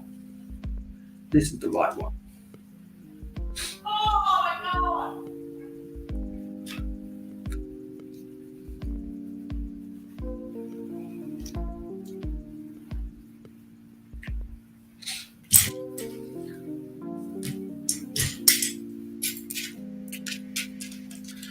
And unless we get another person in the panel, or we get more people in the chat, of which there's only someone lurking and they've probably left the stream running in the background and they're probably asleep by now.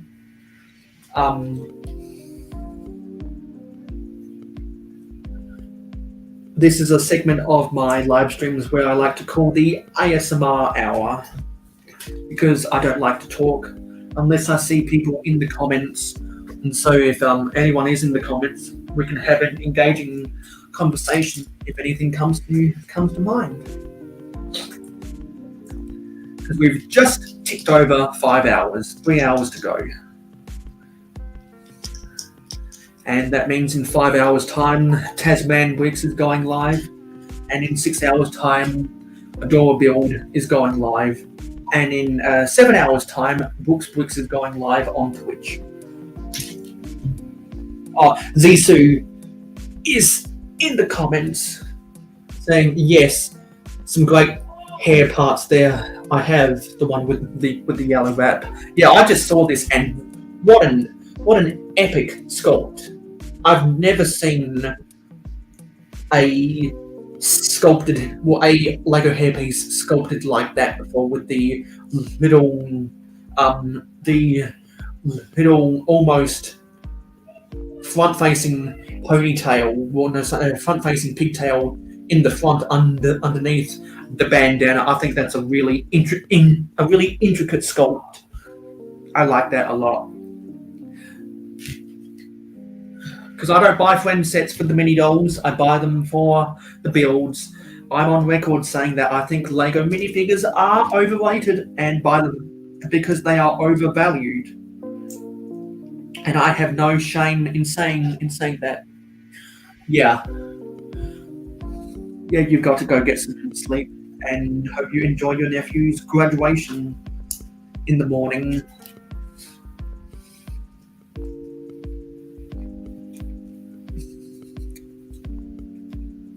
So if anyone out there is still watching, and let your name be known, I'll say hello to you. And if you're a bot, then you're not much use to me. But if you did go to sleep and leave the program running, thank you for the watch time hours. I'm building a cactus right now. Got some interesting wildflowers on the cactus leaf. Not leaves. What are they? I can't remember. Alright, there's Kevin Creamer. Hey Kevin, you have an invitation via the live stream gang if you'd like to come on to the panel. Yes, the great thing about the mini dolls hair pieces is that they work, is that they have the same anti-stud connection as regular minifig hair pieces. So that's why I've said to Adore Build. Now, when I send you my mini dolls, I don't need, but I know that you'll appreciate. They're going to be bold, so I'll just throw in some old style Olivia's hair pieces, and you do what you want.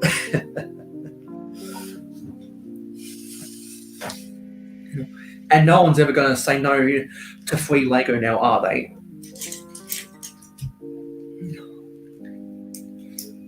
If you don't have to pay for shipping, that is. And it's worth me paying the couple bucks for shipping to get my pieces to Ruth, because she'll be able to enjoy them more than what I will.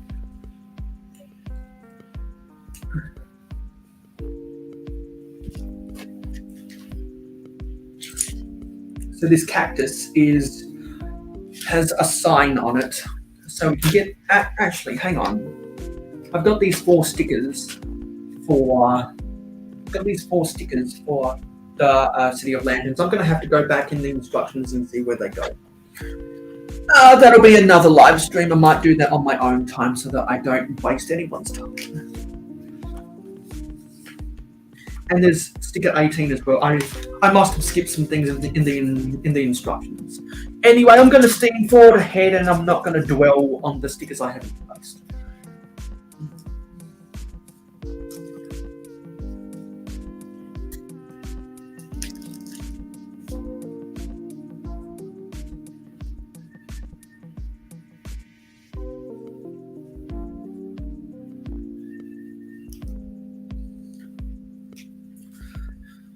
Okay. So the second build is an outdoor picnic area so that people can go and enjoy the food that they've purchased from the market stalls.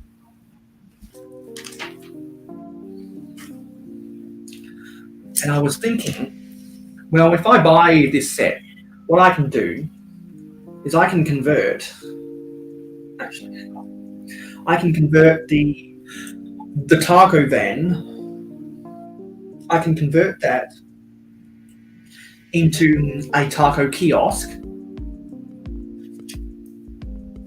and the other builds are already kiosks, and I can change them around, swap some of the colors, some of the more brighter Friends colors with the more dull vintage Lego colors. So, for example, swapping pink for red, swapping the medium azure for blue, and swapping the bright light yellow swapping the bright light orange for yellow, and very simple color swaps makes a Friends set look like a vintage set that just has modern parts tacked onto it, and that's the aesthetic I like to go with. How can I make a build comprised of modern specialized pieces look vintage? That's a challenge I always like to set for myself.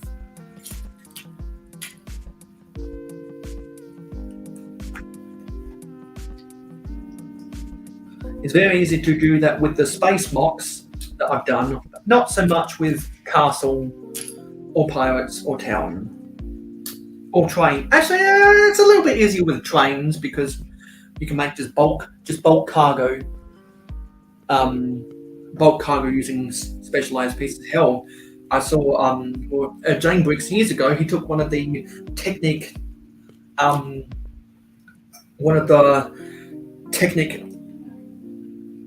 V8 motor piston pumps, and he made that just a piece of cargo on one of his flatbeds, and that was really cool.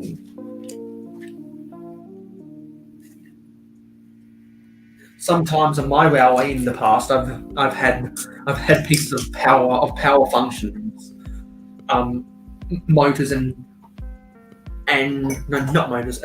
battery boxes and IR receivers, just as cargo waiting to be built, waiting to be taken to the theoretical workshop, aka my build table, to become a new train. I'd like to use this is a SpongeBob meme, my imagination. Squidward. We don't know. Squidward. We don't need television when we've got imagination. If anyone remembers that SpongeBob episode, you get a digital cookie. As in, I'll post up a cookie emoji in the chat.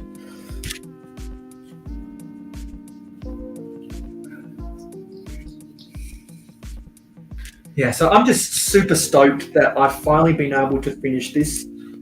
It's taken, if it's the 28th of May today, and I started building it on my birthday, which was the 30th of April, it's taken 29 days to build.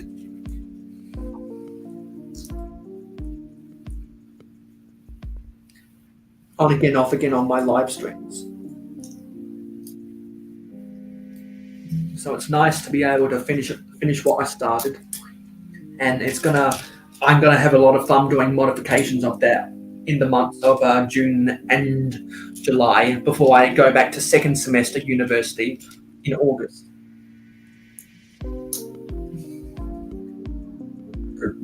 Oh, excuse me.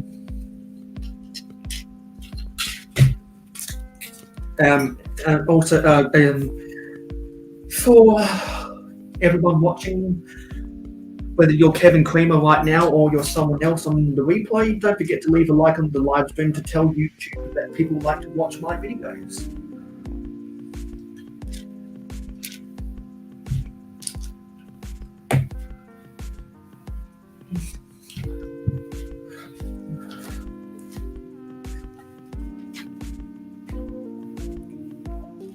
And I think that's a new colour for me for the 2x2 round jumpers in a magenta. I think that's a new color for me.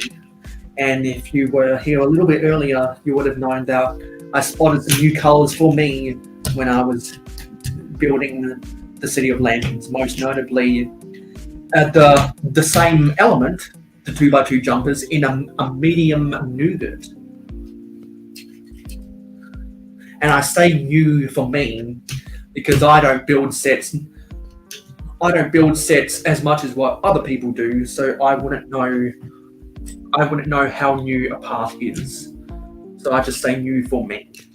And also, I don't collect everything, so I don't know, well, this part came in a Marvel or Star Wars or an Ideas or a blah blah blah polybag, whatnot.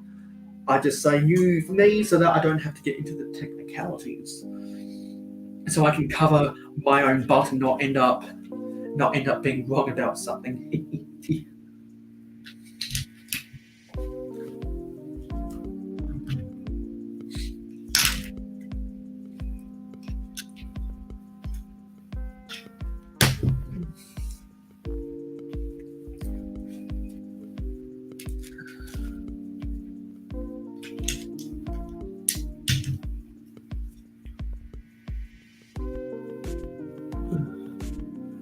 Kevin's going to try and send Macro some free Lego because looks like he said Macro sent him some video figs.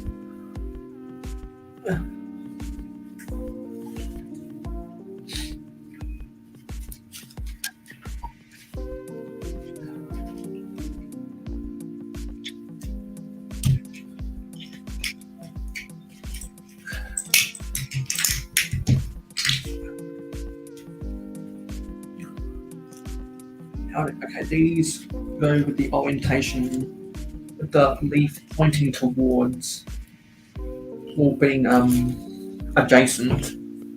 No, sorry, not adjacent. Parallel with the benches. Now I've got to get some flowers in here.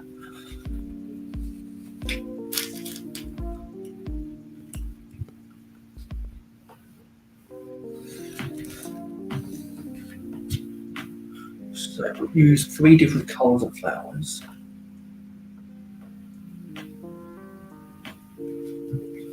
Actually, this goes on a specific way.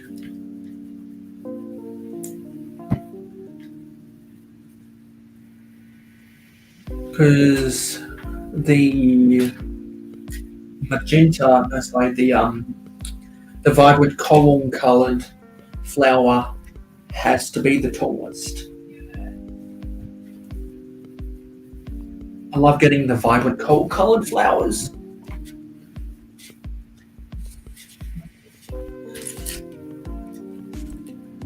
I'm not a sucker for the vibrant coral colour like what I am with sand green, but I really appreciate the vibrancy of this coral colour. And I know that I don't say words really well because this is my jawline. It's rather weak. And so if there's a synonym to something, or if there's a synonym to a word that has an R in it, normally I use the synonym instead so that I don't get tripped up.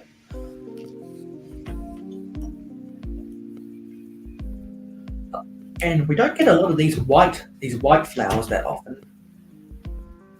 It's nice to get those white flowers. Okay. Now these lamp posts that I believe hold up some string lights. Actually, no, they're not string lights. They're some signage.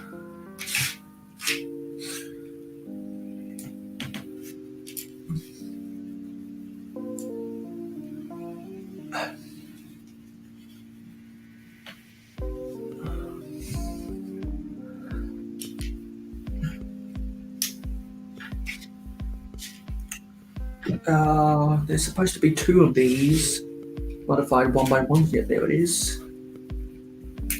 Dusty's back. Not sure the context about am I winning, but I have finished the City of Lanterns, and now I'm working on the Friends Street Food Market. What set number is it? It's set 41701. And we are ahead of schedule because I thought it would take me 6 hours today to finish building bags 11 to 17, but it only took me 5 hours, so I bought myself some more time in this live stream. Because from the looks of this, it'll only take me 2 hours to build this set, which means at the end I can do my whole video from lego.com or shop.lego.com, which I believe is pieces to add more stuff to my hashtag Black Falcon's Army or hashtag Black Falcon Army.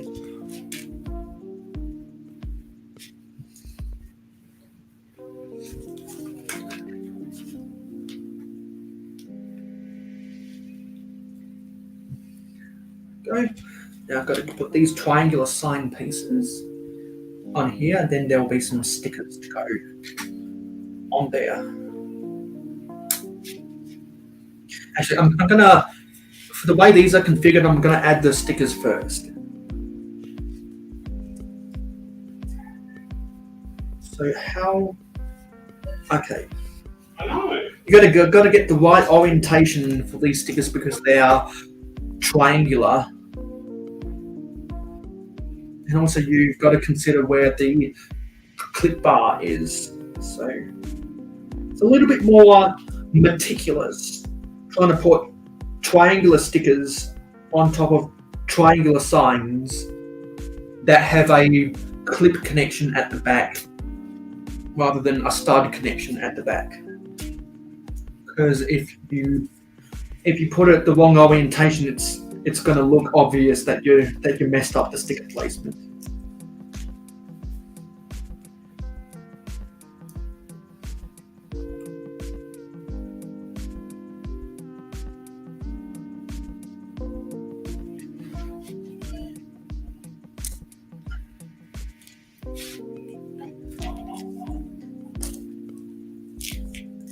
Okay. So that has to go like that. That has to go like that. Okay, there are the stickers. And then there are some lights to put in between the signs.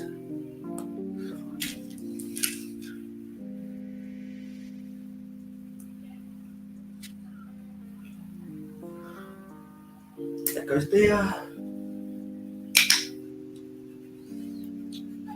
And that goes there. Now we've got to build some of the food items. So looks like there's a bowl. There's a bowl of some of a particular Mexican-inspired dish. I'm not going to assume what the dish's name is because I don't have enough knowledge about Mexican cuisine, although I do like myself a good taco or an enchilada. Probably more so enchiladas than tacos. I've never had a quesadilla or a burrito.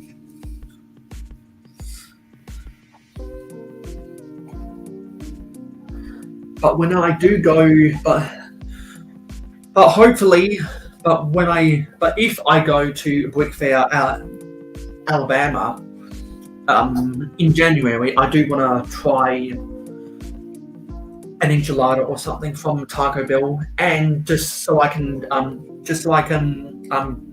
or order some nachos from Taco Bell. That might be something up my alley.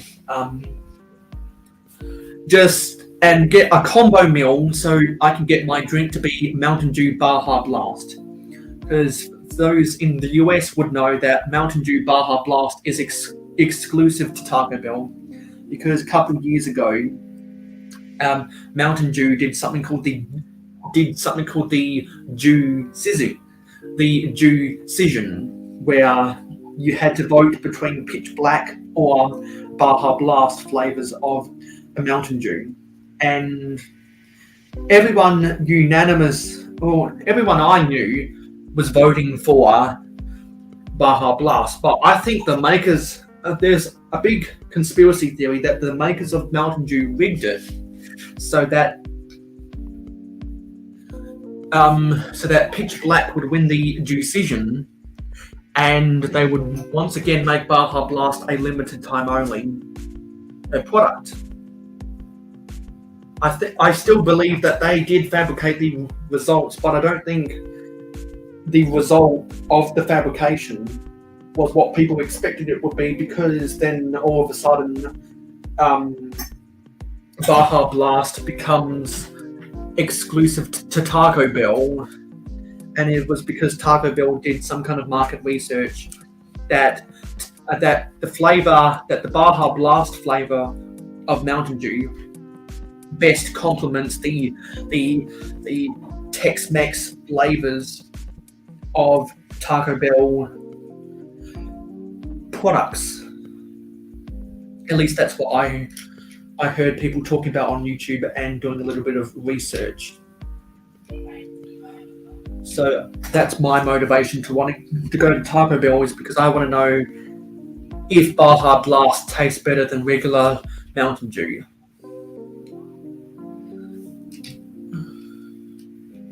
I didn't know about Baja Blast when I went to Hawaii back in 2016.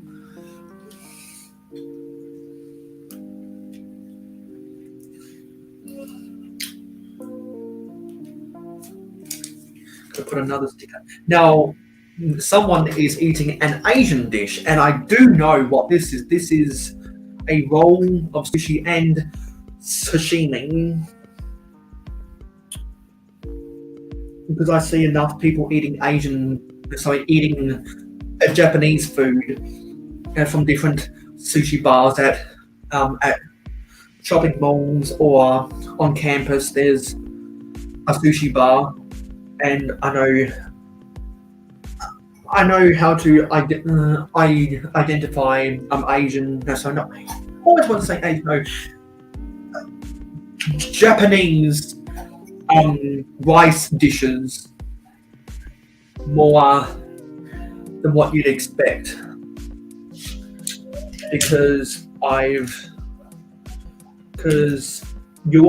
always hear about Asian culture in the media, and it's been exported around the world tenfold, and that's why I want to go I want to go to Tokyo to go to the Takao Tomika play whale store and get some more gashapon capsule eggs, which are Thomas the Tank Engine products exclusive to East Asia. And if you are subscribed to Mayo Hosko's TWR and TTTE, which you can find a link to that on the About page of my YouTube channel, you know that I've done some videos with my gashapon collection, of which majority I bought on eBay. And I think they give you extra heads for the mini dolls so that you can get alternate expressions. Because with the mini dolls, because they have a neckline on their chin. No, sorry, the jawline on their chin. You can't put reversible. You can't have mini dolls that have reversible heads for different facial expressions. So if Lego wants to do that, they've got to give you extra heads with an alternative expression. Now on to book 2.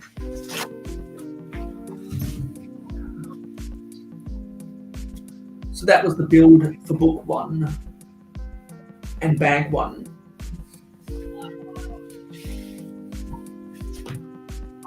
So for this one, looks like we're building the Targo van, so we need bags 2 and 3.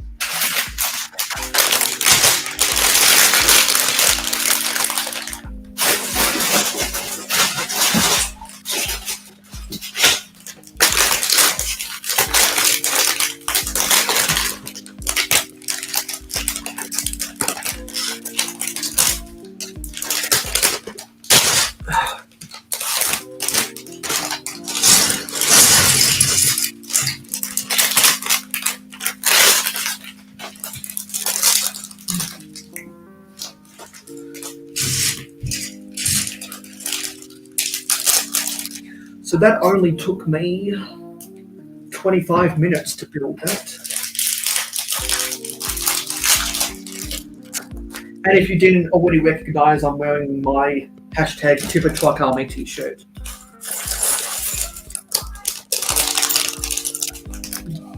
And when Macro Bricks was on the panel before he went to bed, he had a jacket with the Mayo Hosko logo on it that he got printed up at his that he ordered from Vistaprint. And I told him on one of my live streams, hey, if you're able to get a second one printed, I'll order a t-shirt and one of those jackets and one of those jumpers in the same order.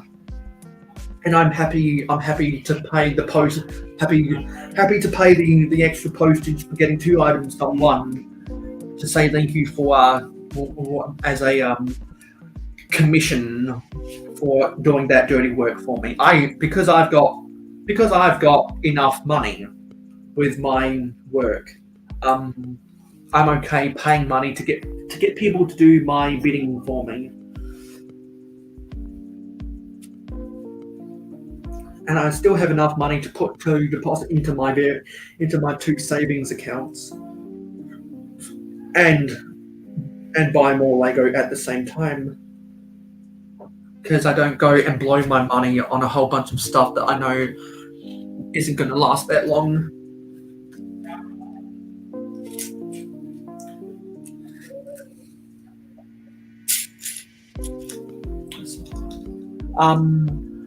I think Mark is probably sleeping right now because he left.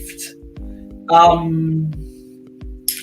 think he left a little over an hour ago now. He left before I started building bag 17 of the City of Lanterns, and then Zissou went to bed, and so then Zissou went to bed after I finished building it, and so now I'm alone with my thoughts to talk to the viewers out there, like you, Dusty, while I'm putting together the Friends Street food market. I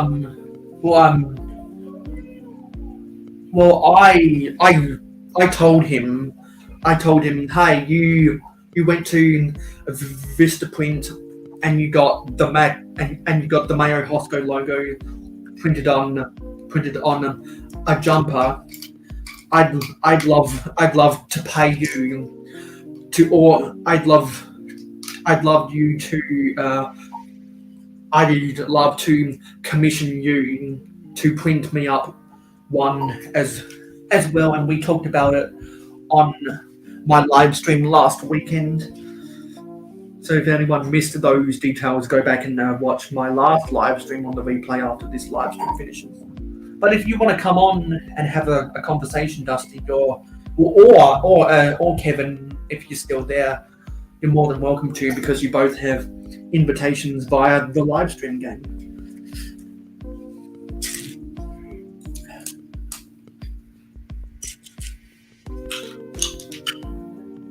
I really don't like these apps. I really don't like these fenders.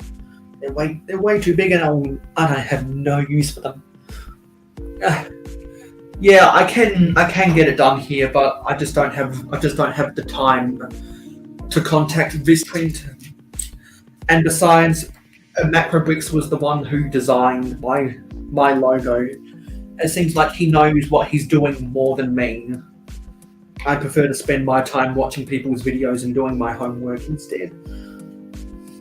And actually, I'd prefer to commission people to print up t-shirts and jumpers for me, because I'd rather, so I can use that time to go and build a mock and make more progress, or go and edit a video while listening to a podcast in the background.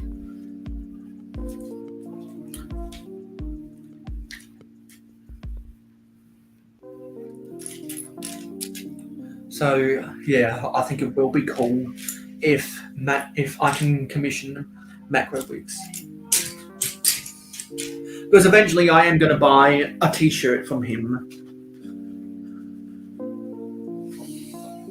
I just gotta figure out how to use the merchandise store that he goes with, because it's a little bit different than Teespring, and also I haven't made my decision about what color I want yet, whether I want the black or the white. I'm still contemplating which decision I make, which one will look best for me. I'm starting to lean towards white rather than black. So just imagine the Mayo Hosko logo that Macrobricks designed for me. Picture it on a black background, and then picture it on a white background. I'll let people decide which one they think looks better, because I'd want to wear it on my live streams as a signature piece of clothing. Either wear that or my Tipper Truck Army t-shirt. There's a lot of little decisions in life that I'm contemplating all the time. Some are important, some are not so important.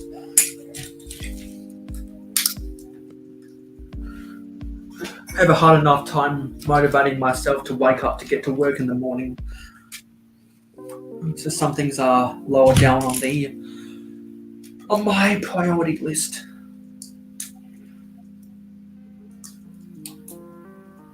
Building the front bumper now.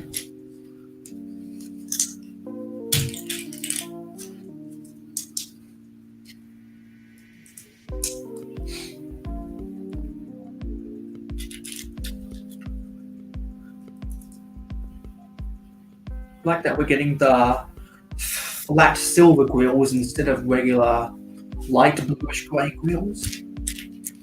It'd be cool if we got some gun metal grey grills, which has just a little bit more shininess than the flat silver colour.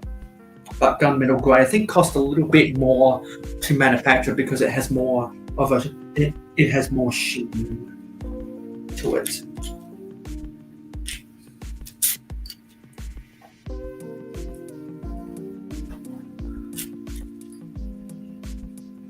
And after I finish this bumper, I'm going to go back and check on Forge of Empires, see if there's something I need to do. Because I remember there was something that I needed to check up on. So I hope I haven't missed out. I'm going to put this bumper on, and then I'll go and do that. But I'm going to finish building the bumper first. And there's a license plate sticker that I'm going to put on a 1x2 tile.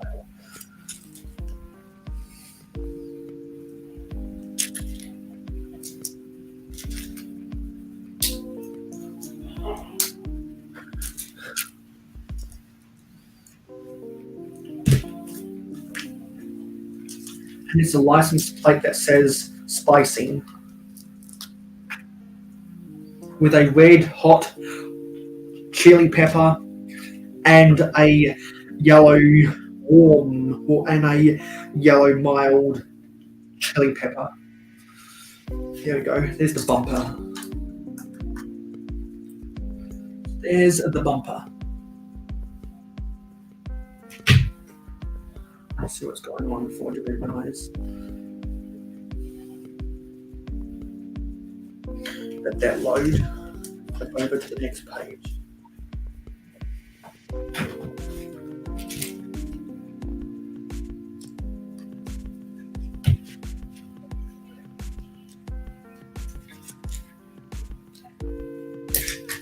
Stay on, bumper. Okay.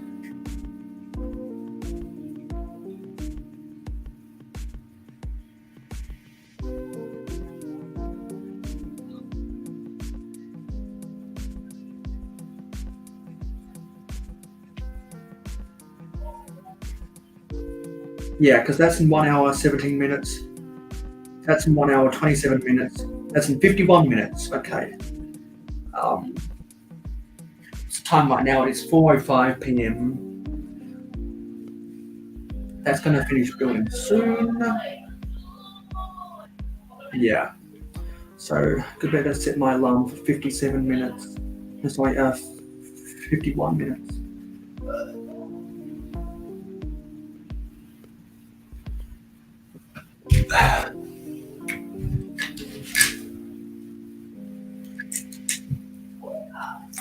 And when I was on Nicole, aka Lady Matt Wick's Instagram live stream last night, me and Matt Elder were talking about the different. Well, he was talking about how Lego's come out with so many bracket pieces since Speed Champions has come out since 2014, and I talked about curved slopes. And what I'm noticing is that in this set, there's already a lot of actually both this and the City of Lanterns. There's a buttload of different shaped brackets and curved slopes. So it kind of proves my point. And if y'all missed out on that conversation, I'm pretty sure Nicole keeps all of her Instagram lives public after they're not live anymore.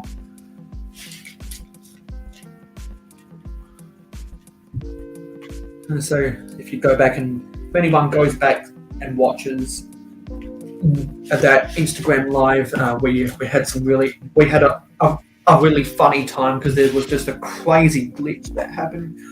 And one of these days, Alice, I'll create a script explaining what happened with that glitch, because to be honest, I don't even know how that happened.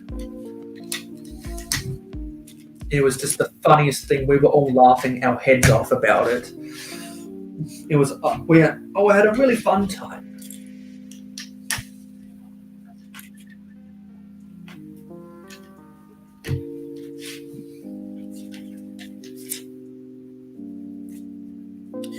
Now this calls for a left-hand drive steering wheel, but because I'm in Australia, we drive on the left. No, sorry, we drive on the right.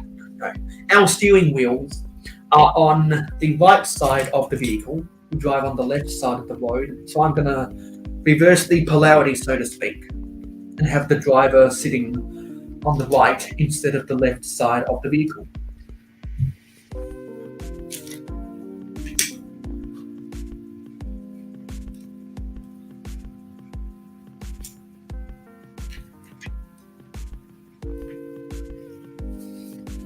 Going to have to work like a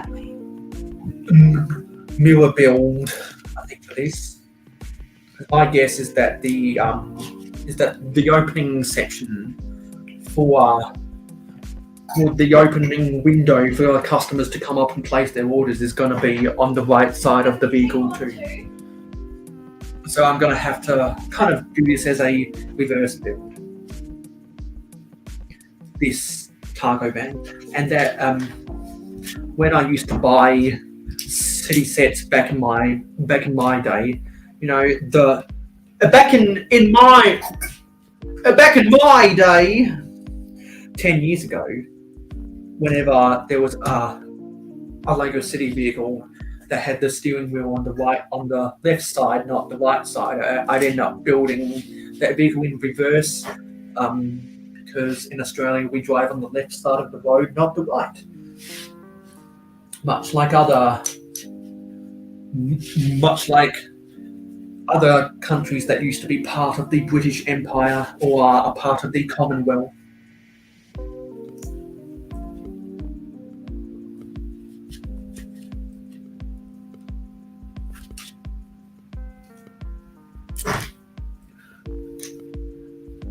And the most notable set that I can think of from my childhood where I had to do that was with the City Corner set that was initially released in 2009 but was re-released in 2013.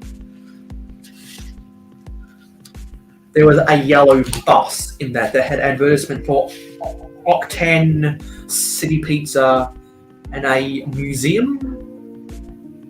No, it wasn't a museum. It just had no. I think it was just Octane and City Pizza. There was a red bus in the town square set that came out in 2013. Where that detail was, the museum advertisement.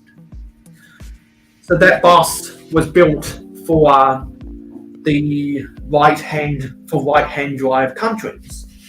And so I did a mirror build of that yellow bus, so I could have it driving on the left side of the road. And that's what I'm doing with this right now.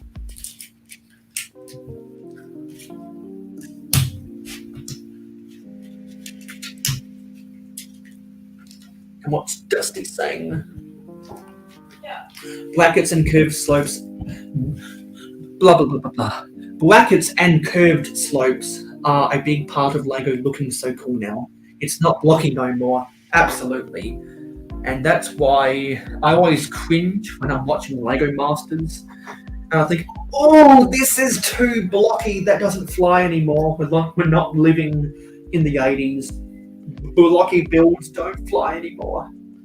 Or when they went really experimental with the Town Juniors stuff for City Centre and some of the other stuff they did in the late 90s, where they made things more simplified.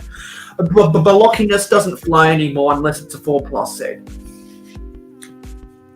So whenever I see people on LEGO Masters building something that looks too blocky, I always cringe.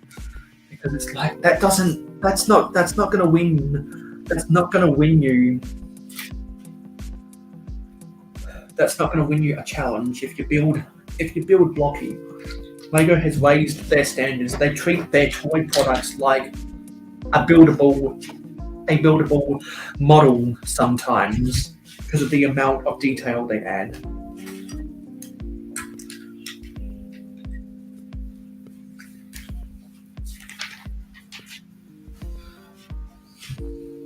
There's a lot of lime green bricks in this build.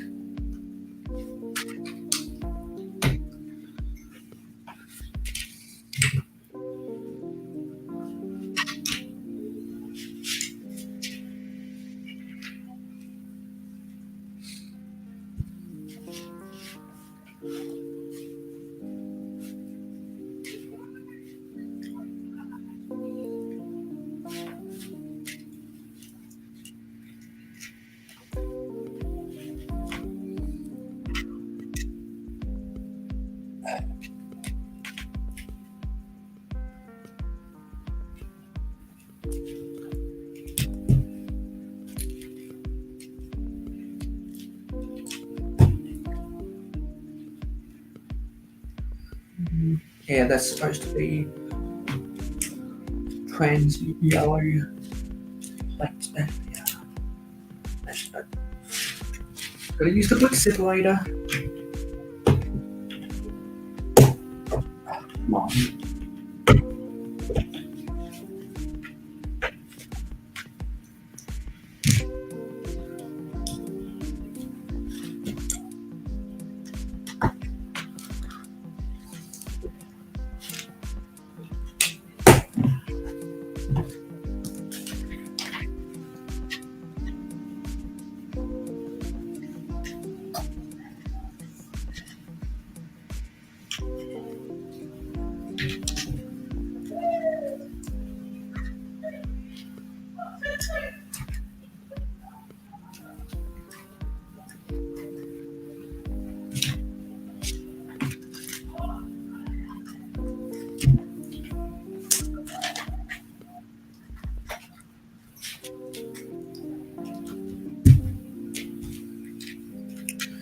And this is the biggest build of the set, is the Targo van.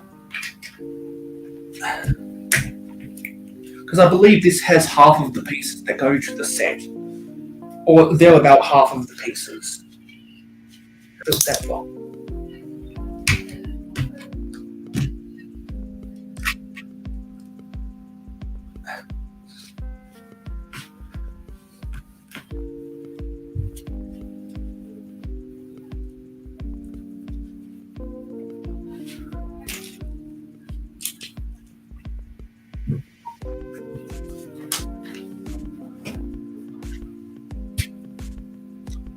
Yeah, so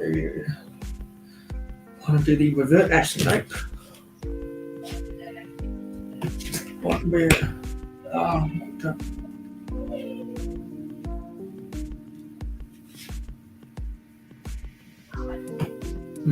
Hang on, let me look at the box.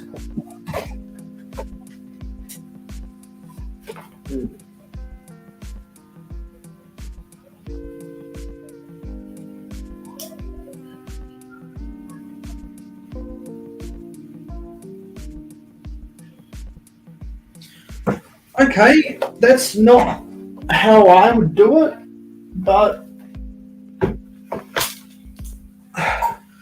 I'm going to commit to doing it as a mirror build.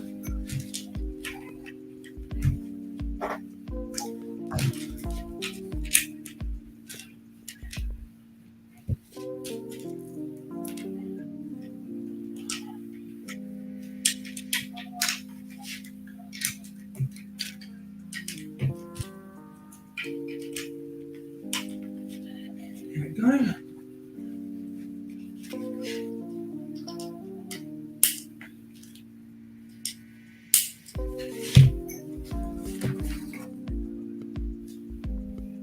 It's a black tile for the rear bumper.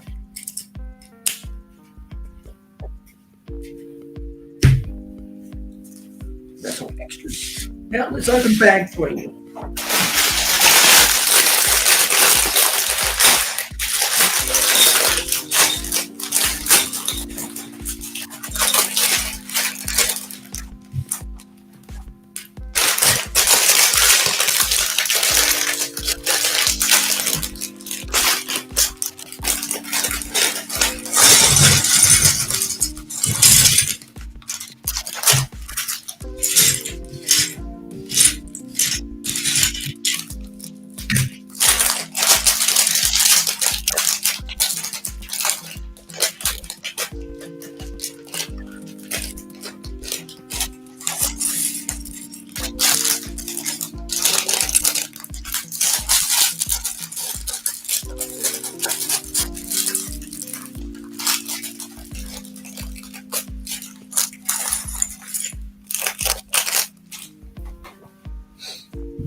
Okay, let's build back 3. Now that we've got the wheels and tires, I'm just going to put them on first instead of putting them on last, like what Lego normally does.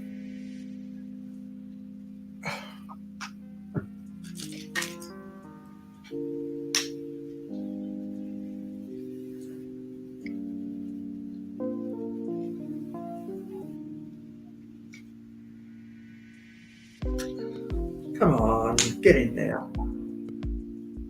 Come on.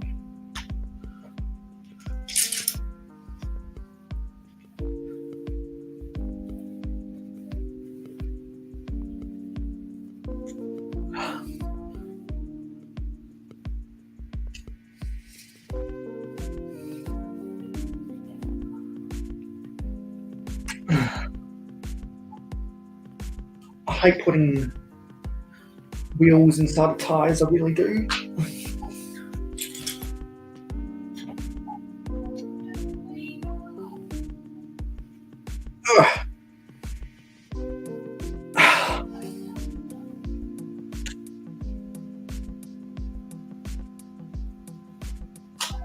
There we go. Just gonna fast forward through the instructions and see where they put the wheels on. I think it's a Technic pin connection they use.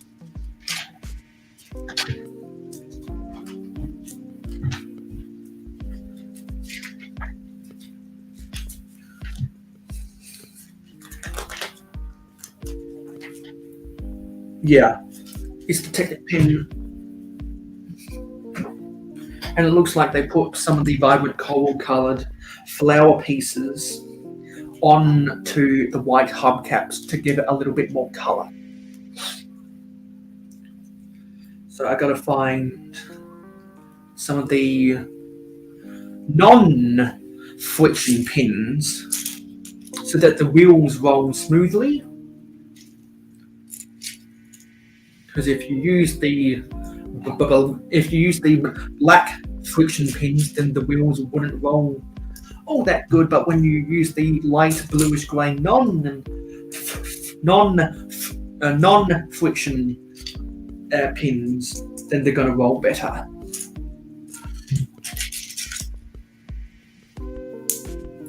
So let's put the wheels inside of the fenders.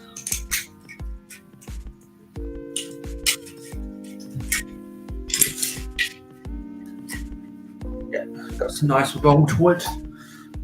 The tires are low profile, so it's not going to have a lot of suspension, a lot of bounciness, as what some of the city monster trucks have had in the past.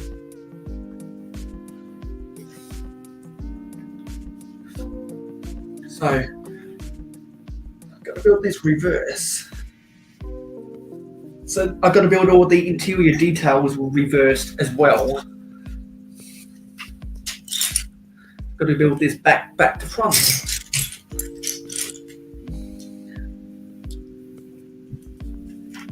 Which is always a little bit challenging, but that's what happens when you live in a country that drives on the left side of the road and you're building a set with a vehicle that's intended for the right side of the road instead.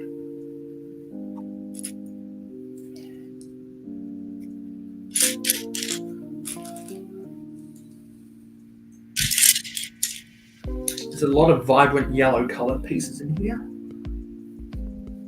There's some food that goes inside of the microwave.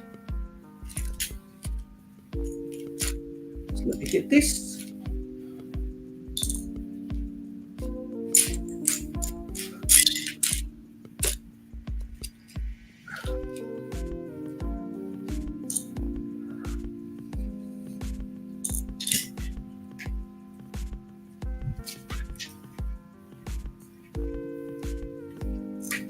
And that goes here.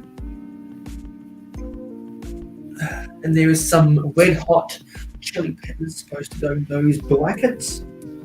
No, sorry, not in those brackets, in those clips.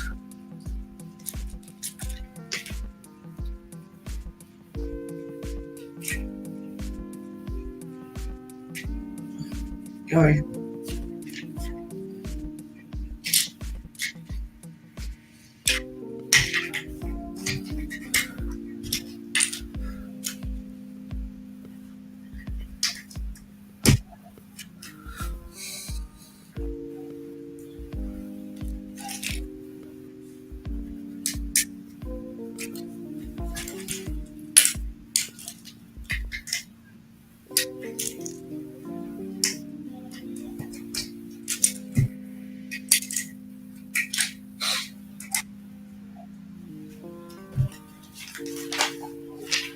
Did I get a paper cut?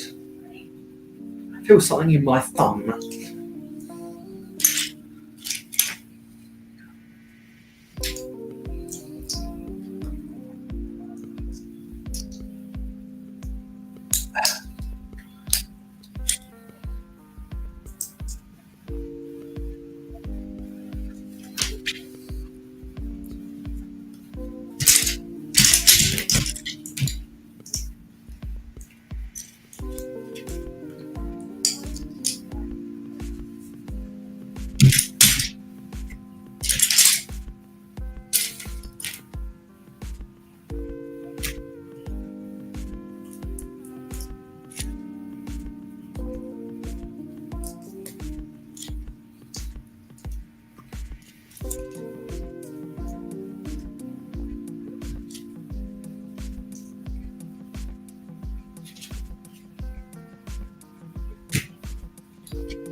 How does this connect?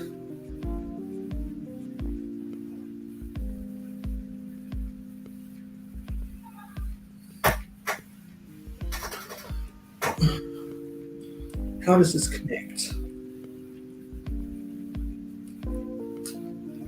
Okay, connects like that. Okay, there we go. I'm going to put another hinge plate on top.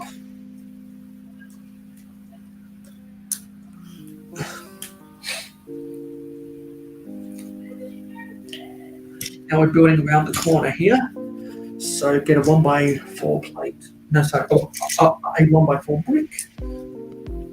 Yeah, there we go.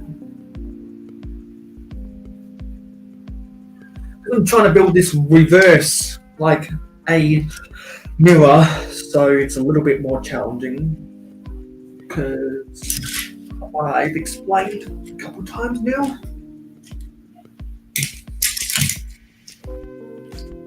The way I want this vehicle to roll around on my roads.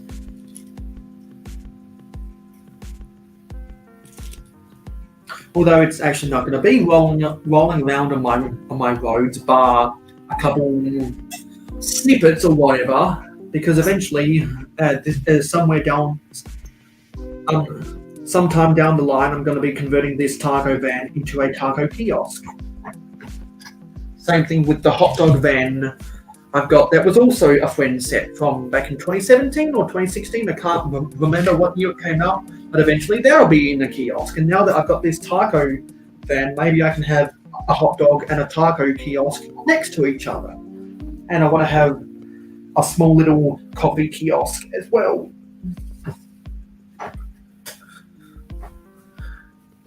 All of that to be in front of the modulars.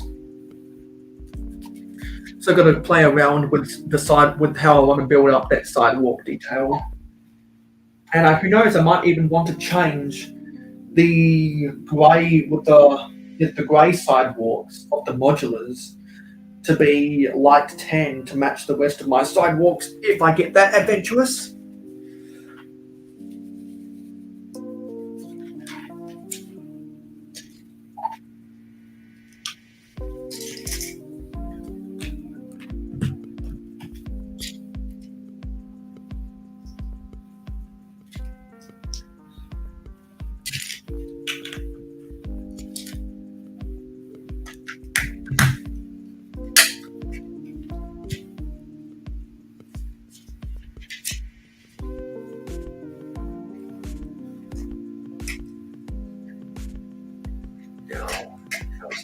It looks like it goes here.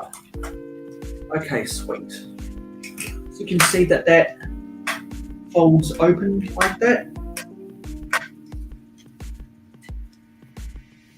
for some playability to get inside the van.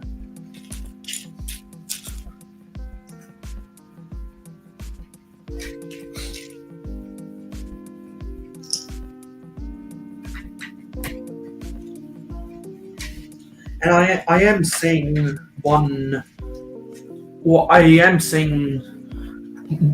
person come and go and then another person come and go. So I wonder if they're bots.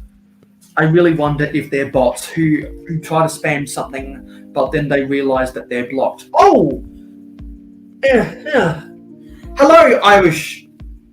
Hello, Irish Andrew. I wasn't expecting to see you here because normally, my North American friends are already in bed right now, so it's nice to see you here, Andrew. Andrew says, haven't seen you online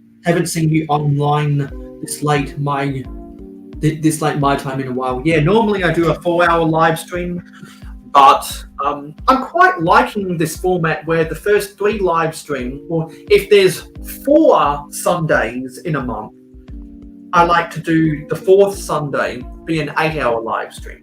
But if there's 5 Sundays in a month, then I go 5 times 4 to get to use up my 20 hours of my 23 hours of streaming on StreamYard. And if you want to. Yeah, Irish Andrew says, yeah, I'm a night owl. I work at night and sleep during the day. Got home just a few minutes ago. So you work the night shift. My mother used to work the graveyard shift, and I normally sleep from 2:30 a.m. to 10:30 a.m. So I go to bed well after the rest of my family's gone to bed. If you want to come on to the live stream, I'll since there's been no strangers, I'll post up an invitation.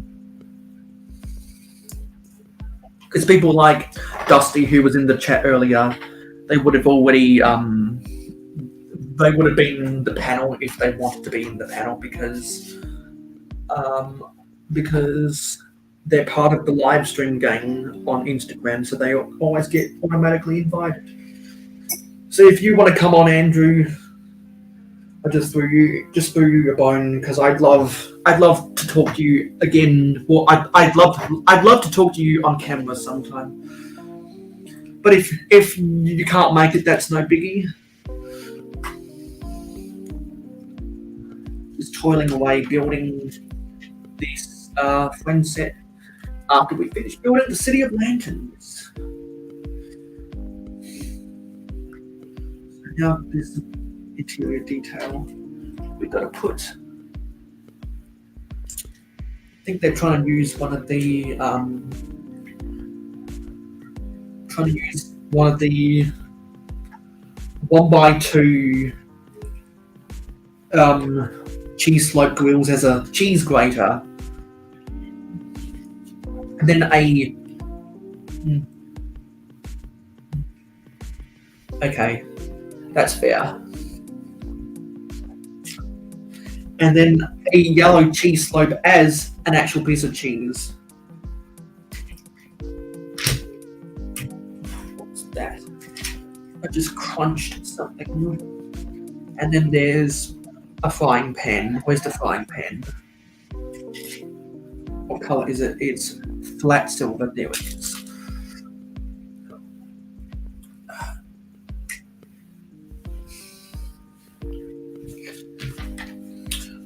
Okay.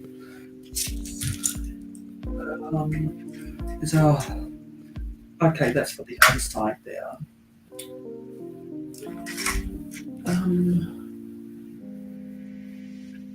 Actually, I think I missed out on putting something on.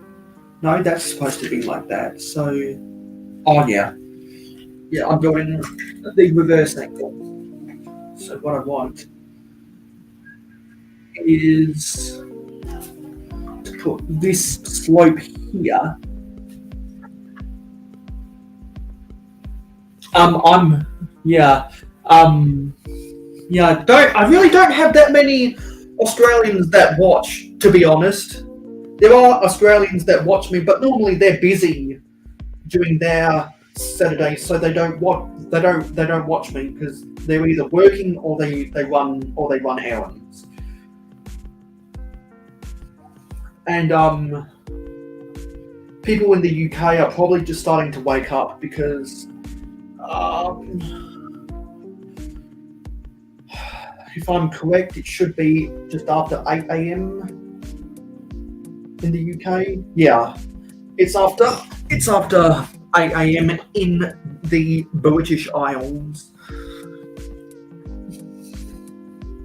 So they should be waking up soon on a Saturday morning if they want to come watch me. Normally I don't see them because normally I'm doing a 4-hour live stream instead of an 8.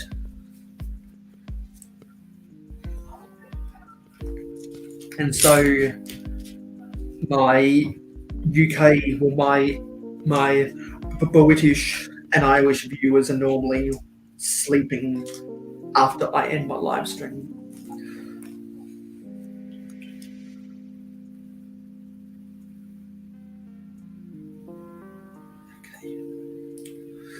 And I'll tell you what, Andrew, the AFC East, no, sorry, not the AFC East, the AFC West in this upcoming NFL season looks like to be the best division in football. And because I think anyone can win that division. No, sorry, anyone can go to the playoffs in that division, and anyone can come last in that division. How I'd rank them right now is I'd put I'd rank that division Chiefs, Broncos. No, sorry, not Chiefs. Chargers, Broncos, Chiefs, then Raiders. Because I think the defensive, I think the deficiencies the Chiefs have on defense is going to come back to bite them in this loaded AFC West.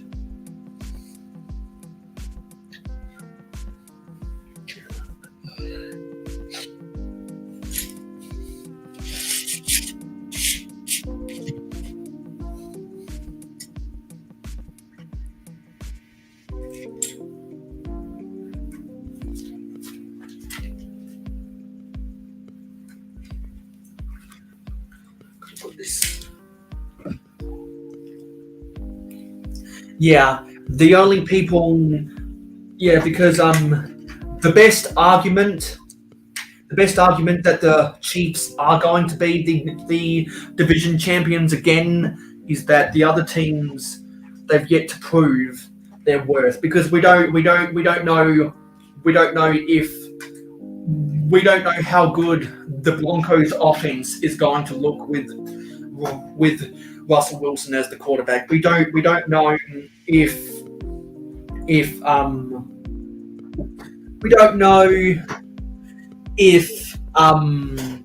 the Chargers. Well, we don't know if the Chargers defense, with all of their additions, Khalil Mack and JC Jackson, with Derwin James and Joey Bosa, if that's going to be able to restrict the Chiefs offense. And the Raiders, they lost Yannick Ngakoue and they replaced him with Chandler Jones. I don't know if that's going to be an upgrade or a downgrade. And a lot of their players on their roster are better than what they were 12 months ago, because people like Derek Carr and Hunter Renfrow and other players on their offense just got better. Yeah. So, well, the only reason, well, there are two reasons why I don't think it's a certainty the Chiefs are going to win the division. One is that they don't have Tyreek Hill anymore, and two is that Steve Spagnuolo defense is normally terrible at the start of the season, but slowly gets better and better and better as the season goes on, to where the Chiefs go from looking like having the worst defense in the league to looking like an above average defense, with the way Steve Spagnuolo coaches up those players as the season goes on. I'm not sure if that's going to be good enough to stop all the other offenses in the AFC West this season, because Justin Herbert is only going to get better, and he's already a top 5 quarterback in the league. And also, what I would say is that the Chargers offense, the Raiders offense, and the Broncos defense are normally really reliable. Where they're going to get better is the other side of the football, if their moves via the draft and trade and free agency pans out. Because you'd have to think the Chargers defense is going to get better, because Derwin James is going to have help. And Denver finally identified their quarterback, because they can't draft a quarterback for the life of them. Haven't drafted a good quarterback since John Elway, who drafted Paxton Lynch, who was a bust. And he drafted Drew Lock, who is on life support right now. And so Russ is going to cook in that Nathaniel Hackett offense. I think the AFC West is by far the most interesting division in football, and with all the analysis out there and all the experts, any team can win the division and any team can lose the division. I wouldn't be surprised if, much like the NFC West last year. Yeah, the NFC West last year and the NFC South in the year that the Falcons lost to the Patriots in the Super Bowl. I wouldn't be surprised if the AFC West this year has 3 teams that go to the playoffs. I wouldn't be surprised if both the Chiefs, Chargers, and Broncos go to the playoffs. I hold my reservations on the Raiders simply because their big free agency moves weren't to get better at the position. It was to replace someone at the position.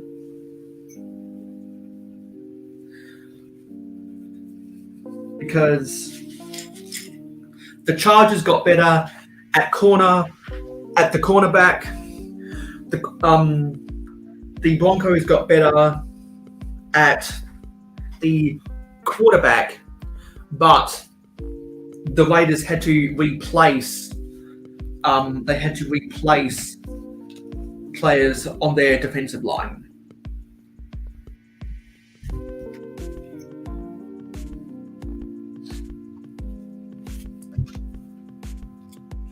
And so, but I think I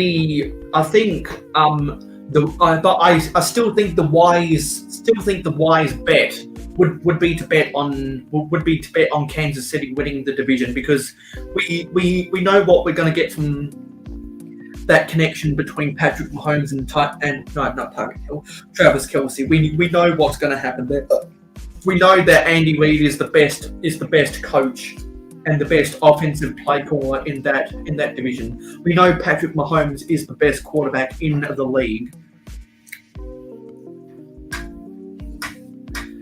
What'll be curious for me with the Chiefs is, can they have a functional offense by committing instead of having one receiver in Tyreek Hill? Can they spread the ball around more with a Juju Smith-Schuster and Marquez Valdez-Scantling and the wide receiver they drafted at pick 22 that they traded with the Patriots? I can't remember. But it'll be interesting to see if the RPO offense that Patrick Mahomes runs can be as effective with wide receivers by committee than a single bona fide top 5 receiver that is Tyreek Hill. And because Tyreek Hill went to the Dolphins, that's why I think, and also because they drafted Jalen Waddle last year, and they're getting better. They addressed a couple positions on their offensive line. I think Tua Tagovailoa, out of all the quarterbacks, is under the most pressure this season. And I say that I'm rooting for Tua. I'm rooting for him because he's the reason why I'm a fan of Alabama in college football. Roll Tide. Now, I'm struggling to comprehend how this is supposed to go on.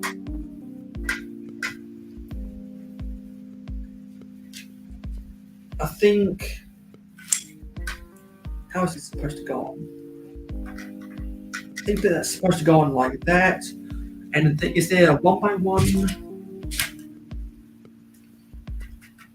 Supposed to be a 1x1 brick.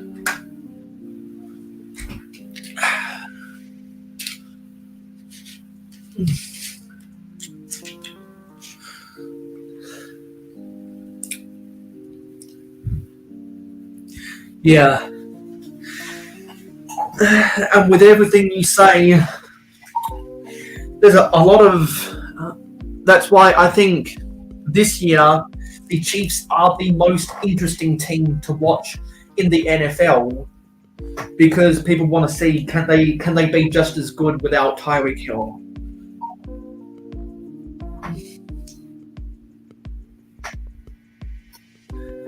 I'll be interested to see if Juju Smith-Schuster can prove himself to be a bona fide number one receiver at Kansas City. And I believe with how good of a coach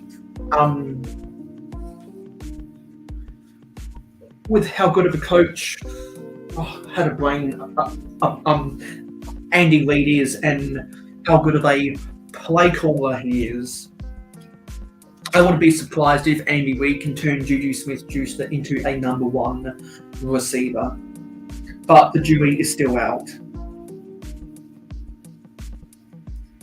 Because when the Steelers all those years ago let go of Antonio Brown and Le'Veon Bell because they didn't want to pay those players, they replaced Le'Veon Bell with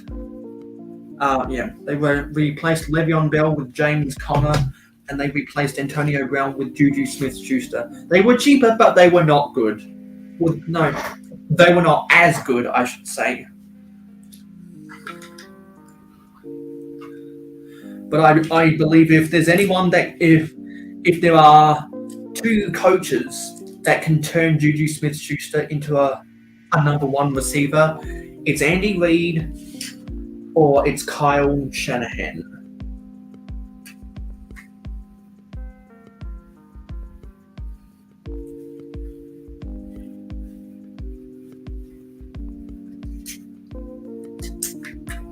So I'm super excited because anything can happen in the AFC West this season, and I would not be surprised if the Chiefs once again prove that they are the class of the division. That would not be a surprise, because how they've dominated that division in the Patrick Mahomes era. They've dominated that division, and rightfully so, because they have the best quarterback in football.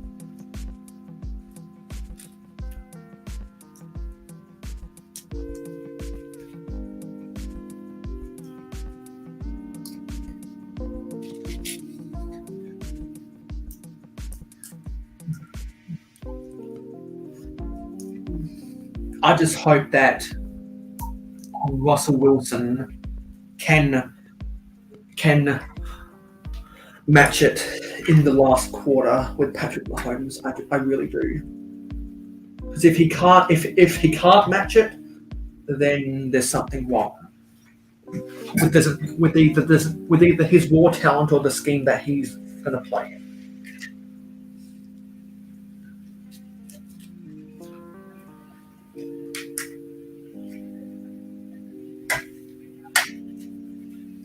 That's an interesting thing. With this hinge, it's almost like it has to click into position ever so slightly to get over that stud.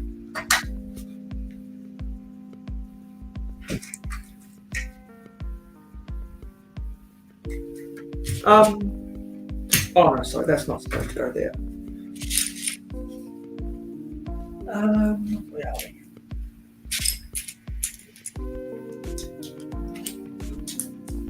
Getting close to finishing the Targo van. Gonna see something on Forge of Empires, see how long I've got to go till I do some fights.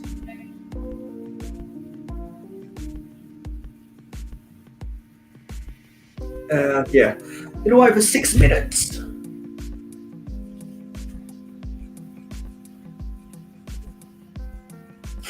Oh yeah, forgot that it was the Chiefs that drafted Sky Moore. Yeah, because Sky Moore is one of those wide receivers that a lot of people were thinking is going to be really good, but only second round. And if there's one general manager that makes the most out of their draft picks, it is Brett Veach.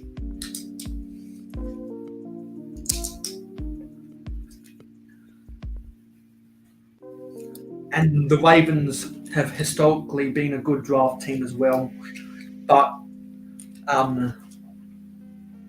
there's no denying that Ozzie Newsome was probably the best GM they've ever had.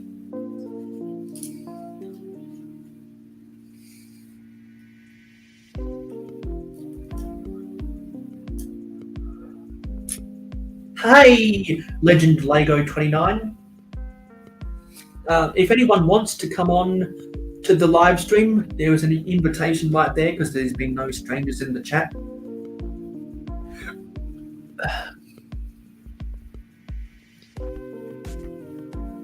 Just finishing the taco van for the Lego Friends street food market. And earlier today we finished building the Lego Monkey Kid City of Lanterns.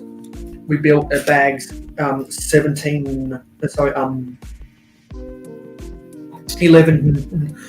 to 17, and now that's all done with. And I can move on to other projects.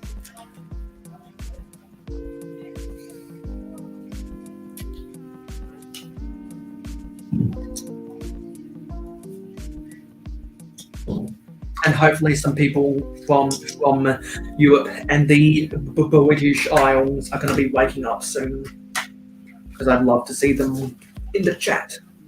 Okay, that's how it goes. Like that. That's a rather interesting way to build the roof. Yeah. So So Legend Lego 29. I know that you're a live streamer.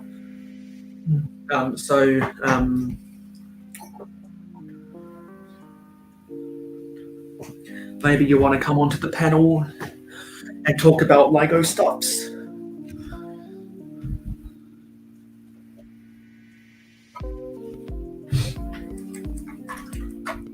It's going to be annoying having this wanting to fold out all the time.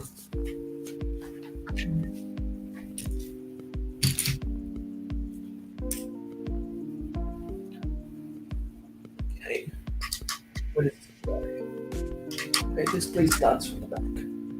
And I'm doing this in a reverse build because in Australia we drive on the left side of the road, not the right. Just like England.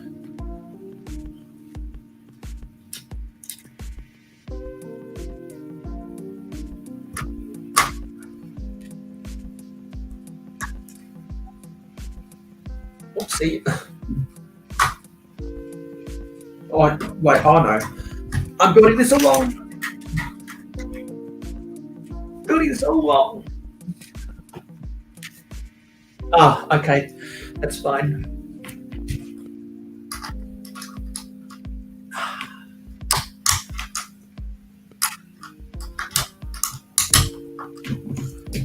Oops.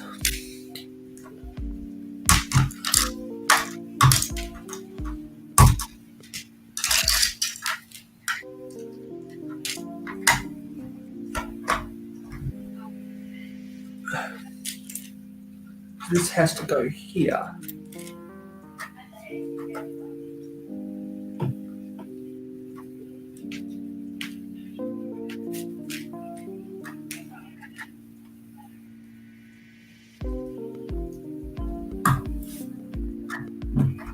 This does not want to stay on well.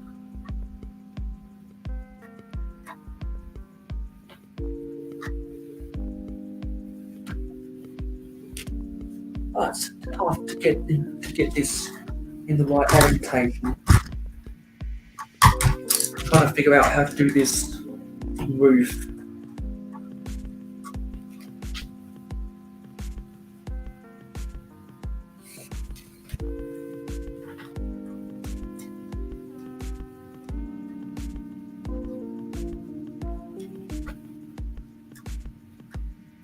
Something like that.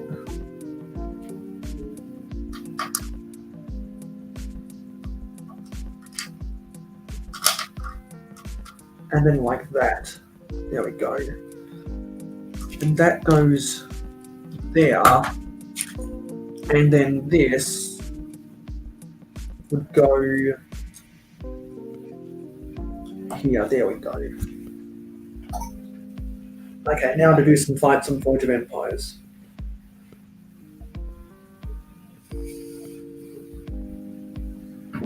I'm gonna go and stretch my back. And I'll be back in about 2 minutes time.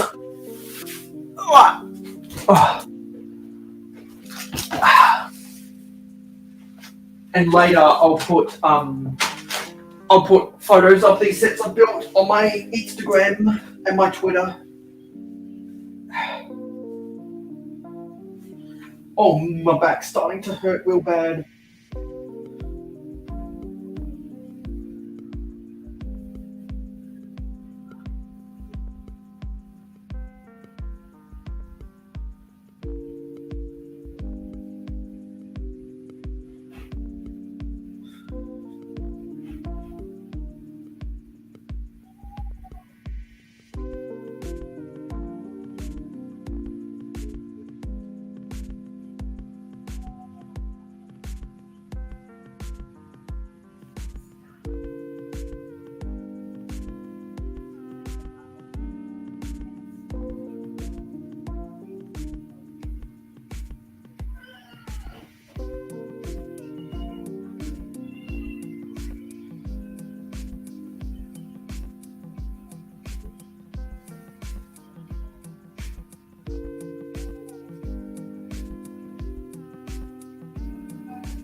There we go, those fights are done.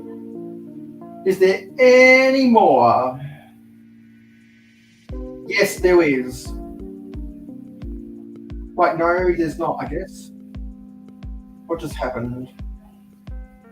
Okay, someone already got to that, yeah.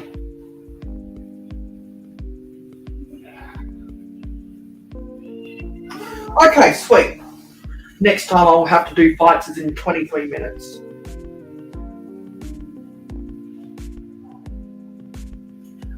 Okay, back to building.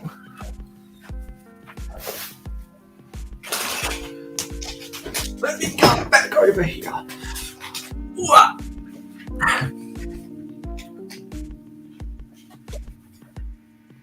Where's my water? Oh, there it is. I need to go have a sip of water. My throat's starting to get a little bit dry.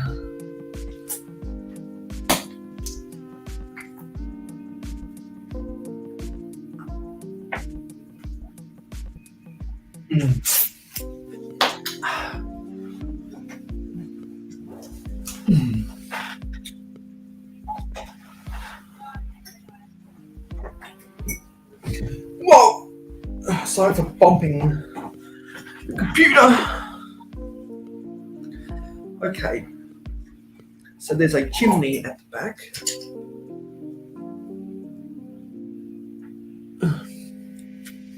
Let me read this question from Andrew. Hey, I thought of a question for you. I know you're a train fan too. What are your thoughts on the new train sets? I don't care for the passenger train at all, or the cargo train. Well, I collect all the cargo trains, so I collect all the cargo trains, so I'm gonna excuse me. I'm going to buy the cargo train regardless because I collect cargo trains. But I'm not as impressed with it as what some are. I haven't done really a close analysis of the cargo, so I should probably I should probably take some time to look at the cargo and to see what I like and don't like about it. The locomotive is an electric locomotive that you'd see on the passenger railways of Europe, and I like that it's got that. I like that it's got the quarter round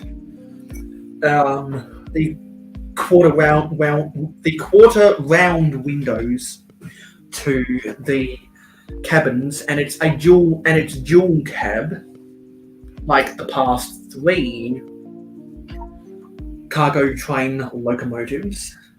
But I don't like that it's just a box, really. The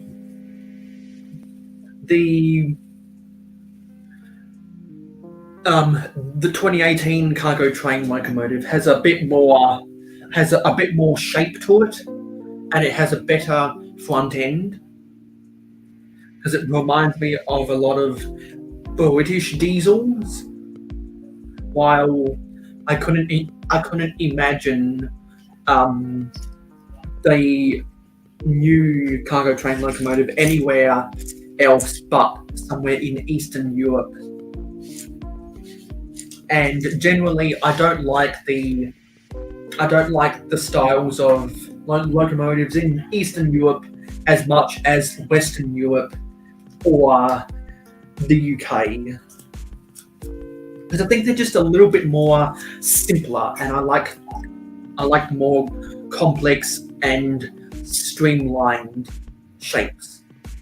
Because I think Eastern European diesels and electrics are just a little bit more boxy, and more so than not, electric locomotives are normally more boxy unless they're meant to be a part of an electric multiple unit for a high speed train.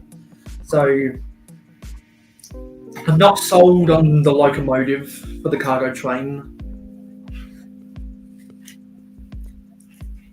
but there are some pieces of the cargo that I like, and you get a similar amount of track that we did with the last cargo train, because you get the switch track and a buffer.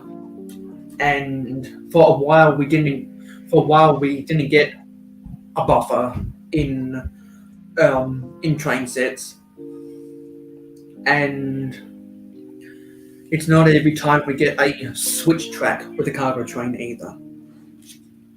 So I always give props to cargo train sets that have a switch track in it, because you can do some shunting with some of the rolling stock, and that's nice for play functions. And as someone who has a city, someone who has a railway network, and someone who has a lot of sidings, or a lot of random sidings, and a marshalling yard as well, getting more switch tracks is always fantastic. Can't get enough switch tracks, because they open up a whole lot of possibilities about different ways you can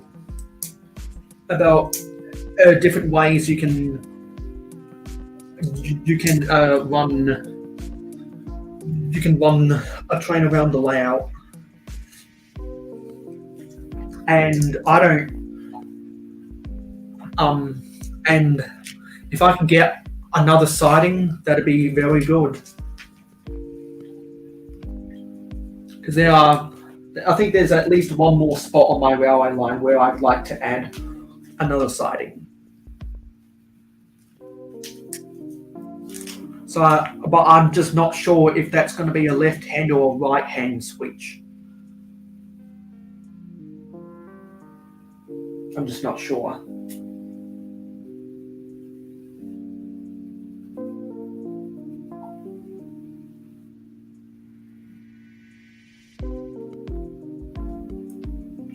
So there's the taco that goes on the turntable on top here, so it spins around.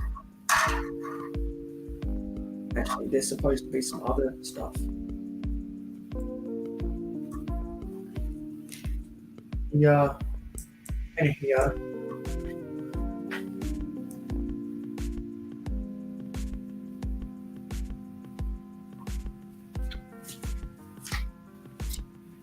Okay, yeah, and all that was putting the wheels on. Not sure what this is, what these are for. Okay, that's for doing some step ladders.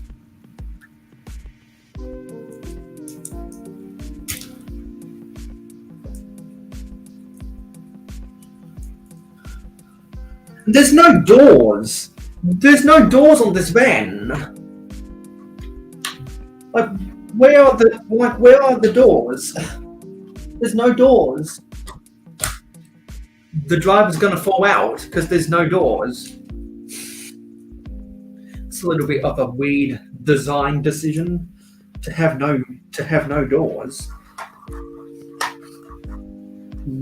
Not even any fake doors. It's just a weird design decision. And this always wants to pop off way too easily for me. I think there should have been a stud here and a stud here as well. Because I think that pops off way too easily. And there's a sticker for some nachos.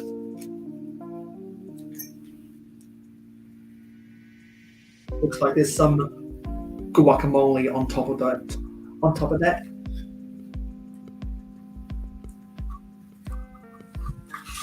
And there's a white bowl that goes next to it. And then there's some chili sauce.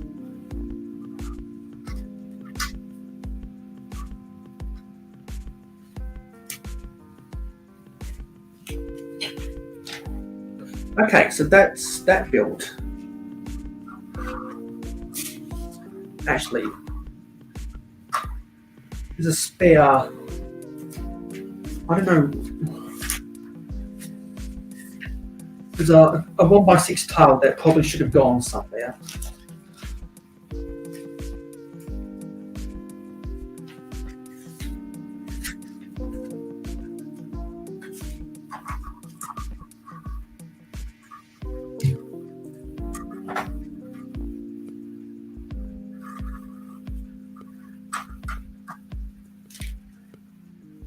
Okay, there, that's where it goes. It goes right here.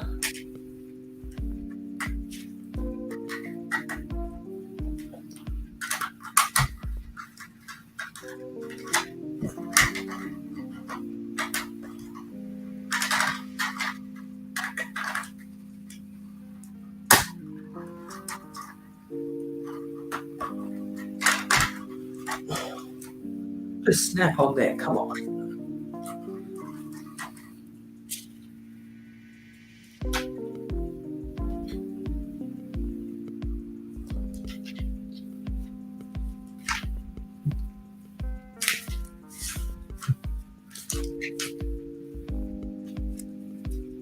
And where does this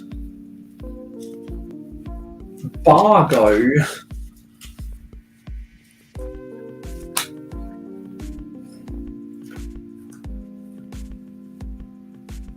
I don't understand that. Is it just an extra?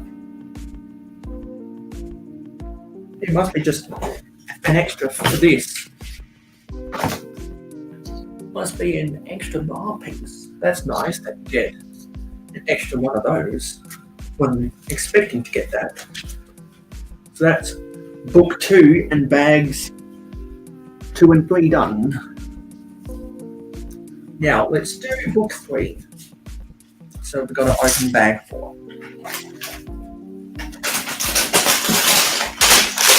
And this looks like it's more.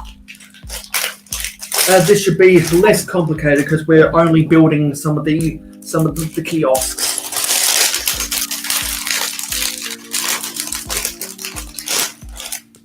Let's move the taco van off to the side here.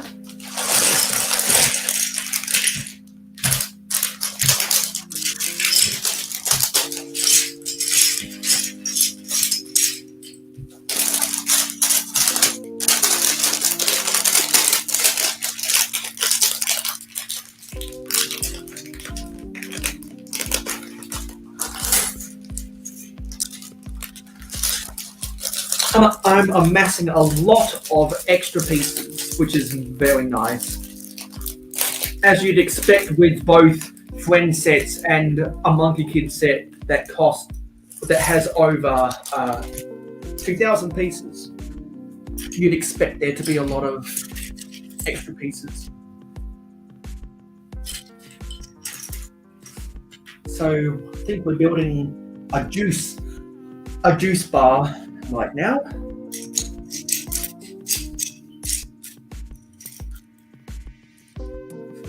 So you've got Mexican, Japanese, and smoothies.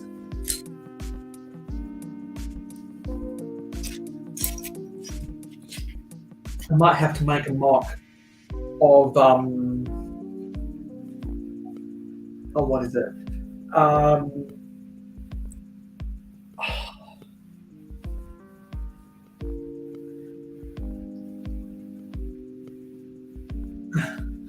You know what? It'd be fun to make a mini. It'd be fun to make a noodle house that's a kiosk instead of the actual big full-size noodle house that we got that I built in the City of Lanterns.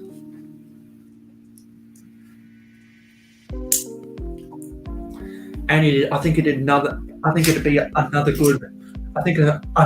good one to build in this kiosk scale would be a kiosk that's selling kebabs and kebabs, just like that. A Bob's Kebabs kiosk from that one Lego movie set in 2014.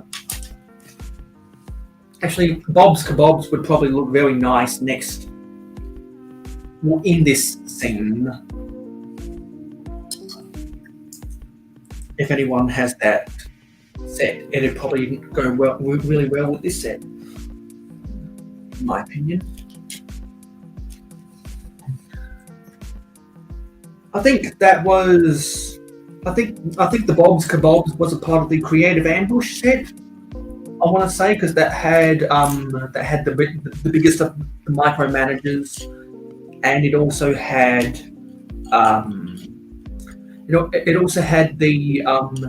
the hillbilly plane that dropped carrots instead of the bombs, which was a funny concept back in the day. So we've got carrots, grapes, and an apple for them to use in their smoothies.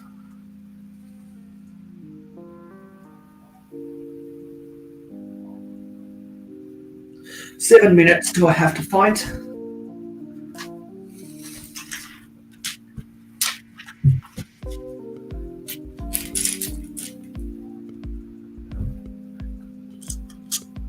And we get a lime green trash can. I believe that's new for me, but I believe it's been released in other sets in the past. I've got a lime green wheelbarrow, which I really like.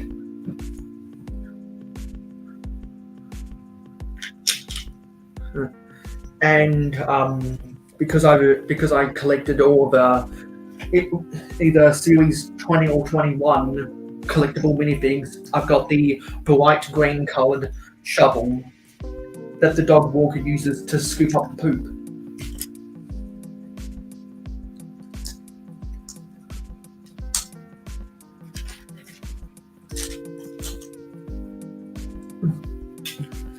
I should probably keep all those pieces in the same area because I collect oddly. I collect odd pieces that you wouldn't expect to find in green. So the trash can and the wheelbarrow and a shovel.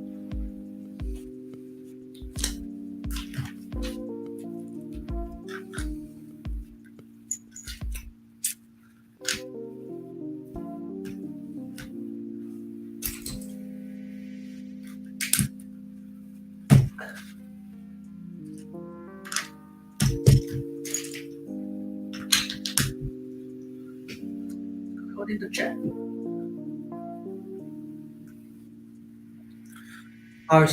Andrew says you're making some good points. It seems like a step back from the most recent sets, though. Yeah, that's why you have to have been collecting Lego for a little while to be able to make that scene I just described. And he also says, yeah, can't get enough switch tracks. For sure, we could also use sets with more straight track and less curves. I probably have about 20 or so extra. The only reason you get so many curves in a set, in a train set, is so that it makes a complete loop. The only people that complain there's too many curves in train sets are people who have enough track to make a complete loop. I find that almost an unwarranted thing that people like to complain about. Like, of course, if people have been collecting Lego train sets for over a decade, of course we're going to say, oh, we've got enough curves. And everyone I know who says that has been collecting train sets for almost or over a decade. So it's nothing new to me. Because I would be more mad if there wasn't enough curves to make a complete loop. Because it just wouldn't have the playability if you've only got one train set. So I think it's kind of funny because people love to complain about parts about Lego sets. People like to complain about the price. People like to complain that they make pieces that always crack and bend and break and snap, like the dark red or the reddish brown, and then how some colors fade easier than others, and also there are different shades. There are different tones of some colors, and we all love to complain about it. I love to complain about it. But I like to laugh at the people who complain that there's too many curved tracks in train sets. Hello, Axel Plate. Long time no see, because I haven't been doing live streams at this hour for a while now. So I hope your week has been well. Actually, I hope everyone watching has had a good week. I had a very busy week, and if people have actually watched my Lego City update that I released this week, you'll know that I've been swamped by university, so I didn't make as much progress as what I'd hoped to. But because the semester is coming to a close, June and July should be good months for making progress in the city. Yeah, and also because my live streams are geared for the North American audience, not the European or the British Isles audience. So the only times I ever see people from Europe, UK and Ireland in my chats is when I do 8-hour live streams instead of 4 hours. because what time is it right now? It's because it's nearly 9. It's nearly 9 a.m. in London, and it's nearly 10 a.m. in Amsterdam. Those are the cities I use on my clock app.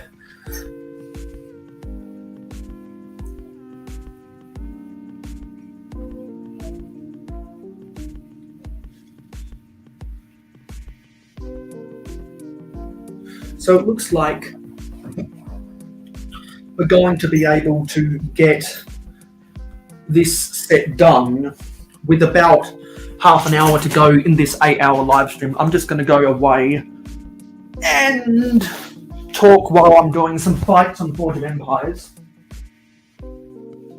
So looks like we're going to have half an hour at the end of this live stream to be able to do my haul video, because I've got an order from shop.lego.com, which I'm guessing is parts to add to my hashtag Black Falcon Army.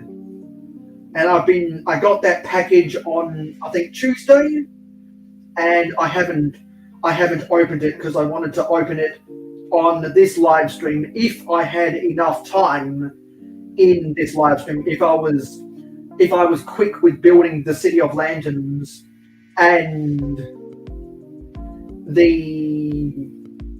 Oops. Well, that's a goner.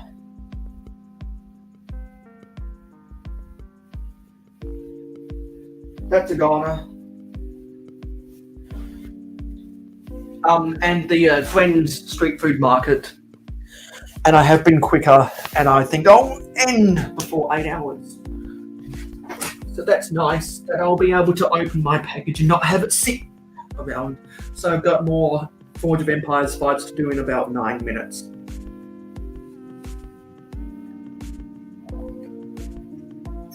Okay, back to building. Hopefully we can get this kiosk complete before I next have to do Forge of Empires fights. So I want to speed build through this. I want to build as fast as I can. Hey Skywin says just popping in to say hello. Well, thank you for popping in to say hello. And also everyone that's watching, don't forget to leave a like on the live stream to tell YouTube that people like to watch my videos.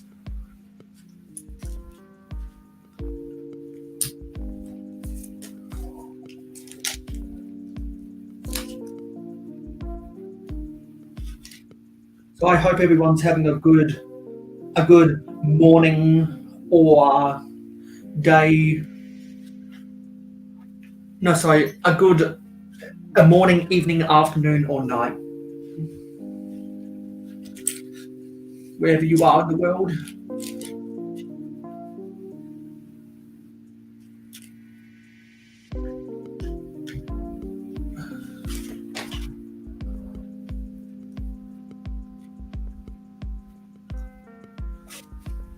Make sure that piece doesn't go lost forever.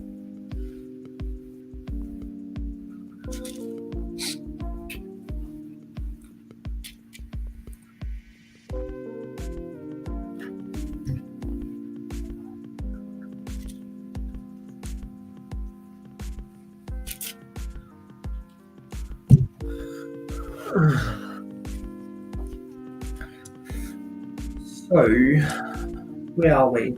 I'm going to put this snot brick on top of this regular brick.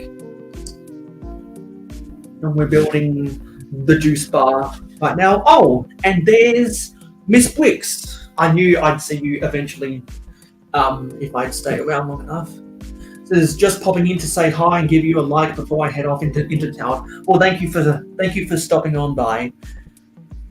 And Skywin's got to go now as well. Thanks for stopping by and saying hello and leaving a like.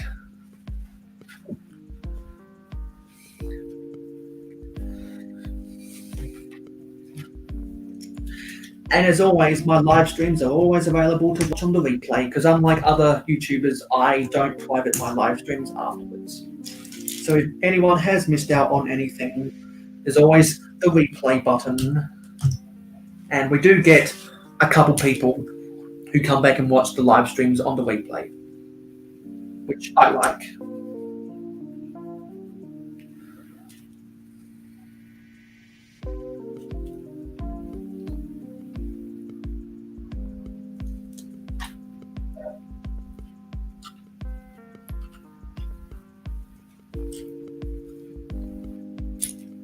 Building some of the smoothies in their cups right now. There's a purple one, which I'm guessing is mixed berry, and an orange one, which I want to say is a tropical flavor of some sort. Actually, let's angle this down. People don't want to see my beard. You don't want to see that. I'm gonna get a haircut in 2 Mondays' time, so my beard won't get in the way of some of these shots. And there's another tropical flavored smoothie that has an orange wedge sticking out. Where's that orange? Where's that printed orange?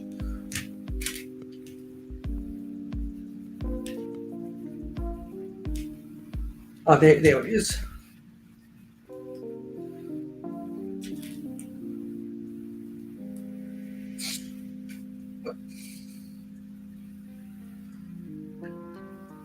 There we go. And also now that we've got actually no, sorry. Don't forget this weekend's episode of Good Morning Brick World. I will be on to talk about Lego Castle with a couple other people. So it'll be exciting to be back on Good Morning Brick World. Because if you guys aren't already subscribed to Brickhive and Doc Samson, what are you waiting for?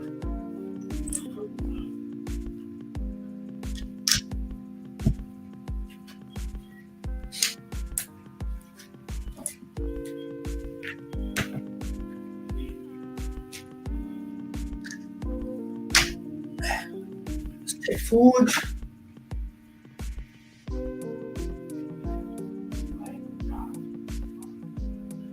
Come on. Stupid app.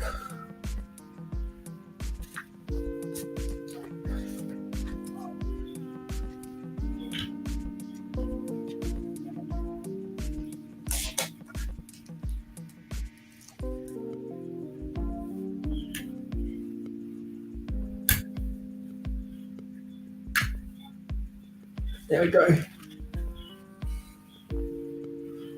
Come on.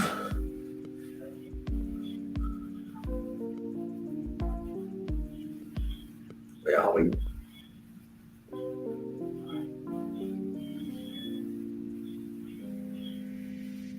Yeah, okay. Three minutes to go. Hopefully we can knock this out in three minutes.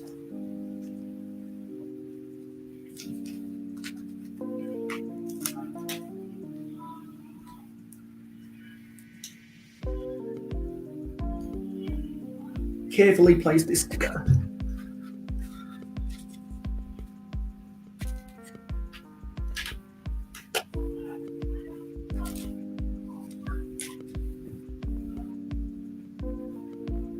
Okay, next page.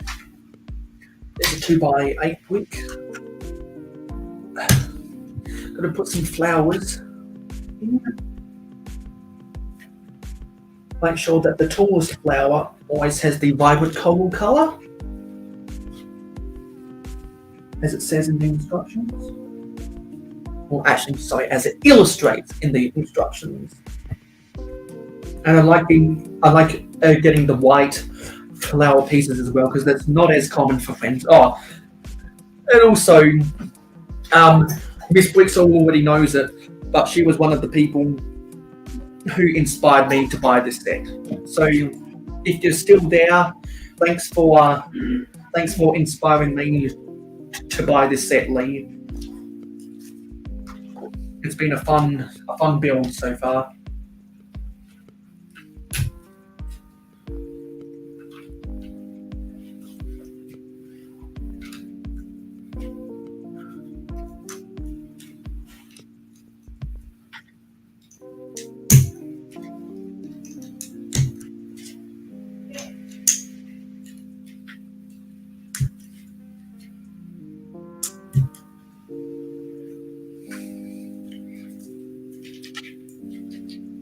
Let's go. Okay, that goes there. That goes there. Some inverted arches. Nice. I wish we got more inverted arches in Lego sets. Because I think a lot of sets that were released in the past would have had much better shapes if they had inverted arches.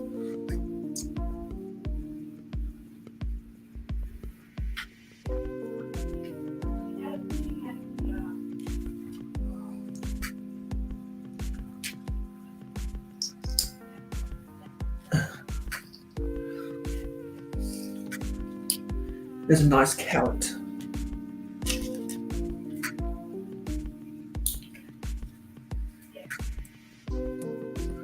Where does it go on the build?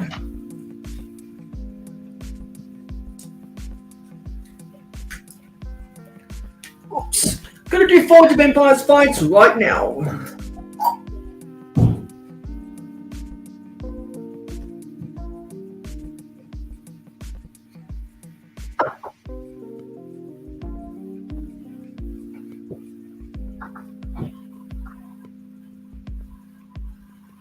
I think someone's having a shower, so I hope that water running doesn't get. I hope it doesn't get picked up on the microphone.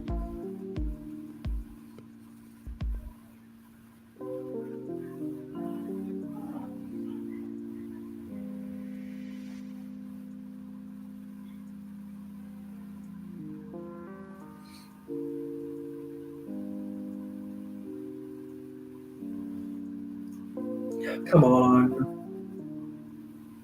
There we go.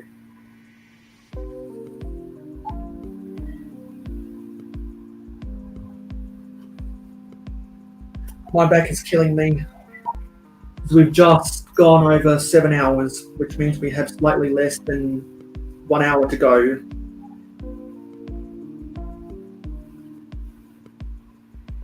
Then afterwards, I'm going to go have dinner, and I'm going to do some other Lego. Going to do some other Lego projects before I tune into the Tasman Bricks live stream, which should be on in about in just under 3 hours, and then the Adore Build live stream will be on in just over 4 hours, and then on Twitch, the Brooks Bricks live stream will be on in just over 5 hours. No, sorry, in just under 5 hours. Because Saturday is always jam-packed with the live streams on my Saturday, because obviously I go live, and then other Australians and some people in North America go live on a Saturday morning. And then sometimes you get some people from the UK that go live on their Saturday afternoon.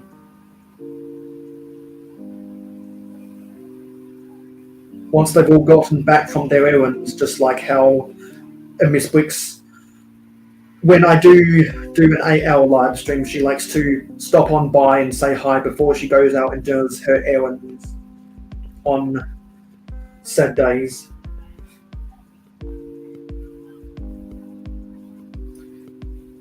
And the reason why I like doing 8-hour live streams in this time slot is because at the start I get to talk to some people from North America, and then at the end I get to talk with people from Europe and the British Isles.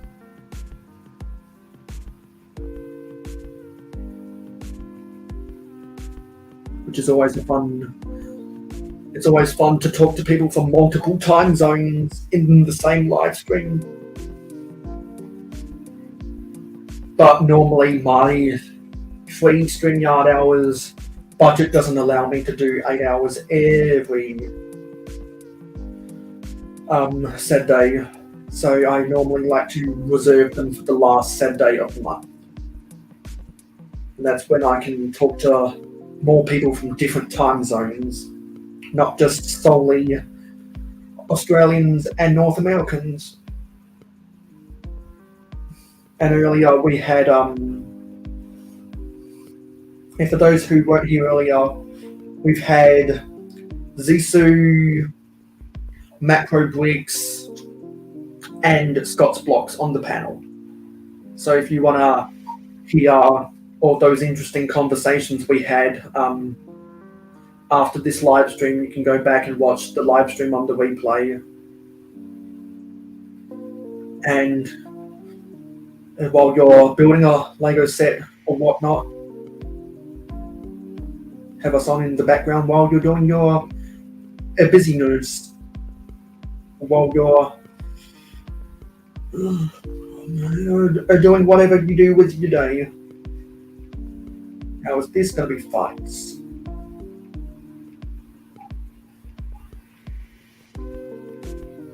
It might be. So actually I'm going to keep my military units out in the field waiting to go into battle. In 10 minutes and 7 seconds. So let me fix this carrot. No, I don't know how they... Oh, I see how they built this. So they put a 4-long reddish brown bar in, and then... Okay, I see how they did it now. Put it in, have it linked through the bottom half of an Angry Bird style balloon piece. Say Angry Bird style because that was when the piece originally came out. Was with the Angry Bird sets back when the Angry Bird movie was out, and that's long forgotten in Lego folklore. Long forgotten because it was a bad idea from the start. And have it linked through some of these big 4-petaled flower pieces that cover a 2x2 area. So that goes there, and it's like that. So there is the juice bar. And put that off to the side. Actually, got to put in this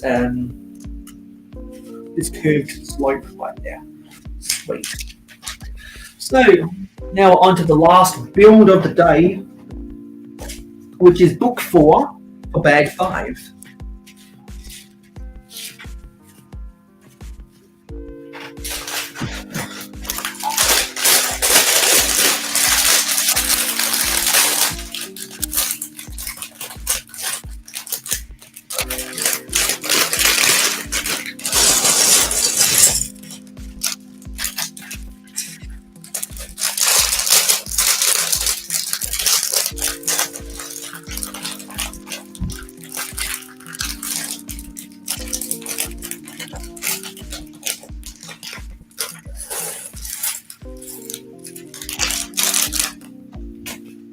And just by looking at the pieces, it looks like it's a slightly bigger build than the juice bar for the Japanese food kiosk.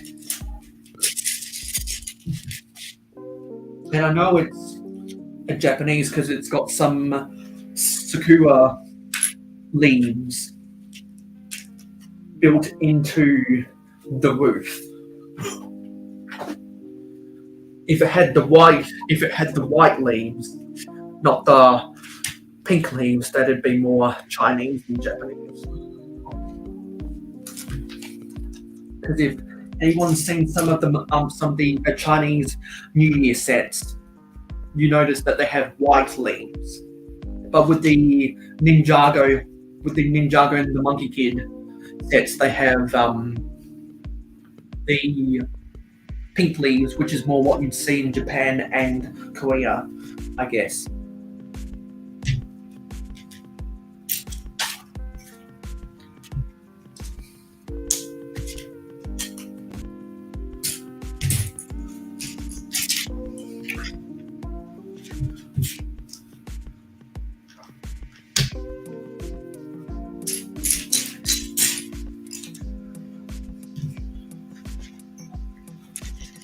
And I think with this live stream, for the average viewership, we've kind of come back down to earth.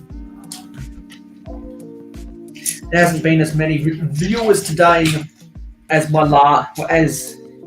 is in my last month, and I think that's because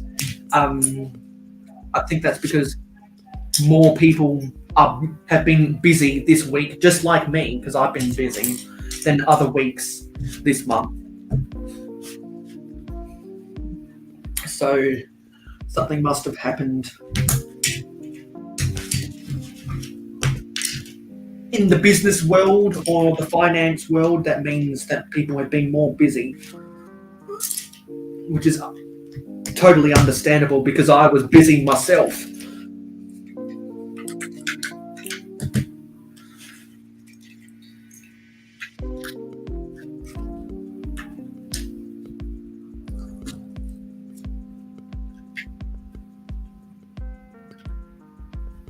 And got to assemble some bamboo. That's nice.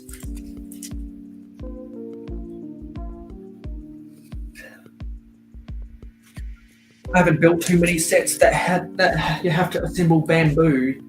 And this is a little bit different build technique for making bamboo, because instead of using the actual bamboo fern leaf pieces, that is a modified 1x1 brick.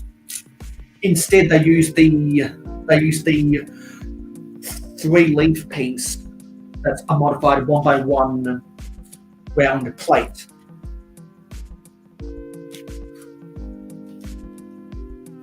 Which I don't think looks as good as the actual bamboo leaf pieces, but I understand why they made that decision.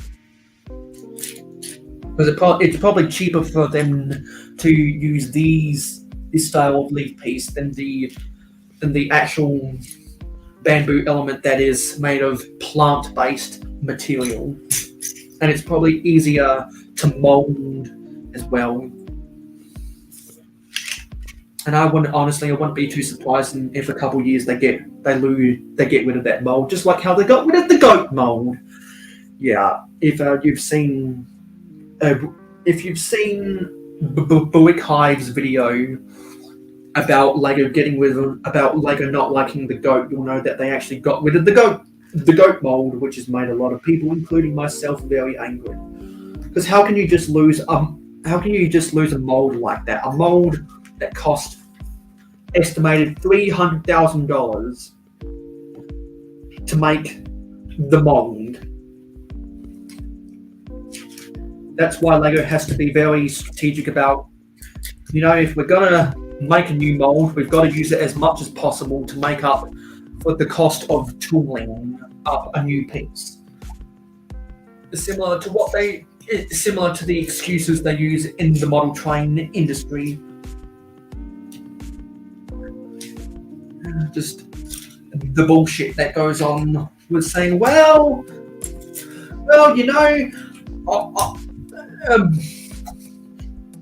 it's the age-old story with sales minus operating costs equals revenue.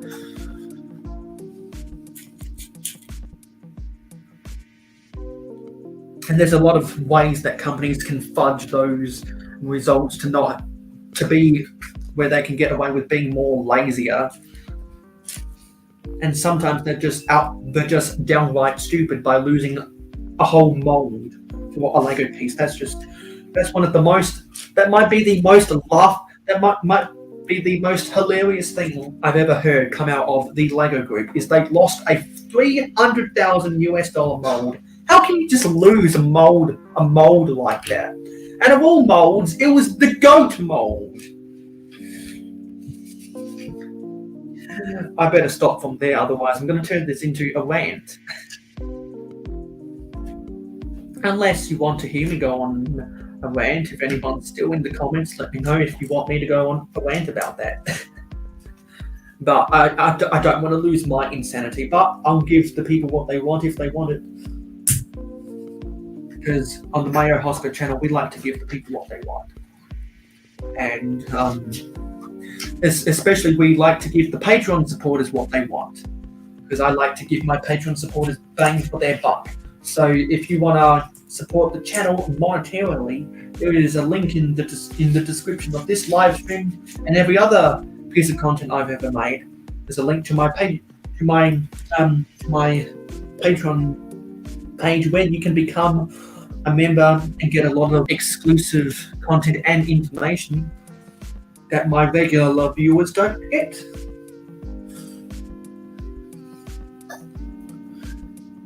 And I hold my Patreon supporters in high regard, and they do get special treatment because they've chosen to invest in the channel, and I like to give them updates that affect the growth or the progress of my channel, because I like to make sure that my Patreon supporters are happy with their investment in the channel. And if anyone else wants to invest, just click on the link in the description, and you'll get special access to a whole bunch of stuff. And mainly what I do with the pledge money is I invest that in new technology. I invest that in new technology which goes back into the channel, because I think what I'll do next is, well, now that I've got my webcam and a microphone, I'm saving up for a pop filter. That's going to be the next piece of technology I'm going to have to invest in. I'm still going to have to tinker around to see how good and effective and useful my webcam will be. But I got some video ideas that'll need to use a webcam, so that's why I wanted a webcam for my birthday, and Captain Matt gifted it to me. So and he also helped. He also paid for half of the microphone I use as well. And actually I used some of the Patreon money from last month to go get a replacement cord, and with the replacement cord I got from my local office supply store, that means I don't have to fuss around with the microphone becoming disconnected as much as I used to, because the contact got so bent out of shape with my old microphone cord that it was just becoming unreliable. And eventually it did end up bending so far back that it didn't want to get inserted into the hole anymore. So the Patreon supporters helped pay for that new microphone cord, and it works like a charm. And hopefully when I get enough money to go buy myself a pop filter, the audio quality should be better as well, because you're not going to hear as much popping sound. I've wanted a pop filter for a little while now, and I've almost got enough money from my Patreon supporters to go buy myself a good quality pop filter, because I don't want to cheap out on one. To be honest, I don't want to cheap out. I want to get a good pop filter that's going to work for how I like to do these live streams. We need a sushi piece. Looks like there's some soy sauce and some rice wine on the counter.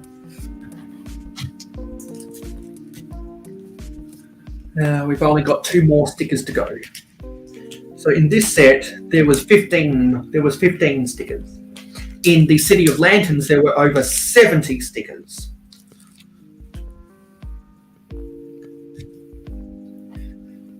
So if you don't like stickers, then these 2 sets probably aren't the sets for you.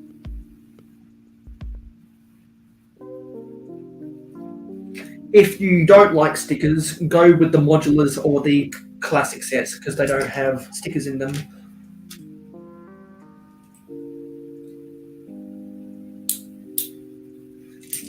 And my stomach is starting to grumble, which means that there's just over half an hour to go. I haven't eaten anything all day because I haven't needed to. My body hasn't needed to refuel itself because I'm so gung-ho focused on building all this awesome Lego stuff. And it's been another good live stream. We've had some good conversations, some times where there hasn't been much a chat, so I've been able to focus on the build and talk to different people from different time zones. And some people that I haven't seen in a little while either. Because it's been a while since I last did an 8-hour live stream on my birthday. Because that was at the end of the month.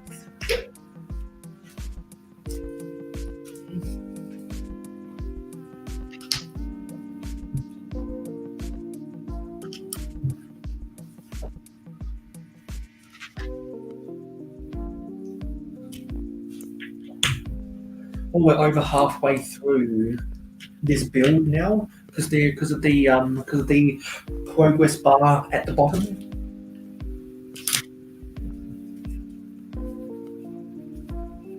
Gonna have to put some more flowers in. Yep, more flowers.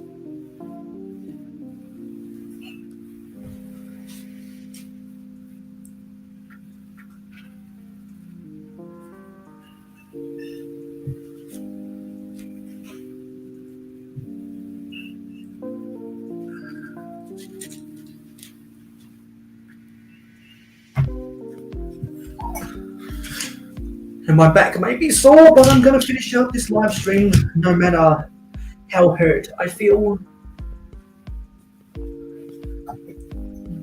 I should probably move this in just a little bit further.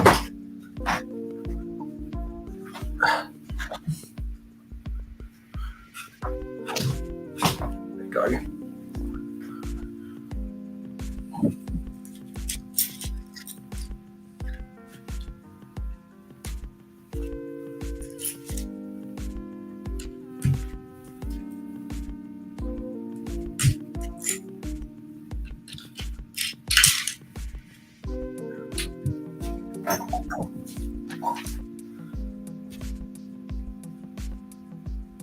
Okay, now we can put this big hunking plate over the top. Actually, there's, yeah, okay. Yep. Now we've got to get some opaque lanterns that are actually plain white minifig heads.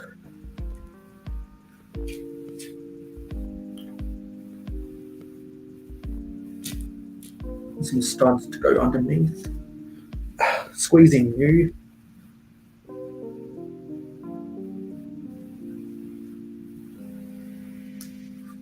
And we've got to do 2 of these builds.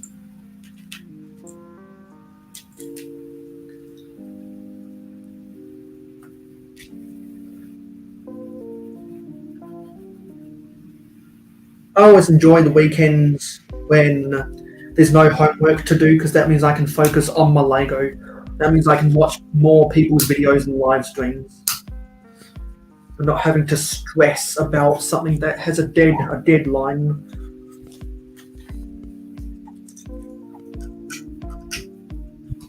Now I've got to build 7 of these assemblies. That is a 1x1 red square tile on top of a modified 1x1 red plate with the the horizontal clip.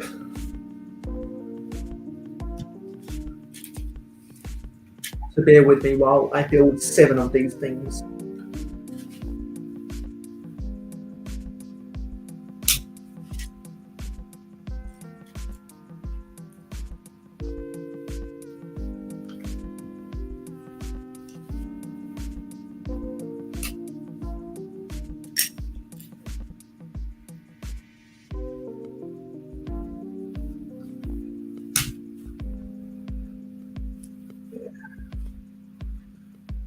There's 5 of them.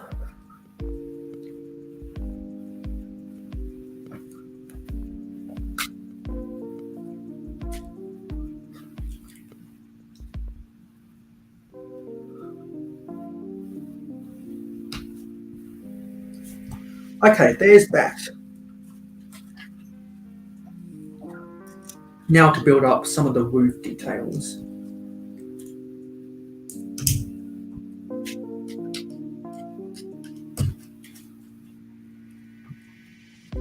With more of these inverted slopes. I'm really liking in this set and the City of Lanterns how many inverted slopes there have been. I hope LEGO comes out with more different types of inverted slopes, because God knows there were some LEGO sets in the past that could have looked so much better with more inverted curved slopes particularly. Not curved slopes, inverted arches. Inverted arches. So many things like I can think of the design for the coal tender in the Hogwarts Express to make it more prototypically accurate to a Great Western Railway home class. Some parts of the tender could have really used a 1x2, maybe a 1x2x2 inverted arch, but they only have the 1x3x3 inverted arches. I'd love to see a 1x2x2 version. That would look really, really smashing. And that would have made that so much more prototypically accurate.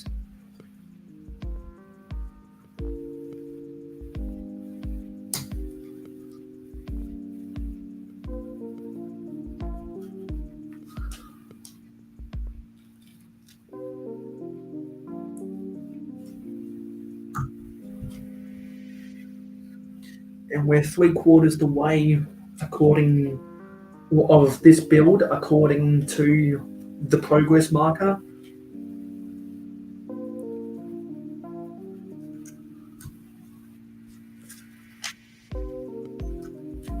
Got to put some more curved slopes to brace the connection of these leaves.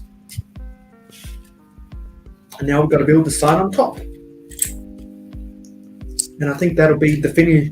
I think that's the last part of book 4.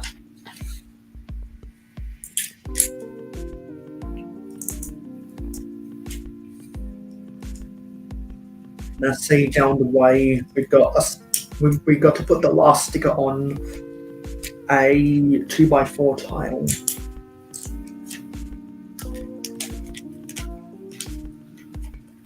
And speaking of stickers, when I was building the City of Lanterns, there were some stickers I forgot to put on, so I'm going to have to put them on.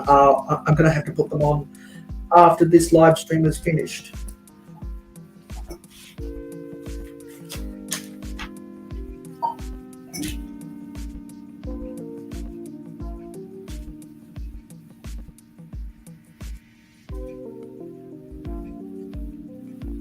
Put some Exoforce arms inside of these lime green leaf pieces. So this is supposed to be a bowl of rice that has some green leaves on top. And what goes in those Exoforce arms are some red chopsticks.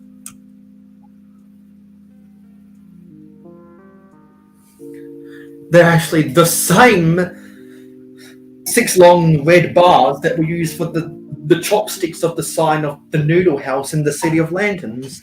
So I like that consistency between different sets. of two completely different things, mind you.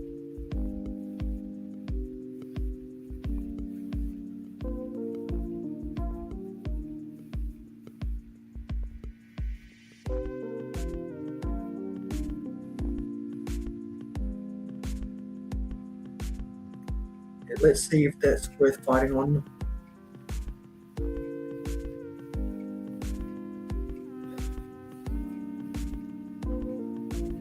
Yeah, those fights will still be available after I do this.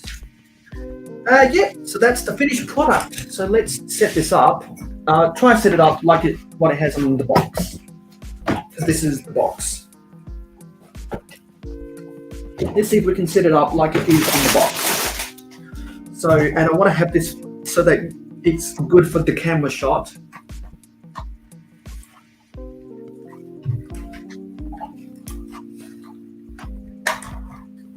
So like that. So that the van goes there. Actually, do it more do it at a slight angle. That goes there. The juice bar. Oops. The carrot, the apple, and the grapes fell out of there. Juice bar goes there, and the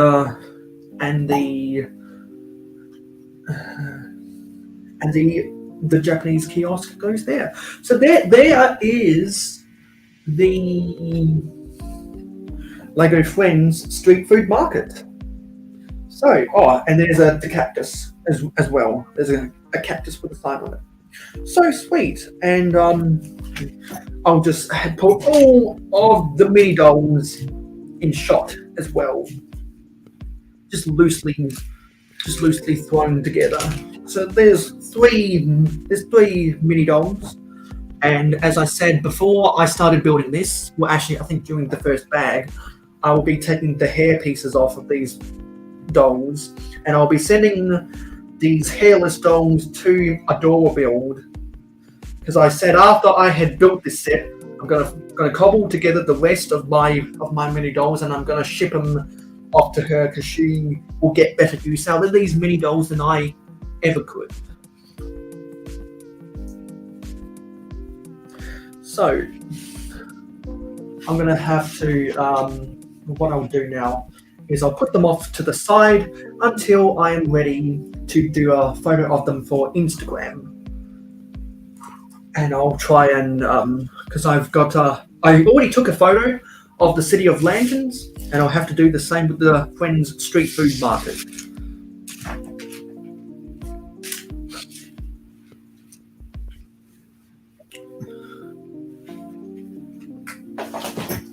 Gotta make sure I don't run over these instructions. Just ran over this one, crap.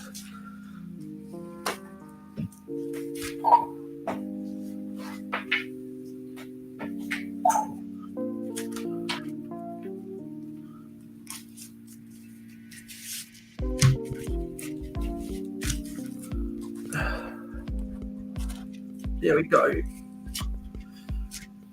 Put this to the side here. Put the sticker sheet on top, and I'll put my phones above. So now, last thing we'll do in this live stream, because we've got 25 minutes to go, is I will go and finally unbag my package from shop.lego.com.au. So I need to find it, because I can't remember where I put it, to be honest. There it is.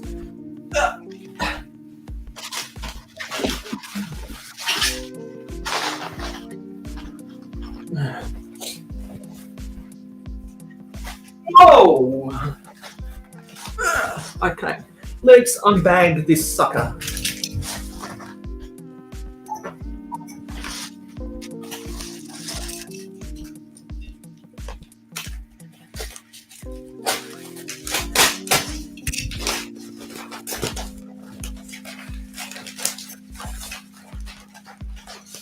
Let's put this up.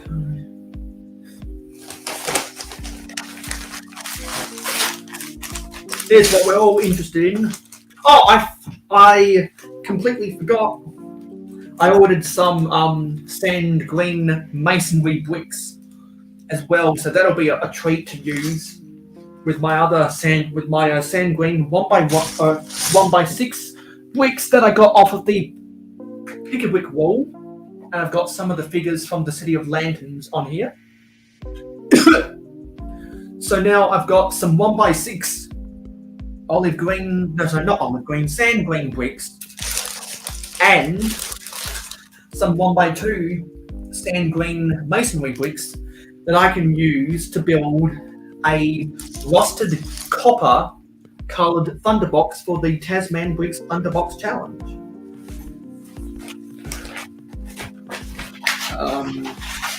There's the invoice.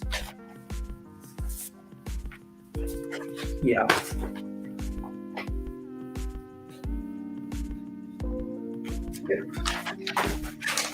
That all checks out. Because this order came in 2 separate lots. And I got the heads. I've got the minifig heads in this Pringles can right here. And we've got some other heads.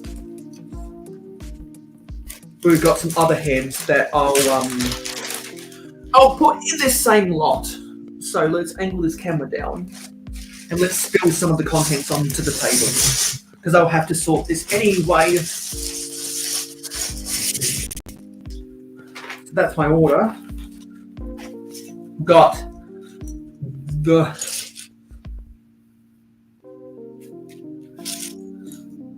these pauldrons are a little bit different. They're the ones with only the one, not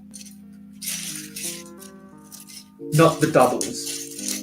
Okay, I guess I ordered the one piece, but that'll suffice no matter what it does. It's not a make or break.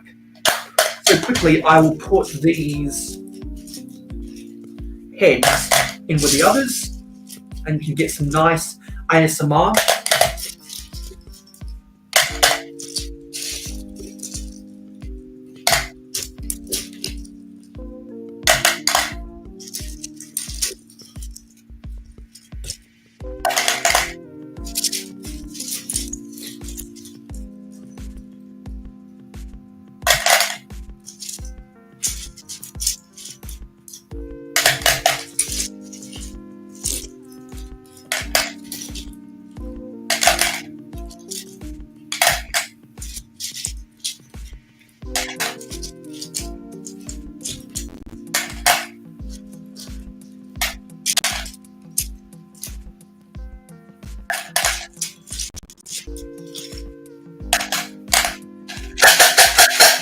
They're all my heads that I've got loose. And I think what I'm going to do after the live stream is I'm gonna put these 1x2 sand green masonry bricks with these 1x6 sand green bricks and some of my other sand green bricks and plates that I think I'll use for my rusted copper thunderbox into their own separate container. So I know where all of my sand green pieces are to build my rusted copper coloured thunderbox for the Tasman Bricks Thunderbox Challenge. So I'll sort all of this lot after the live stream because I think because I've got more pieces to expand upon my hashtag Black Falcon Army. I think I'm going to have to find a bigger container because I've got more pieces for them. So that's going to have to get an upgrade, and I'm going to have to scour around to find the rest of the mini dolls in my collection so I can package them up and send over to Western Australia for a door build. And while I'm organising that, I'm going to have to put together a package for brick sloth of some of my Fabuland pieces and a couple other things that I found in my collection that I think would look good in Sloth City as a token of appreciation for Sloth agreeing to help me distribute some Mayo Hosko sig figs in domestic USA to some PO boxes around the place,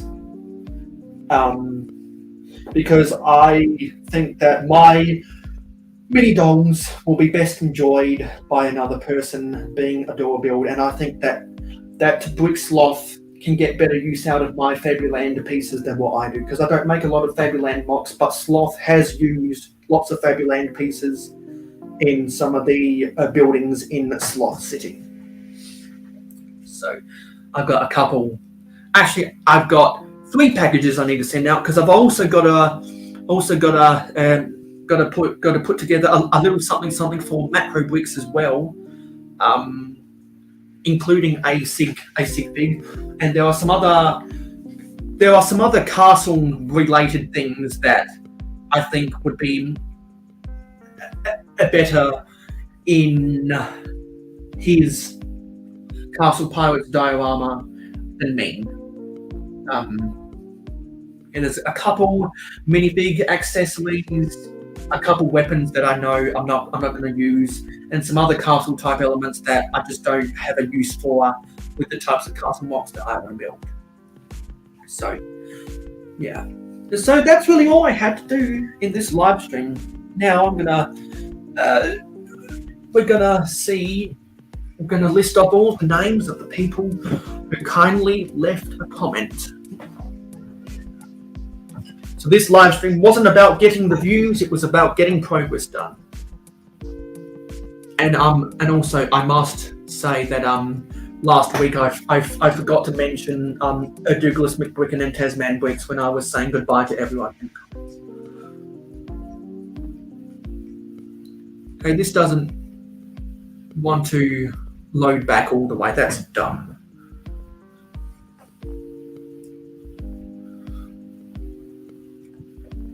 That's really dumb, because we had people at the start. Just a stupid glitch. But anyway, let's go on with this, at least what I can see. So we had Scott's Blocks, Captain Matt, Dusty Bricks, Jody Smith, Macro Bricks, who was on the panel, Scott's Blocks, who was on the panel, Johnny G. No, we had a panda. Yep, there's Pandemonious Panda, Ingrid Wynn, Hoarder 66, Regular Brick Studios, Karma Brick Creations, Tasman Bricks, Mama Lego, Zisu, who was on the panel, Brick Hive, Chef T, Clicking Cliff, Kevin Creamer, Irish Andrew, Legend Lego 29, Axel Plate, Skywen, Miss Bricks, and that was everyone. So thank you for watching this live stream. We always appreciate the viewership. I'm glad you could come along for the ride with me building these 2 Lego sets, the Monkey Kid City of Lanterns and the Lego Friends Street Food Market. And if you're those 2 viewers that were here for the end, saw me do the whole video included in my live streams, because I don't like to do separate haul videos. I just like to do a whole video segment within a live stream, because I get more enjoyment out of that, and I just really don't like doing haul videos anymore, to be honest. So if anyone has missed out on anything that I've said, go back and watch the live stream on the replay, because unlike other people, I do not private my live streams after I end, because I actually want to keep that watch time hours. I'm not sure if people know that or not when they private their live streams, that the watch time hours go away. Anyway, I'm on the quest for 1,000 subscribers and 4,000 watch time hours. We are a little over 1,500 watch time hours. We are at 351. Don't forget, when we, if you are following me on Instagram, you know that when we get to 400 subscribers, we will be building I will buy and build the Lego Star Wars UCS Luke's Land Speeder because I want to build that for the memes. Because how many years has it been now? Where every 2 years we've gotten a new minifig scale of the Luke's Land Speeder. It's been going on for a long time, enough for it to become a meme. So I have big plans for a meme video. And that's going to be the focal meme, because I know that there are some memes that circulate around the community. And so yeah, so I'm not gonna bloviate any longer because I'm getting hungry, I'm getting tired, and I want to go have and do some relaxation before I go and watch people's live streams. Well, I'm going to do a little bit more cleaning and maintenance around my room. Don't forget to watch all of my videos if you've missed out on any. I need to create a playlist for all of my uploads for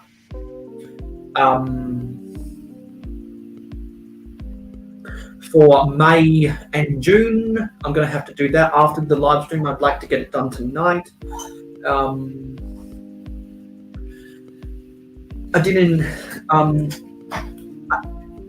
Some of you guys might know that we did the city update, as is always the last Thursday of every month, which is the last Wednesday of every month in North America.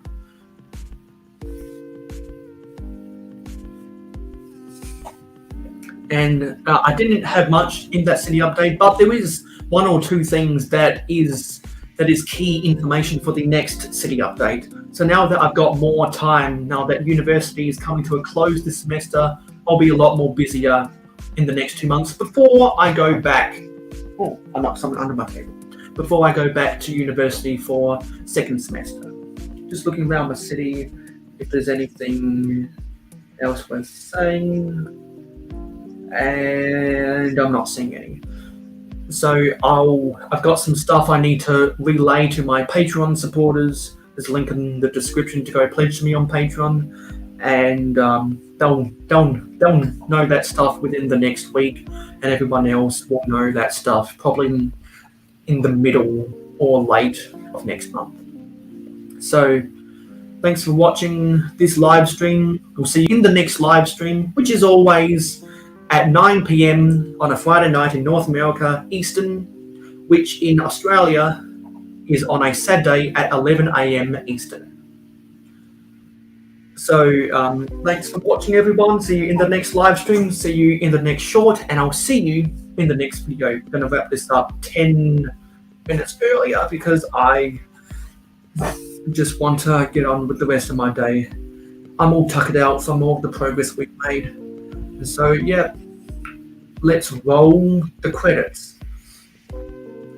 Come on, because otherwise I'm gonna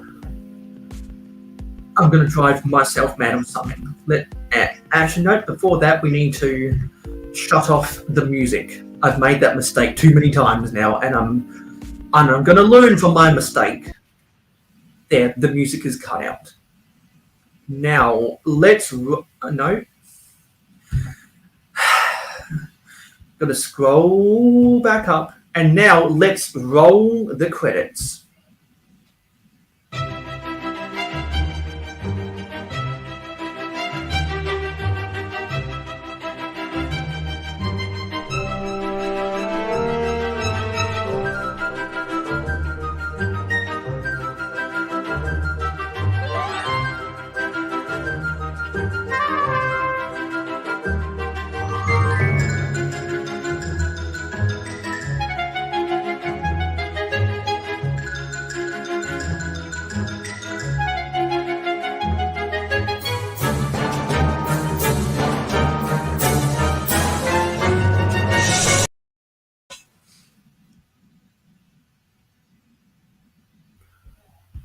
Where's the end button? End